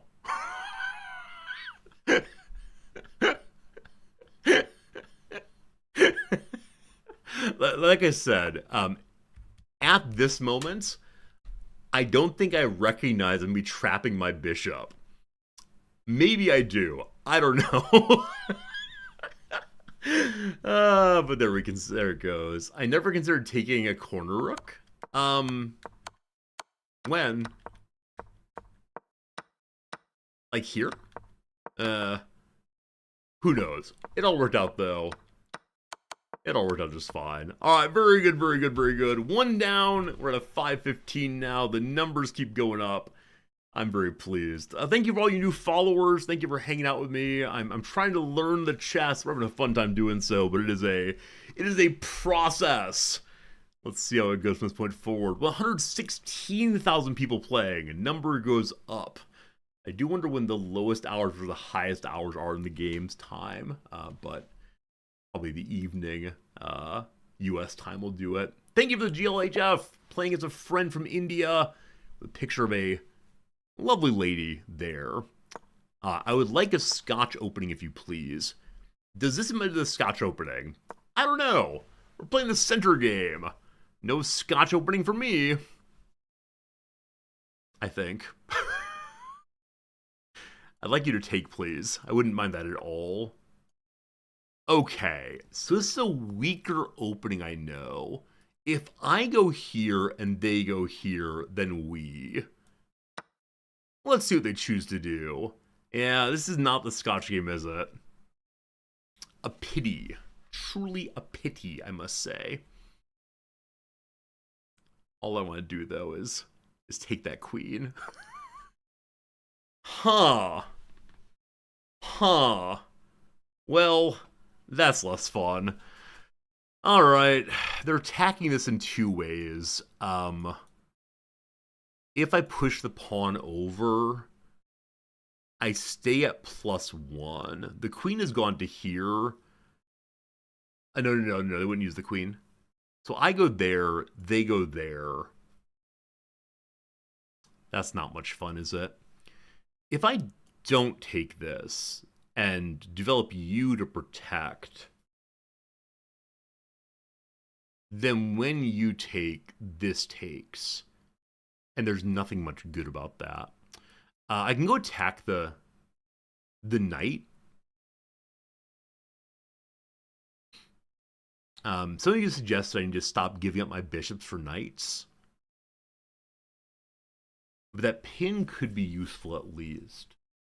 Now, if I pin, I assume they kick. And then I assume I just take, actually. Well, we'll see. I think this is not a good move. I think this move is questionable at best, but it buys me some time, possibly.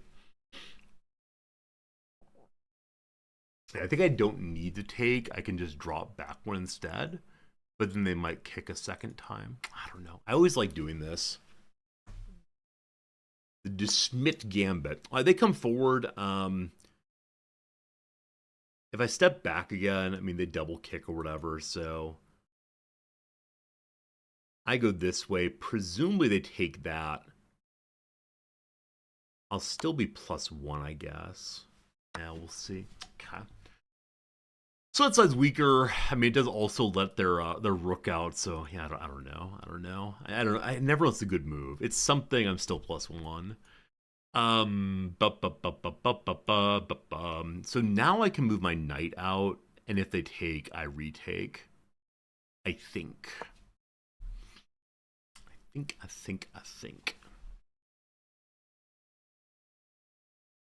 this position, of course, one can also, do one of these. Then they probably just push, and then you drop back and get double kicked and so on.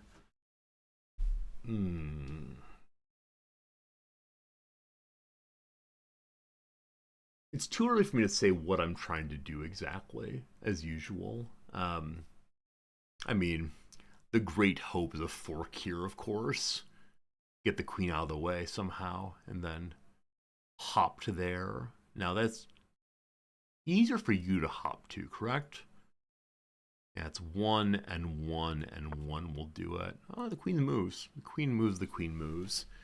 I think they're thinking take, I take, they take, and then they're up. How do I remedy that? How do I remedy that by any means?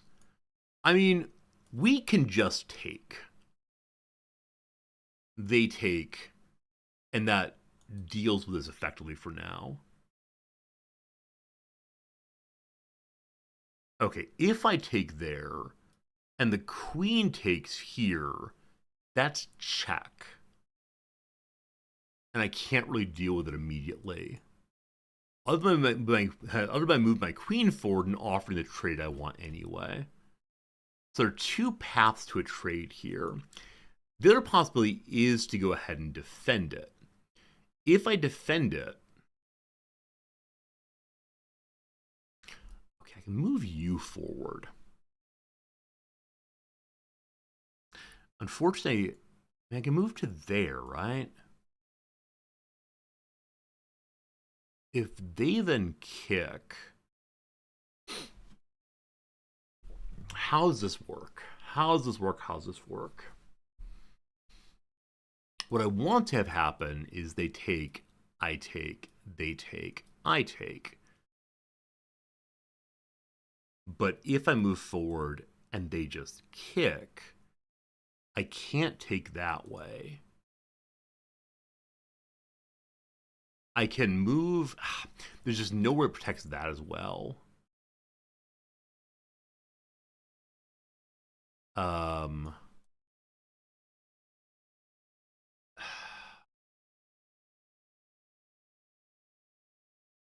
I take, they take,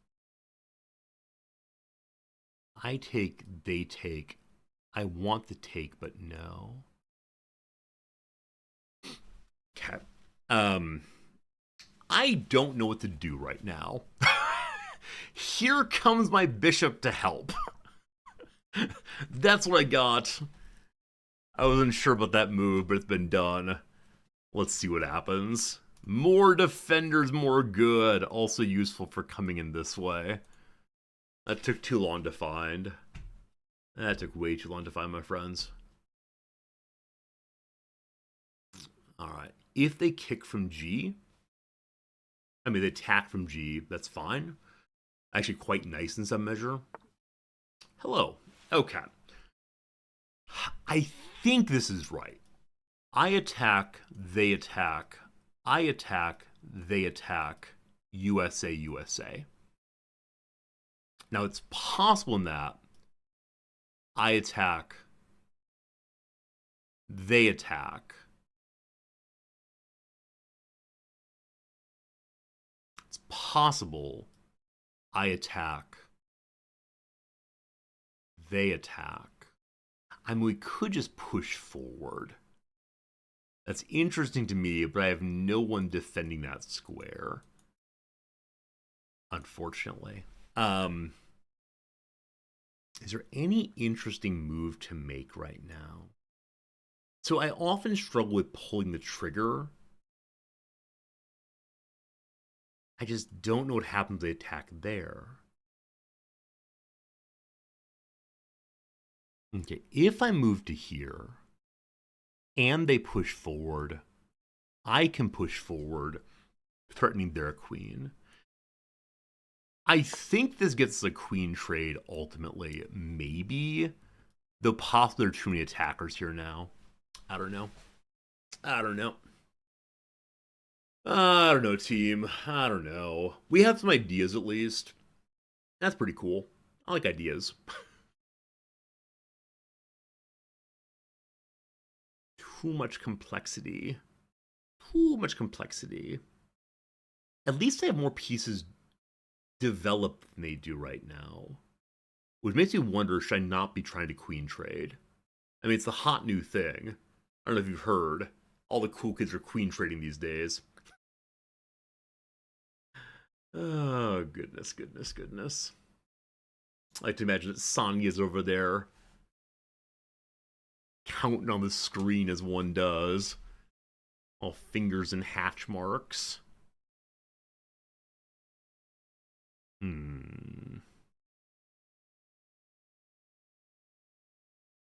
Ugh. Over on my Magic Gathering selling account, I have a card listed for 8,000 yen, and someone offers me 6,000. A bit too much of a discount, my friend. Bit too much of a discount. These greedy such and so's. Okay. I can force the queen trade by just going to there. All right, this is the guarantee queen trade.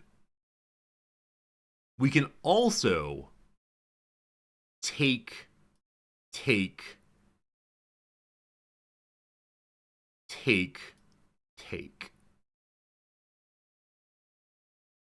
Ooh, I'm ending up with bad math here, aren't I? I'm ending up with very, very bad math here. Because they're a bunch of pawns. Son of a gun! My attempt to get a queen trade here is based on incredibly poor mathematics. Treating every piece as if it were equal. Why did I do this? Why did I do this? I just wanted the queen trade. I mean, it is a queen trade. Mission accomplished. But so what? Wait, it's not trade. I didn't move the queen in. Had the queen moved in, it would have been trade. It was not, though. Okay. Shoot.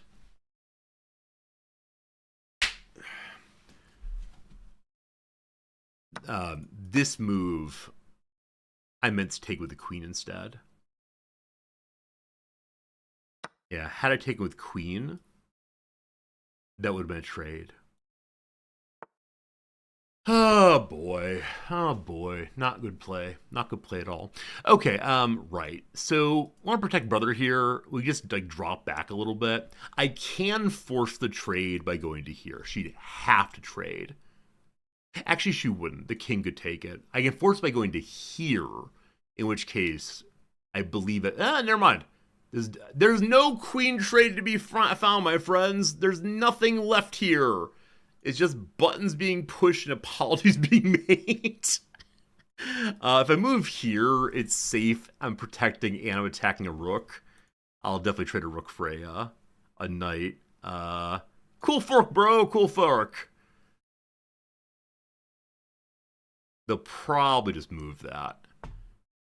Okay. No one's attacking here at the check. And no one's attacking it. I could rush in and take the knight, but we just lose then. So the king has to go here. And that interests me. I need to get a rook available, huh? Maybe I should have castled before this. Maybe. Now, if they can't take the knight. Okay, cool. Right. We can get our trade here if I want to. I suppose. If you go there, that'd be bad. You can take... is there a way to make this thing work? Is there a way to make this thing work at all? So, like, all this direction, bad. All this direction, bad also. I can take this pawn safely. I think I often get excited about grabbing pawns and it works poorly. This, definite trade. This, fascinating to me, because it does attack the rook there. The queen takes. We're still at ones, unfortunately. I need to get a rook here. I go here. We're safe for a turn. So probably the rook just comes forward. Not rook, so the bishop comes forward. Okay, we're to hang here for right now. I'm expecting one of these. I want a castle so badly right now. Which is probably to say I shouldn't be applying pressure still. I need more pieces forward. I think. There's probably a better way to play the last little bit here. Okay. A knight's now attacking here. We can go to here safely. Which would mean the king can't take. I wish I were +1. If I were +1, I'd force the exchange right now. But I'm just not. So because of that, I'm feeling a little timid. Okay, this is an unsafe take. If I scootaloo... Okay, there's nowhere I can go right now that protects the knight. So I think, unfortunately, I need to make the trade now, even though I kind of, sort of, really don't want to. No one can take this piece except for the queen.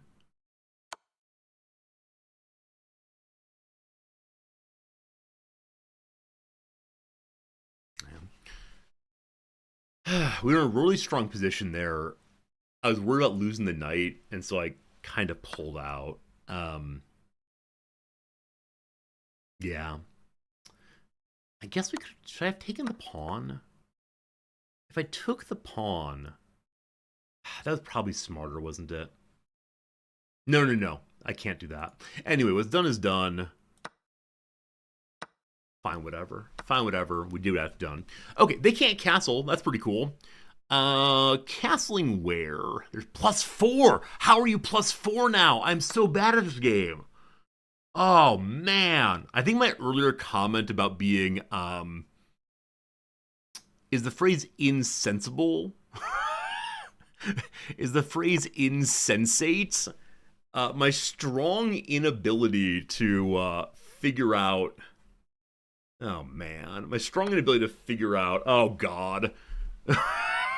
One moment, Brett, with you. Okay. I can move you over to here safely. Be right with you. Sorry. Treating pawns like minor pieces is the issue. So I think I go here, and he's kind of useless for the moment. True. True that.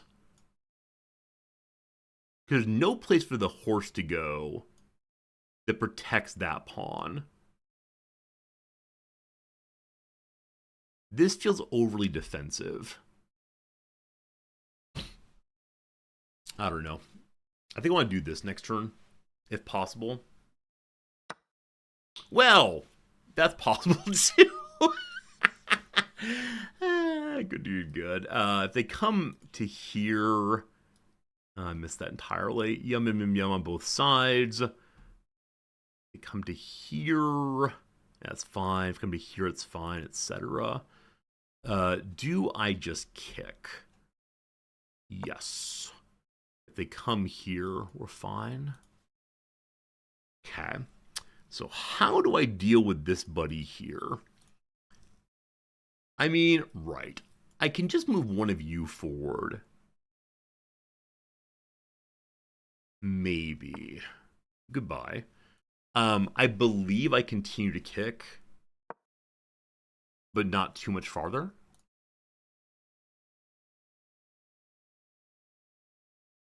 Okay, how does one deal with this puzzle? Hello. Okay, so you're not attacking anything problematic right now. You're back to the same place you were a moment ago. Fine. I don't want to go forward again because of this. Fine.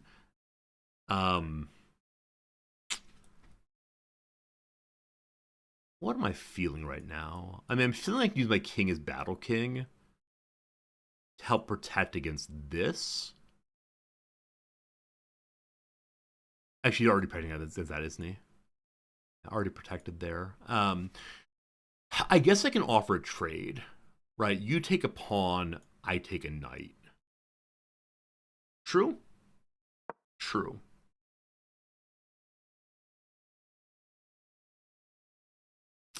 And then my next intended move is to go to here. Maybe. We'll have to think through it a little bit more. Yeah, I like offering these kinds of exchanges, we'll call them. Okay.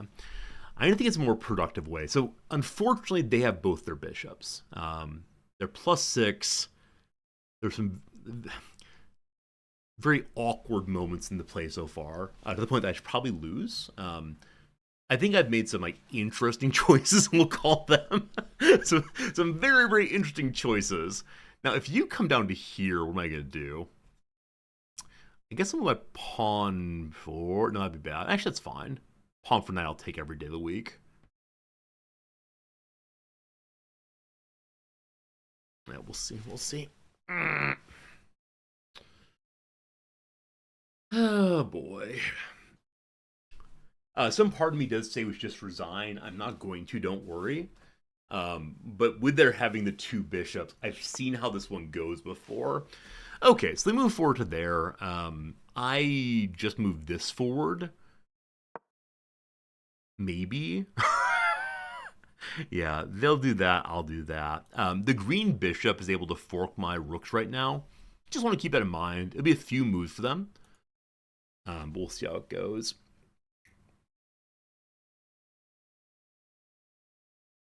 I'm not quite sure what I'm trying to do right now. Okay. So, right. This trade is awful. Kicking would be nice, but I have no follow-up. I would need to move you forward one. That might be what I do here. Okay. This pawn could move forward also. I don't know if it does anything that way. The knight can jump away to here. If the knight jumps away to here, it's attacking this.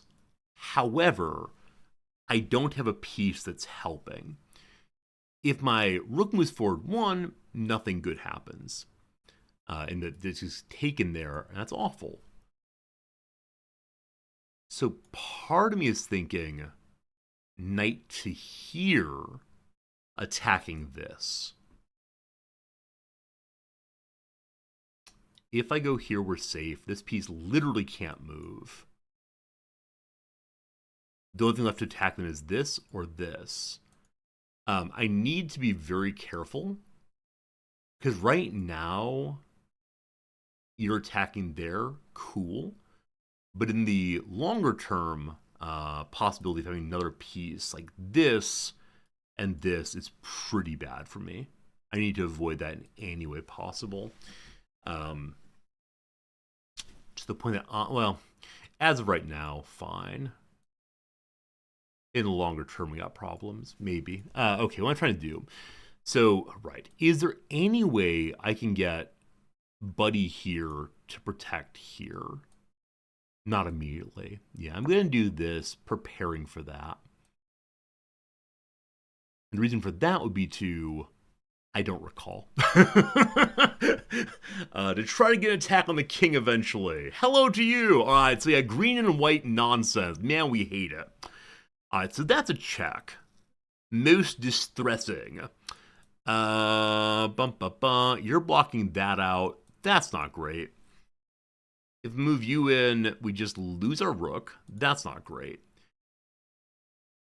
Okay, if I move here and they move there, fine.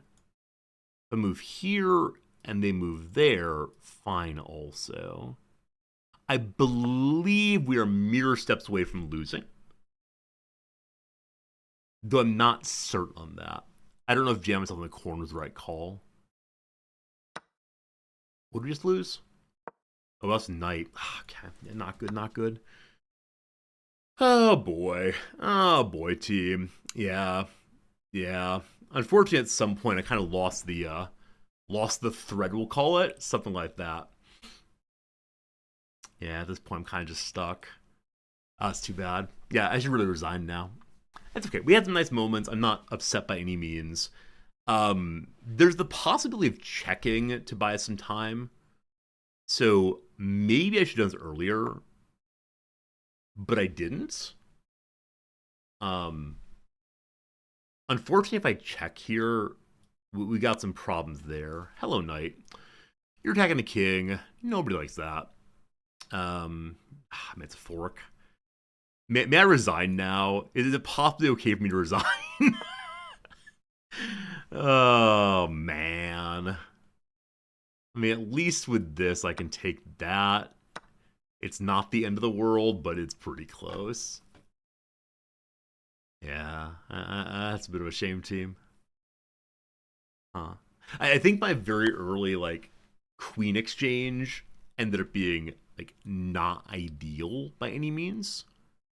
I can ram this forward and exchange, but this is not great. Yeah, as I mentioned before, the power of the double bishops. Am I uncertain what to do right now? I mean, moving pawns is part of the story, but no, I don't have much to say about this one. Hey, good checkmate. Good checkmate, good checkmate. Friends. Good seeing y'all. Hope things are good. Hope we're doing well.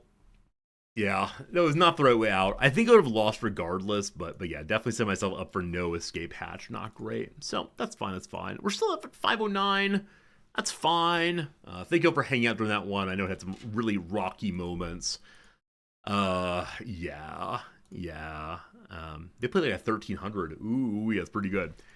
So, yeah.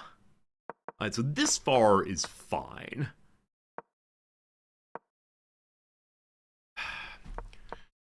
Every time I make this move, I lose some, like, victory points. What on earth? What on earth should I have done instead?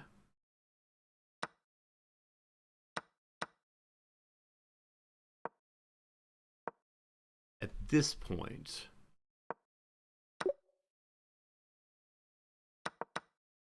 One second. So... No, that's their move. Is that their move? Wait, whose move is that? All right, they've made that move. I make that move. What should I have done instead? Just take. Just take. But then they take here. Okay. Okay. So it's continue with pawn nonsense in the middle. So I should go here next.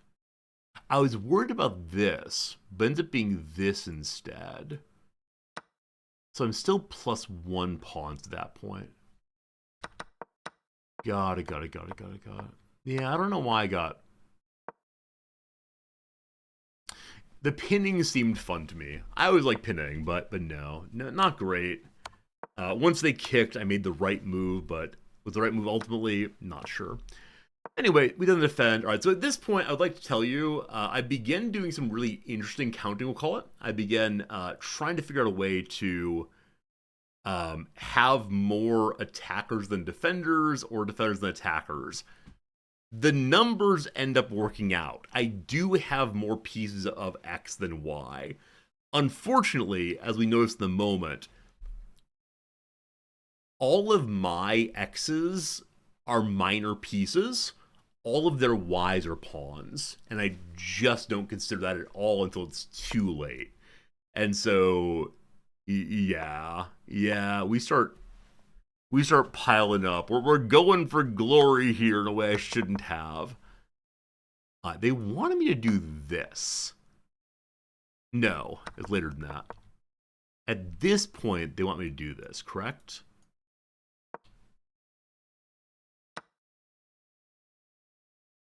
Okay, I saw that happening. Yeah, so I think it's the case that by the time I'd set up here, I'd already screwed up enough that there would not be a positive outcome.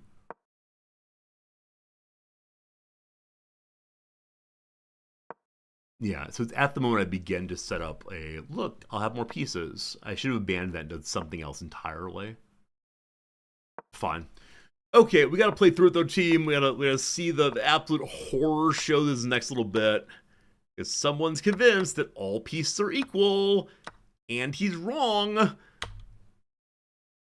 Okay, at this point I say, I know how to force the queen trade, and I don't. Oh my goodness. So I get the rook to move, and I don't see the fork. Oh. Oh, man. Yeah, so I think forks that exist on, what, like 2 different axes?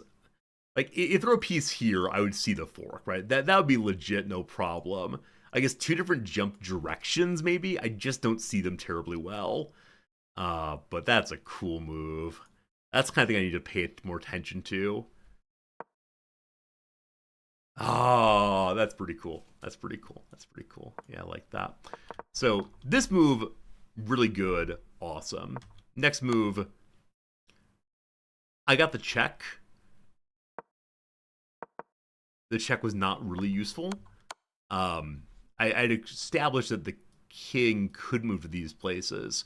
So I had the pretty clear idea at some point. Let's assume I just did that, and then I castled. They don't like that move at all. What if I came up this way instead? They hate it also. So what I'm really focused on right here is I would love, etc. to I'd love, etc. to have a rook here. Like, had I had a rook here, it would have been pretty cool, unfortunately. Here's c7. When you say c7, I don't know what you mean. Like, I know you mean c7. That's what I did, right? I mean, right, if you mean the knight, that is the correct move. Because there's a fork there. Yeah? I'm sorry. I need you to tell me what turn you mean. I'm just not clever enough for this. After the bishop blocks. Okay, thank you. So, c7. This. Oh, interesting. Interesting. Yeah.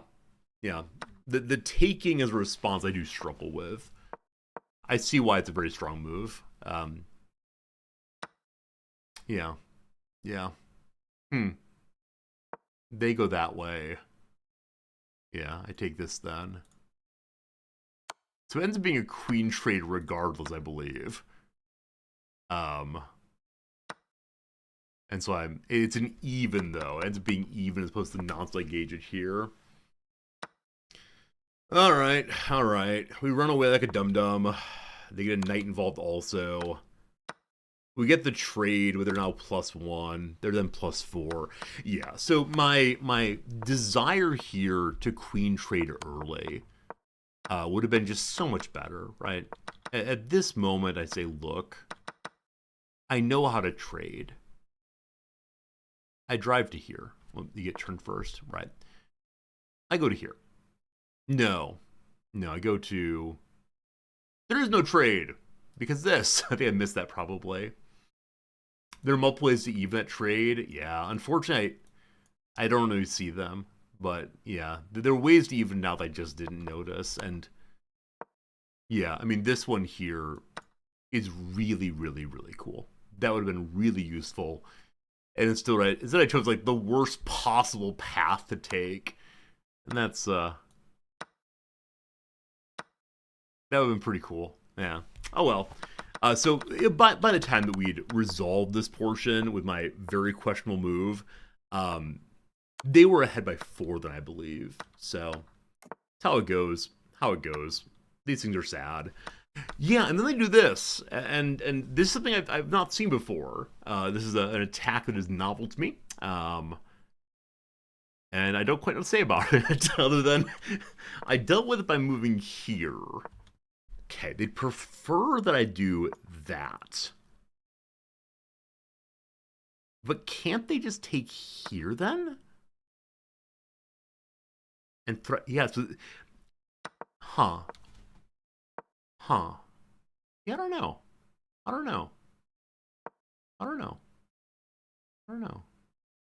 Defend the e-pawn better. Yeah, I get that eventually. Thorn, you're getting a little bit too much. You're the only person talking in chat.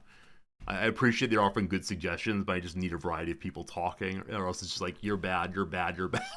So it needs to be multiple people chatting, not just one person. Backseating, I guess is the word, or back reviewing. I don't know. It feels weird, man. Yeah, so I see what I was doing here, protecting this pawn. I thank you for that. That's correct. That's the way to do it, right? If you do the exclamation point wrong, I'm totally cool with that. That may have to be how our channel works. Yeah, I think I make this move and then say something like, hey, don't you worry, next move is this move.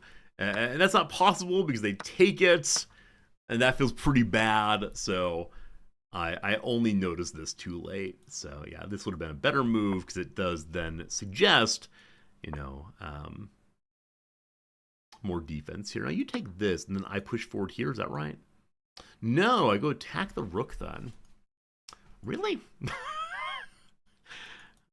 I see how the attack works, but yeah, I don't know.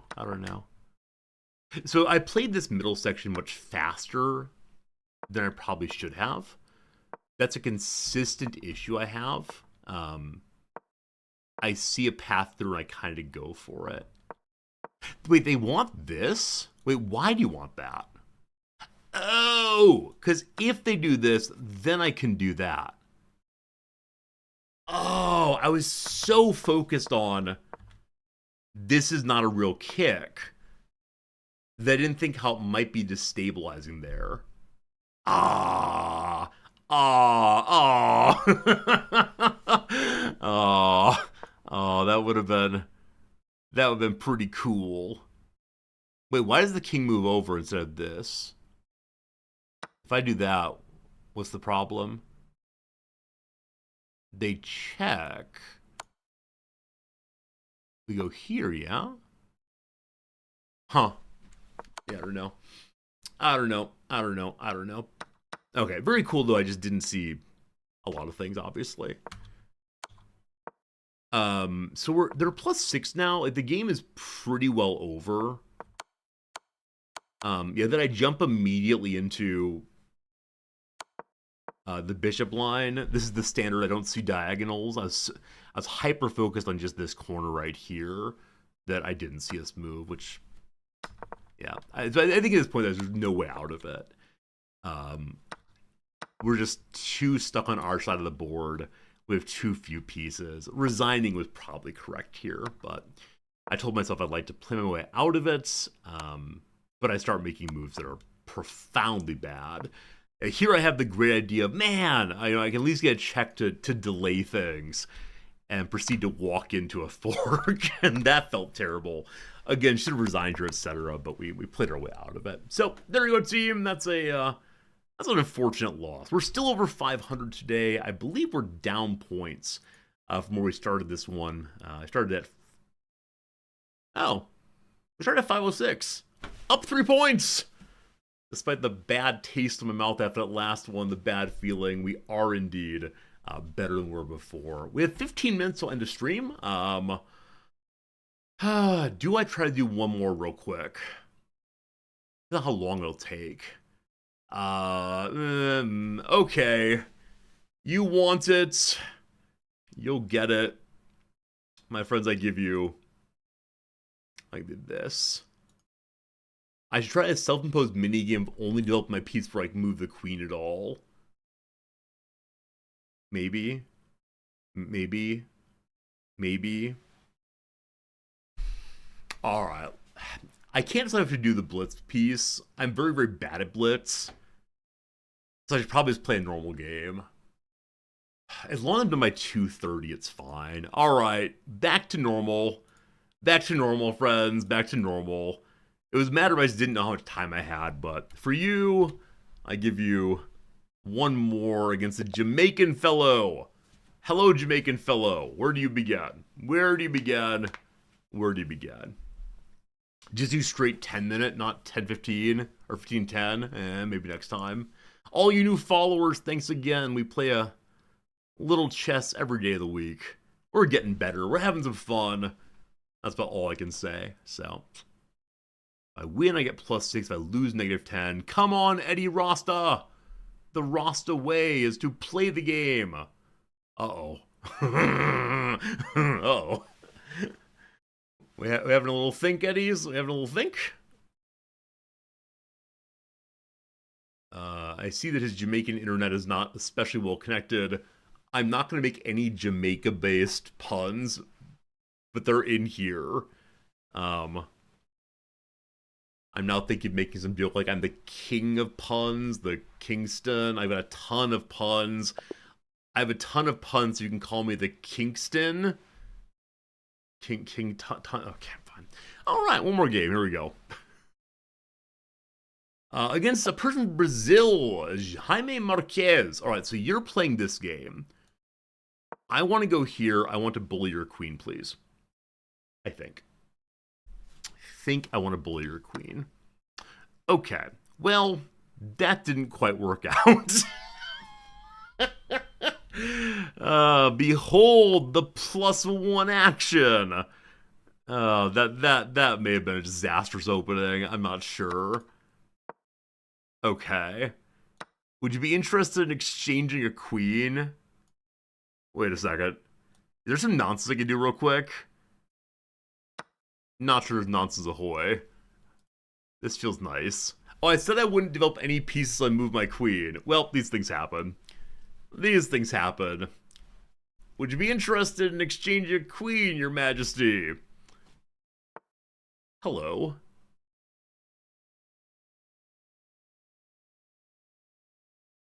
Uh, uh, they're +1, unfortunately. When I say it means I want to do this. But they're +1 again.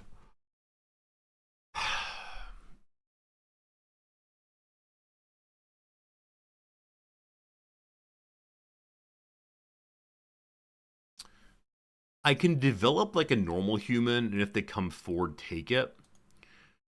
I can develop like a normal human and attack, and if they come forward, take it. That does open us to the move we're concerned about, but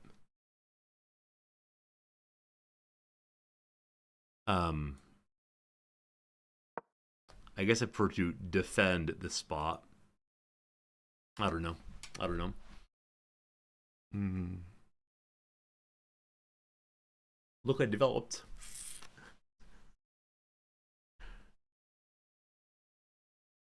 Yeah. I mean, it's fine either way. So at move, was it 4? Yeah, at move 4, I wanted to drive home, but I did not. I did not queen exchange move 4, and we'll see what the consequence of that decision were. Probably a disaster for the human race. I think that's what we're going to say for. Okay, right. So they're defending there. Super interesting. I can do what right now? So now if I drive home, the king doesn't have to move. I can go attack the queen. That's a bad idea. Okay. We continue as mentioned previously. I'm now attacking this piece. It isn't a good series for us at all right now. I don't know how it becomes one without moving the queen to help, unfortunately.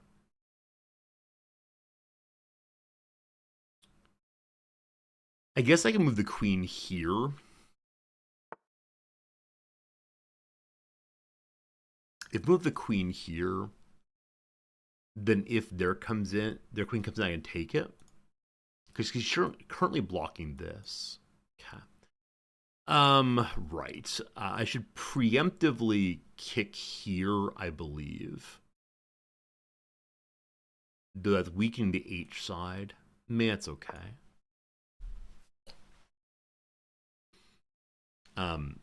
As always, I want to develop this. Last time was not a great move, so I'm not going to do so. I wonder if I'm kind of falling into the same patterns I often play, and what that means exactly.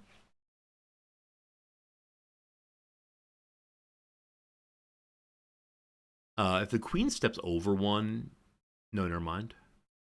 Wait, yes? Let's see. If the queen steps over one and we take here, that can end up being good for us. I wonder if I should have done that instead of preparing the kick.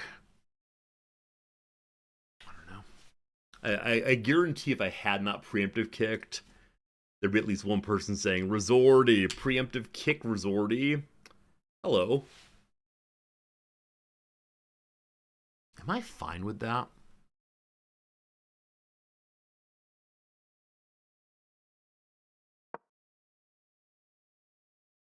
That's the current plan.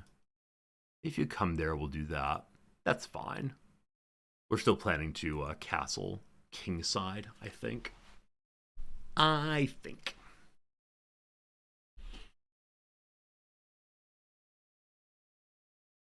F-pawn.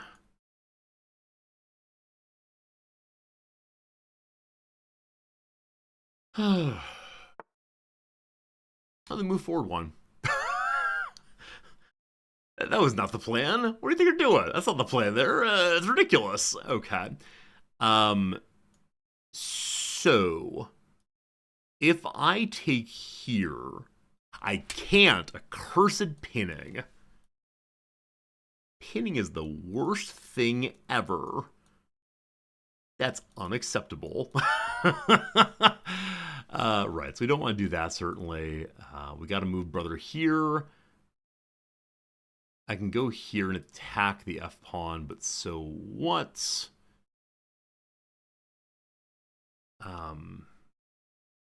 Man, pins. Pins don't feel very good. What can I threaten? Unfortunately, very, very little, right? There's just too many pawns still. So I think I need to figure out something to threaten. Okay, there's no move on the queen to the right that's useful. They're all absolute losses. I can move back here and threaten their queen, but I just lose a knight then. So I think moving knight's the call. You know, not a real fork, unfortunately, for the moment. If I can get a bishop into here, would be swell. So how do we do that? It's to here. Okay. I probably should have gone the other direction. I probably should have done you first. Because now you're to kick, I'm going to go, what do I do? Yeah, definitely poor play on my part. I would have lost the knight.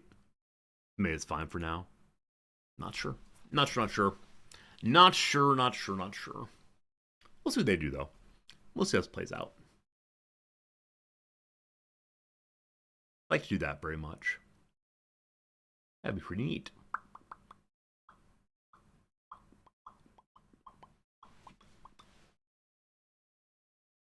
The middle of the board feels very open right now. I need to continue developing pieces.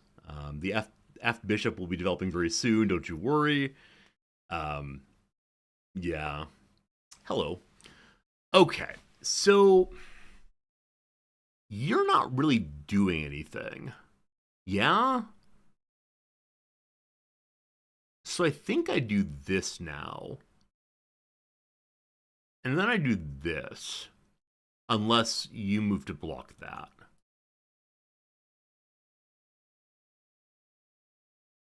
I mean, they're adding defense to here, right? But there's nothing that. Oh, I see. They think I'm attacking that. Oh, interesting. Okay, that is interesting. I forgot that entirely. How does this work then? So assume I take this. They take that. I take that. They take that. I take that. Is that true? Yeah, their move actually gave me a suggestion what to do. So pawn for knight, for bishop, for knight, final take. You can't move. Okay. So like, could go there, be awful. Well, this is my idea. Let's see what happens with my idea. Let's see what happens here. I got some ideas.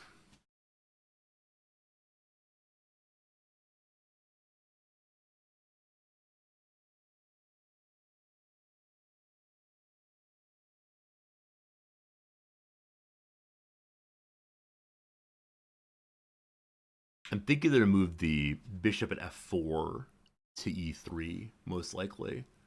I don't know what I'll do after that. We'll have some things to consider at that point. Yeah, it does get complicated, doesn't it, then? If the king castles, that would also stop what I'm trying to do, wouldn't it? Yeah, if the king castles, I don't know what I'm trying to do anymore.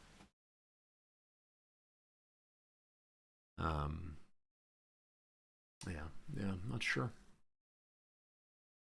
At least I have a plan, though, right? At least I'm trying to do something. So often I have this like really responsive kind of suggestion, responsive period of play in which I just am not sure what I'm supposed to be doing. But here at least I have some idea, so I feel good about that. But we'll see what they do. We'll see what they do. This is my first time ever trying to attack the F pawn this way. It's not a GG well played F pawn. It's a fork though that I think could be kind of cool. My queen is kind of useless where she is right now. I realize we are controlling some diagonals, and that's pretty neat. Hello. Okay. So you're currently attacking only the bishop. You are also defending the f-pawn. Fine. So if we jump here, they take that. I take that. And they take my bishop. So how does this work? So pawn, knight, knight, bishop. They lose castling for the difference between a bishop and a knight. That's not great. With you moved, what can I do that I couldn't do previously? You're still pinned, unfortunately. So I can kick. That's a possibility.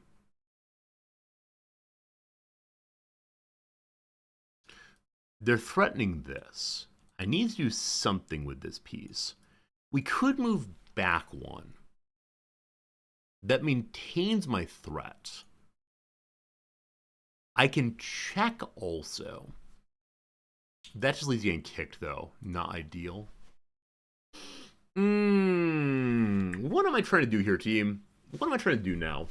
So with my little mission, unfortunately diffused. What do I want to do? The queen can move here. If the queen moves here, they take that, nothing good.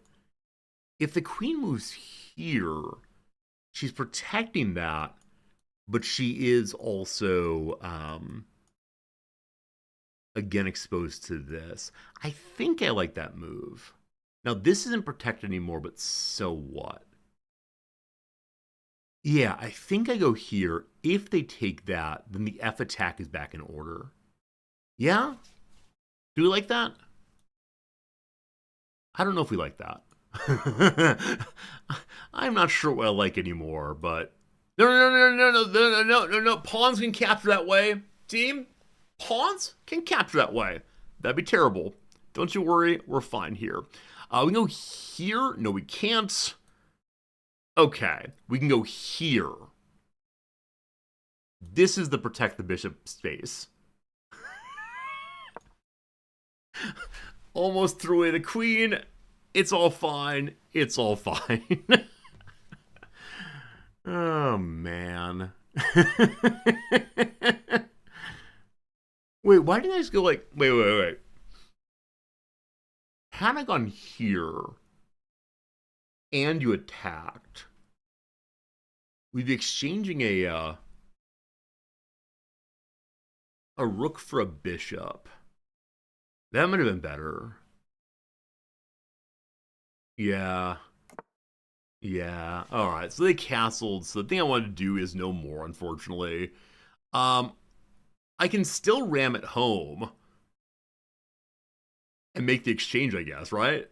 Like, I mean, I guess what they can do here is just step away.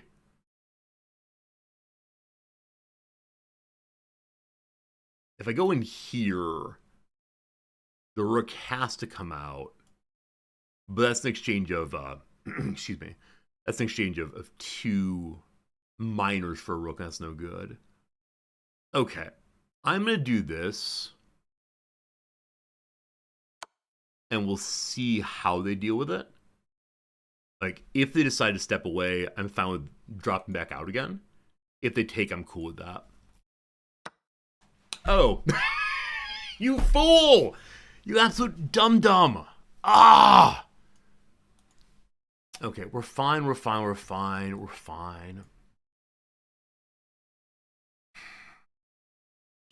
Don't make the bleeding work worse. We're fine. I can't believe I did that.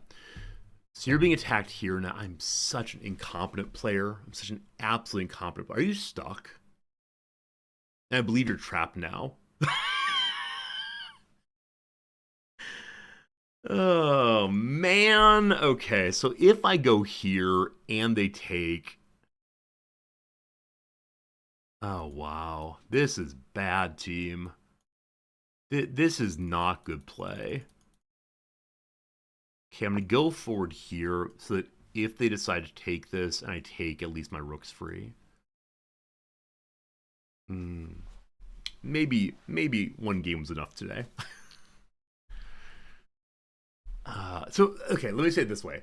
I like that I'm coming up with new ideas. I want to say that's a good thing. I like that I'm not only being reactive. The next step is to come up with ideas that are actually functional. That would be a much, much better thing to do.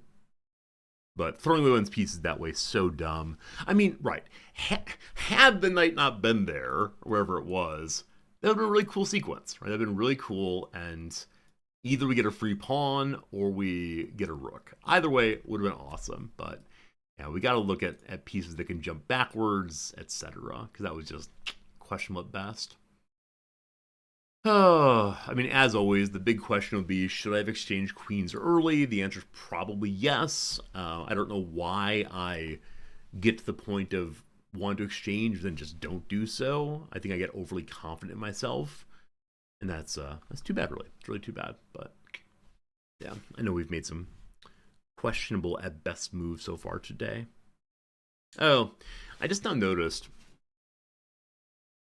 knight's being protected that way also. Yeah. So that's cool.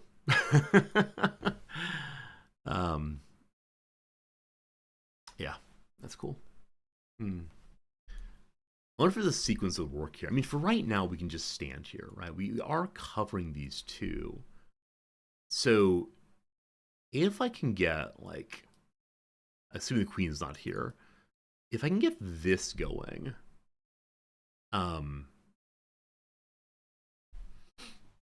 and just find a way to attack there. Yeah, overly complicated, possibly. How would I do that? I mean, I can move the queen to here. Pardon briefly. I can move the queen to here. She'll get taken. So were you not there, get to that in a moment, the queen can go here, and then that's not half bad. But that's not what I'm coming to right now. Yeah. What do I want to do? I think I want a castle over here. I'm having a lot of ideas, if the enemy weren't doing the thing they would do, wouldn't that be awesome? If I push this forward and they take, that's cool. I worry about the rook. I don't know what happens, but possibly that, and then that, and then that or something. I need to castle, though. I'd like to push you forward, I think. I just want to get the rook out, but maybe just stay there for now. Anyway, right. This position is safe for right now. It attacks a pawn. This position's safe, and I don't know. Looks at stuff. I guess I can go here. If the queen wants to come, cool. This also lets me potentially move my knight out of the way, and that'd be pretty nifty. That's right. 50 nifty resorties.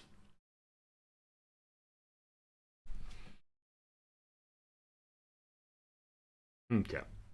So the current intention is to castle this next turn. We've developed everything, sort of. But we are down 3 still. I mean, seeing the rook line up like that at e1 is making me concerned about rook into my queen. It is actually the case that my rook is free. We could... Well, no, actually, it's not free by any means. Got to keep that in mind. If we jump forward here, it's the French thing, and everybody hates the French thing. If we go here, unfortunately, the queen becomes pinned. That's not ideal. The queen's on the way to being pinned very soon. How we'll do that, I'm actually less than sure. Trying to decide how to use this. So I was thinking, like, get out the way for there, possibly. Who knows? And then they take. And then I take. I mean, that ends up working out fine, I think. Is there a place to go that defends this, though? I mean, back to here does, doesn't it? Yeah, we jump there. If they take cool, if not, also cool.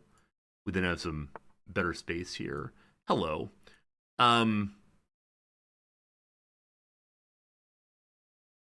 So currently, survey says just take the pawn. If the rook comes down, we captured the queen.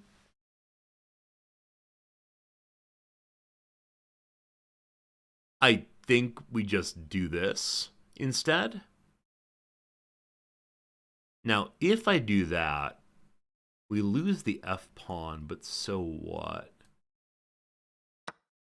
Not sure. I think it's better than the bishop, though. I want to keep the bishop pressure this way. So we don't have doubled pawns. We just have like a pawn hanging out now. And again, if they do this, we're totally fine. So I still intend to castle queenside in a moment here. But had to deal with that first, of course. Okay. If a knight goes here, there is a fork on. But also the knight can respond to the fork now that there's a bishop in the way here.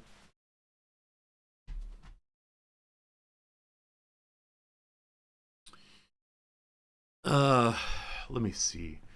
I'm wondering about returning to the earlier intended delight that is the F fun. And how would that work?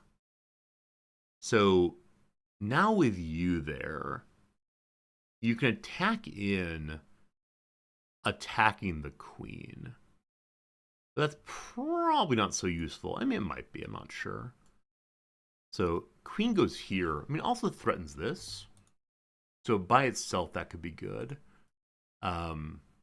We'd normally be defending this, but so what? The king would have to defend himself on that one. So if we move to here again,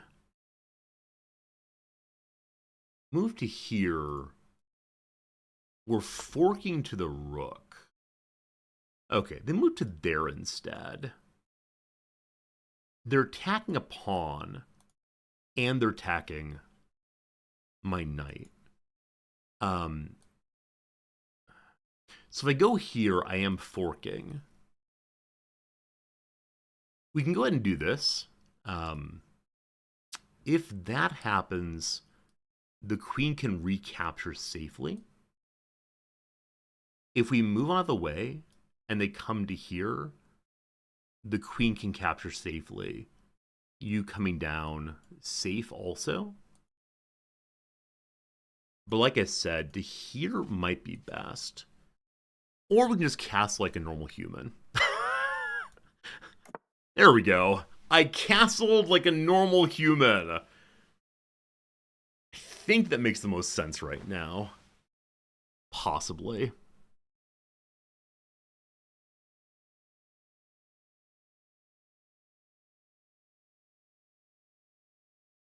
Maybe. Okay. I need to start doing something. If we go forward here, I mean, definitely not ideal. Because that comes down and I can't... Actually, I can, can't I? Maybe pawn forward here is strong. Right. They take... I take... They take... I take... Yeah, I think the quote-unquote fork here works well. Now, if the rook comes down, we're still fine.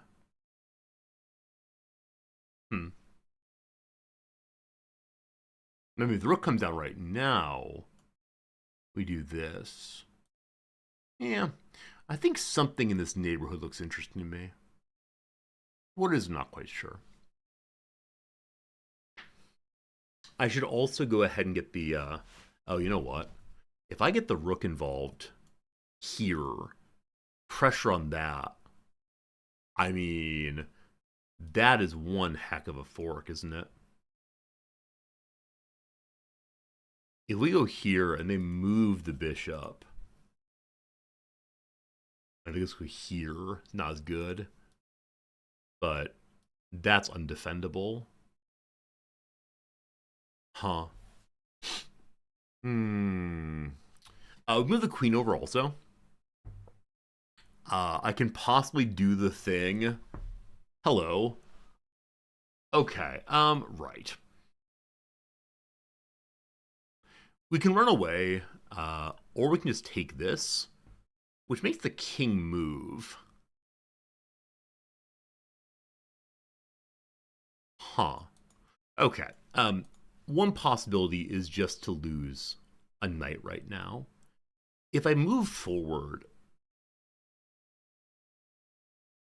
what happens? If I move forward, they actually want me to take, so that happens. And we don't want that. Okay. If they take here and I take there, suddenly my rook's available. And I think that's, well, it removes this, which I very much enjoy having, but it makes my rook available for that. Now, the queen still can't quite come in the way I want her to. We'd have to deal with that. Okay, this move is safe right now, but does that. I had some cute ideas a bit ago. What they are, I've entirely forgotten right now. I go there, they go there, I go there. Oh, my cute idea was this. So if they come across, I take there, and that's 2 pawns for a 3, threatening more. Yeah. I think so. Or to move the queen first.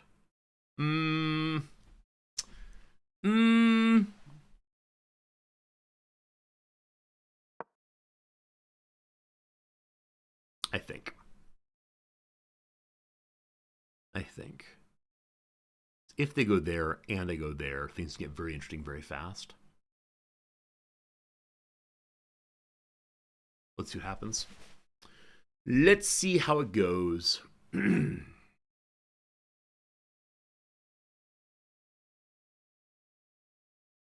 Now, of course, with the king having running room at h2, I'm less certain what happens next. We'll see. We'll see. We'll see.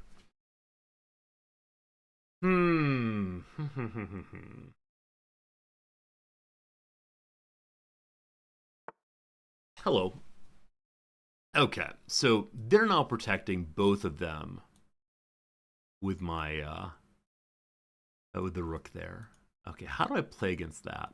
Well, you could just take that for even exchange. How does that work? So I take this.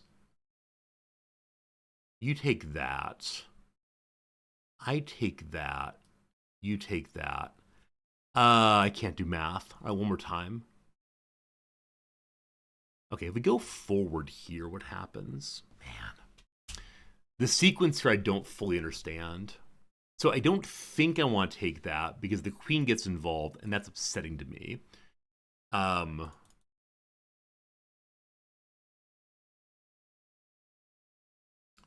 I take this, bad things happen.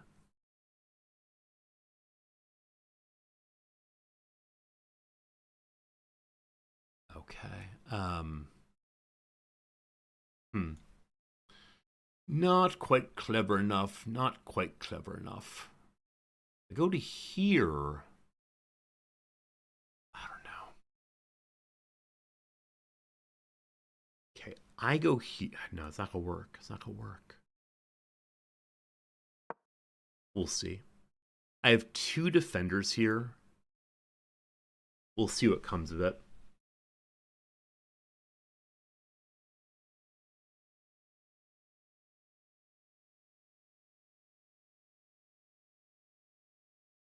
Hmm.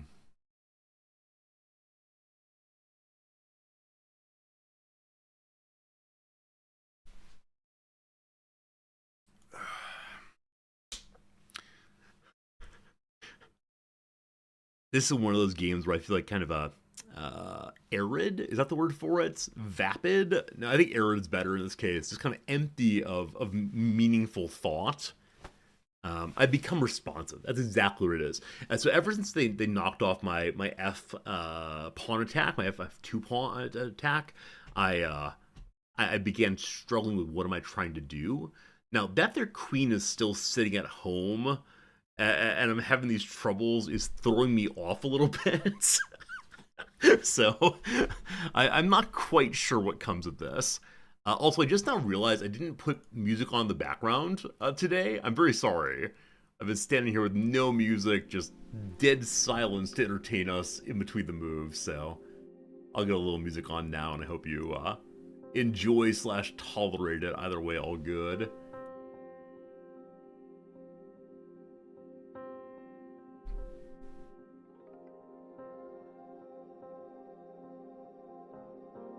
Okay, we have to think through what attack we like. So they took that. Okay.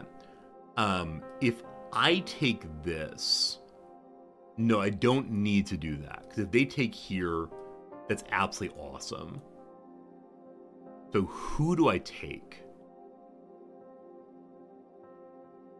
If I take this side, oh, I don't know. This confused me so much. Oh, I'm not clever enough for this. So you're protected that way.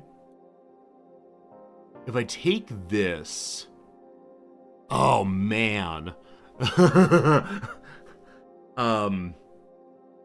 I take this and you come across, then that's good.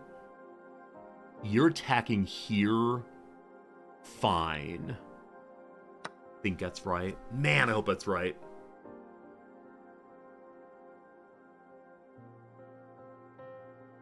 I believe that's right. Had I gone here, and, well, the math would have been good for me. Oh, I don't know, team. I never want to say it comes out just one move. That move feels important. Like, I don't know. Maybe it's fine either way. It's all fine. It's all good. Don't you worry. Okay, fine. Fine.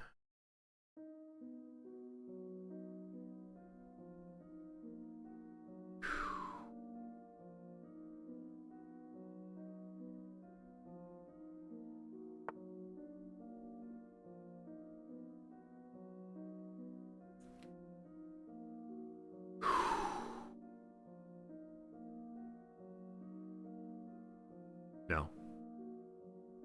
Yes.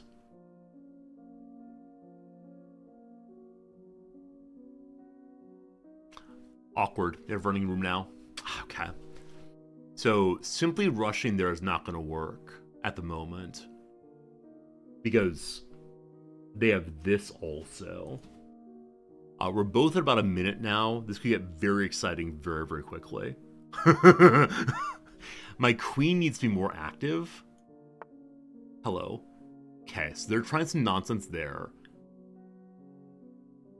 If I take this, I have no follow-up, correct? Correct. So the rook comes over. That's not great. Shoot.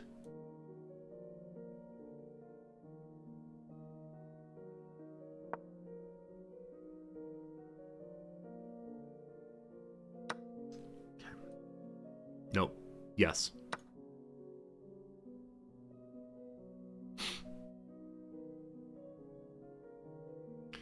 Oh, there's a lot going on. After a long and thinky kind of interaction, there's a lot going on now.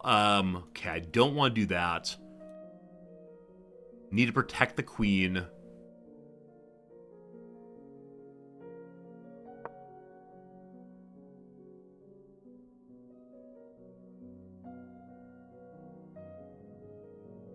I should have gone over the way.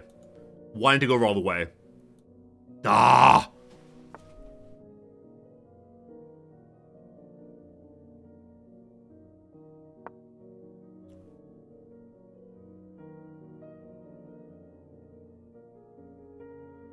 I don't know what I'm doing. Genuinely do not know what I'm doing, team. I'm just pushing buttons all the way. Okay. How exciting. Hello, good seeing you. Oh. Yeah, it got worse.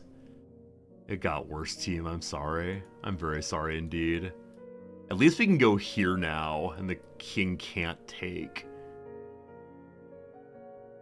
But I don't know. I don't know what I'm doing now. Just pushing buttons. I think I had a number of interesting ideas develop. Hello. Okay, this is a safe move.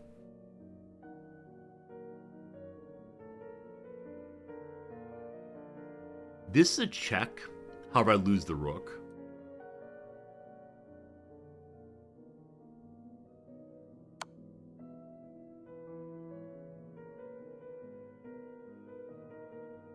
Good luck, king guy. Oh, it's check. That's a check. I didn't know it was a check. That's called check, my friend. Check right here. Check 1, 2, 3. It's Benny on the disc. Okay. Sure. If nothing else, that. Okay, I need to do the thing.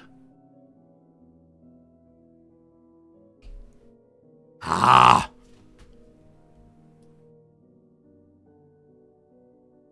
There's simply too much going on right now, and I'm ignoring you. Okay, you're attacking that. That's fine. How do I do this safely? No one's attacking the queen. Someone's attacking the queen. They're trying to trade queens. They're skewering to there.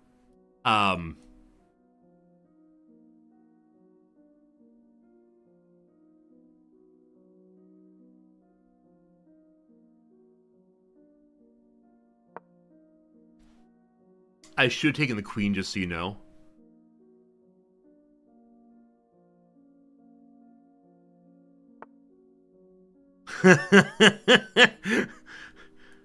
Alright. Who's gonna checkmate here first? I think it's not Resorti, unfortunately.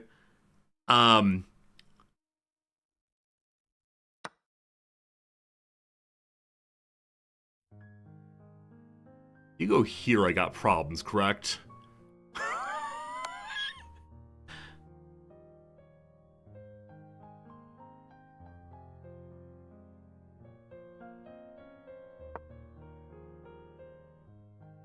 It's time to go around the pawn.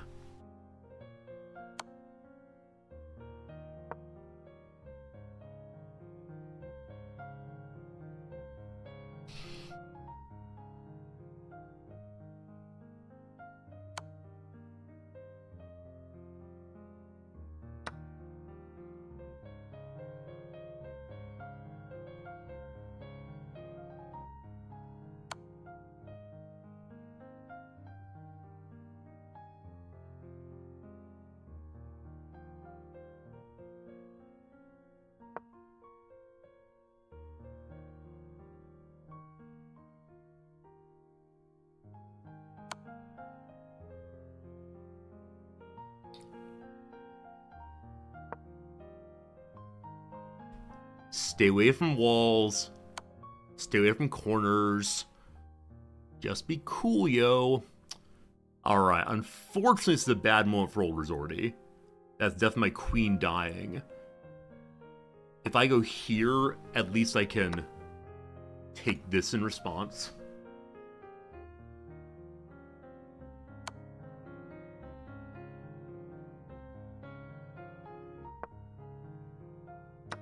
Yeah, okay. We resign. We resign. We say GG. Alright, alright, alright. Hello, everyone. Good seeing you. That's the longest game we've played. I said to be done by 2:30. It is now 2:28, so it made that work out just right, but yeah, I don't know. I don't know. I don't know. There's probably a better way to play that one. Why did I resign? Because the game was over. Yeah, the game was over all the way. I had lost all of my pieces that mattered. And, yeah, I mean, I didn't need to resign, I suppose, but I don't know. I don't know. Behold the swings! So we both had terrible accuracy. He had 7 blunders and still... Look at... Oh, Lord. Oh, golly. This is going to get rough. I don't want to watch this, but here we go. Okay. Fine. That was a weird move. I like what I did here. I didn't go for the trade. So I should have just gone for the trade, possibly. But we start loading up in the weirdest ways. I still refuse to trade. Why don't you trade, you fool? Yeah, fine. Okay, so at this point, I have an idea. I have an idea of taking that forking fun. It's a mess. This is amazing. I want to say, at this moment, I've done a very, very, very, very, very good thing. They make that move. I have no idea why. And I'm like, yes! Bad move. Blunder. Wait, why did I do that?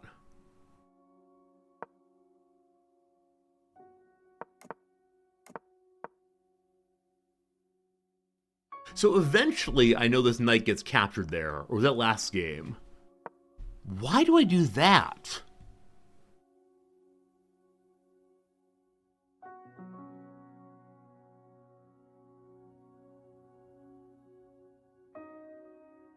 I wanted to defend the bishop.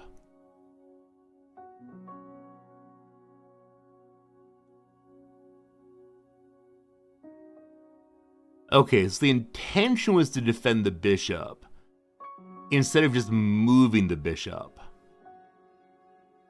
Interesting. Interesting. Okay. Yeah.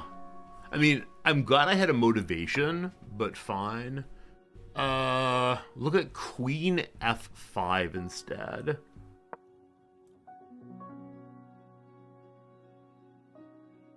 The video game does not like Queen F5, unfortunately. The video game just likes this. Just move out of danger, of course. Why didn't I even think about that? I have no idea why I didn't think about that. It maintains the attack I want. I don't know. I did mention it. At least I mentioned it. Okay, fine. It's about to get real dicey, team. So yeah, here. Right. At this point, I've convinced myself that the move is going to happen. Because I do not see this. And yes, it's happened. The king can't take it. I got a pawn. I can get back out again. Oh, it's amazing. Oh, Lord. Right. In some measure, the game falls apart from here. Alright, they want the queen to do the work they were doing a moment ago. So, right, I said the queen could replace it. This is a pin, I guess. How does this go then? Yeah, so that protects the knight with a pin. Huh. Interesting. Okay, so I'm behind by a tremendous amount now by throwing away that bishop, obviously. Well, here's where it gets weird. So they make that move. Why is that move not great? I can go here, but that's not the correct move, is it? It is. But why don't they just do this? Huh.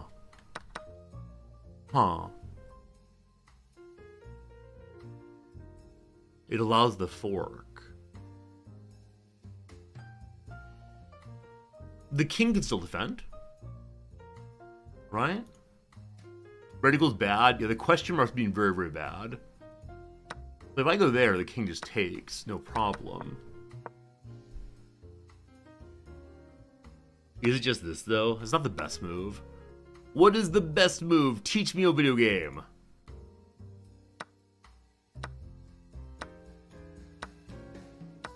I mean...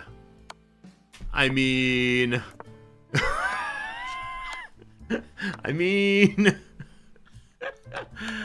Oh, goodness. Okay. So... Fine. Back to the badness again. They do that. I should have taken it immediately. Whoops. Let's try the end of the game. Back to where we were. Alright. My blunders, good. Okay, now Blunderfest 2027. So, I castle here. The reason I castle here is, number one, I've been talking about for a while. Number two, I want to have something lined up against the queen. Questionable decision, though. They really want me to take that knight and exchange there. Okay. They kick. They probably still take the knight, correct? Yes, just take the knight, gosh darn it. So I'm hesitant to take the knight, gosh darn it, because it's an even trade. Can you see that line? Sure. What happens here, you're saying? So they want the queen to come forward. Whoops. They want the queen to come forward instead of the king taking. I guess that makes sense. Then it becomes just the same line it was before. Yeah. Yeah, nothing really changes there. What if instead the king takes? I can pin the bishop. I see. That's cool. Okay. I suspect my opponent would have taken with the king, probably. Anyway, didn't do that. That's not a horrible move. I think I have a good idea here. That's a great move. Why is that a great move, I wonder? It's a move I want to have happen. Yeah. And then they do that. So my rook is now free. They really want me to take that. But how's that work? So with the rook here, like, isn't that just terrible?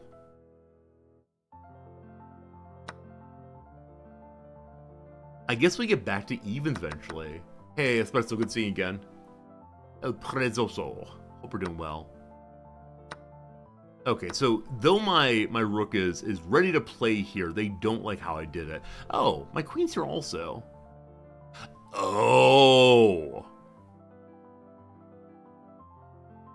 So this is bad because of that in part. Now, had I instead said, wee, they don't like it. They don't like that. No, so that's bad apparently. They're still +2 then. I'd say take that. I take that. We're at +2 still. What happened if we go the other direction? It's been a long time thinking it's one. This side, equally good. They're both fine apparently. Alright, so I went this way for reasons that are not fully explicable. Fine. They take that. Shouldn't have gone forward. They blunder again by not taking that. By not taking that horse. I move forward 1. The French thing! I didn't see the French thing! Oh no, I didn't see the French thing, so I can't get in trouble for not taking the French thing. But the French thing was in order. That would have been so good. That's such a strong move.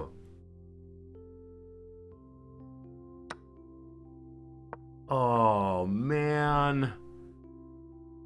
That would have been amazing.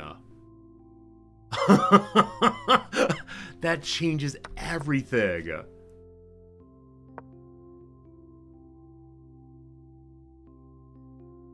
Oh my goodness, friends. I don't quite feel like weeping, but something inside of me has just clicked. It's a very, very sad click, whatever it is. I was so worried, I assumed about my rook, that I didn't even notice an amazing possible move. Well, instead we do that and we don't get the advantage we could have gotten. Okay, they again blunder. And I don't follow up on it. So at this point, the blunder is just I can take that without the previous retribution. Yeah. Wait, is this a good move? I take this. I assume they just take this, yeah? Yeah, why is that a great move? Because they take that. We're +1 now, I guess. Huh.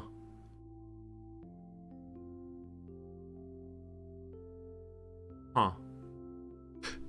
Any guesses why that's a great move? Just go get the free bishop. And then exchange down, and we're +1 finally. Okay, I see. Yep, definitely didn't do that, unfortunately. So the opposition genuinely made 7 blunders in this thing, and I didn't punish a single one. 0. Not one of his blunders were punished. Here's another blunder, my friends. Here's another blunder. Do we take advantage of that? Absolutely not. Oh, gosh. So why is this only now in order? Oh, because the knight. Okay.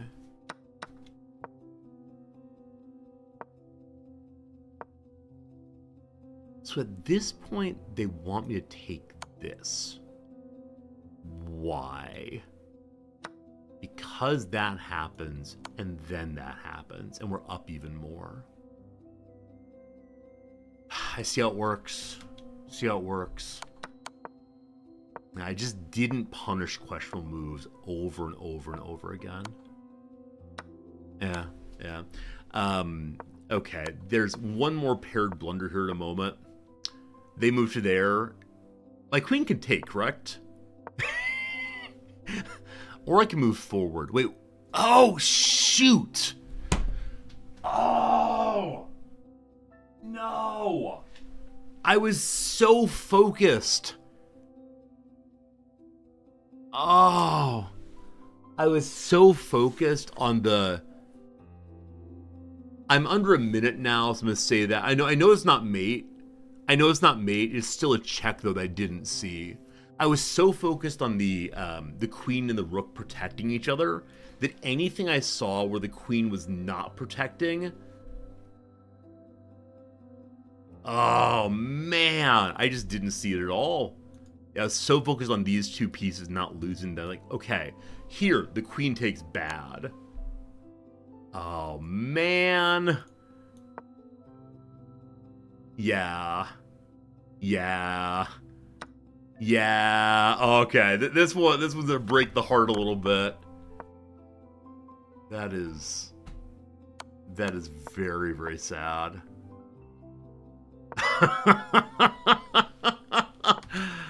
Oh man. All right, that's the end of the blunders. That felt pretty bad.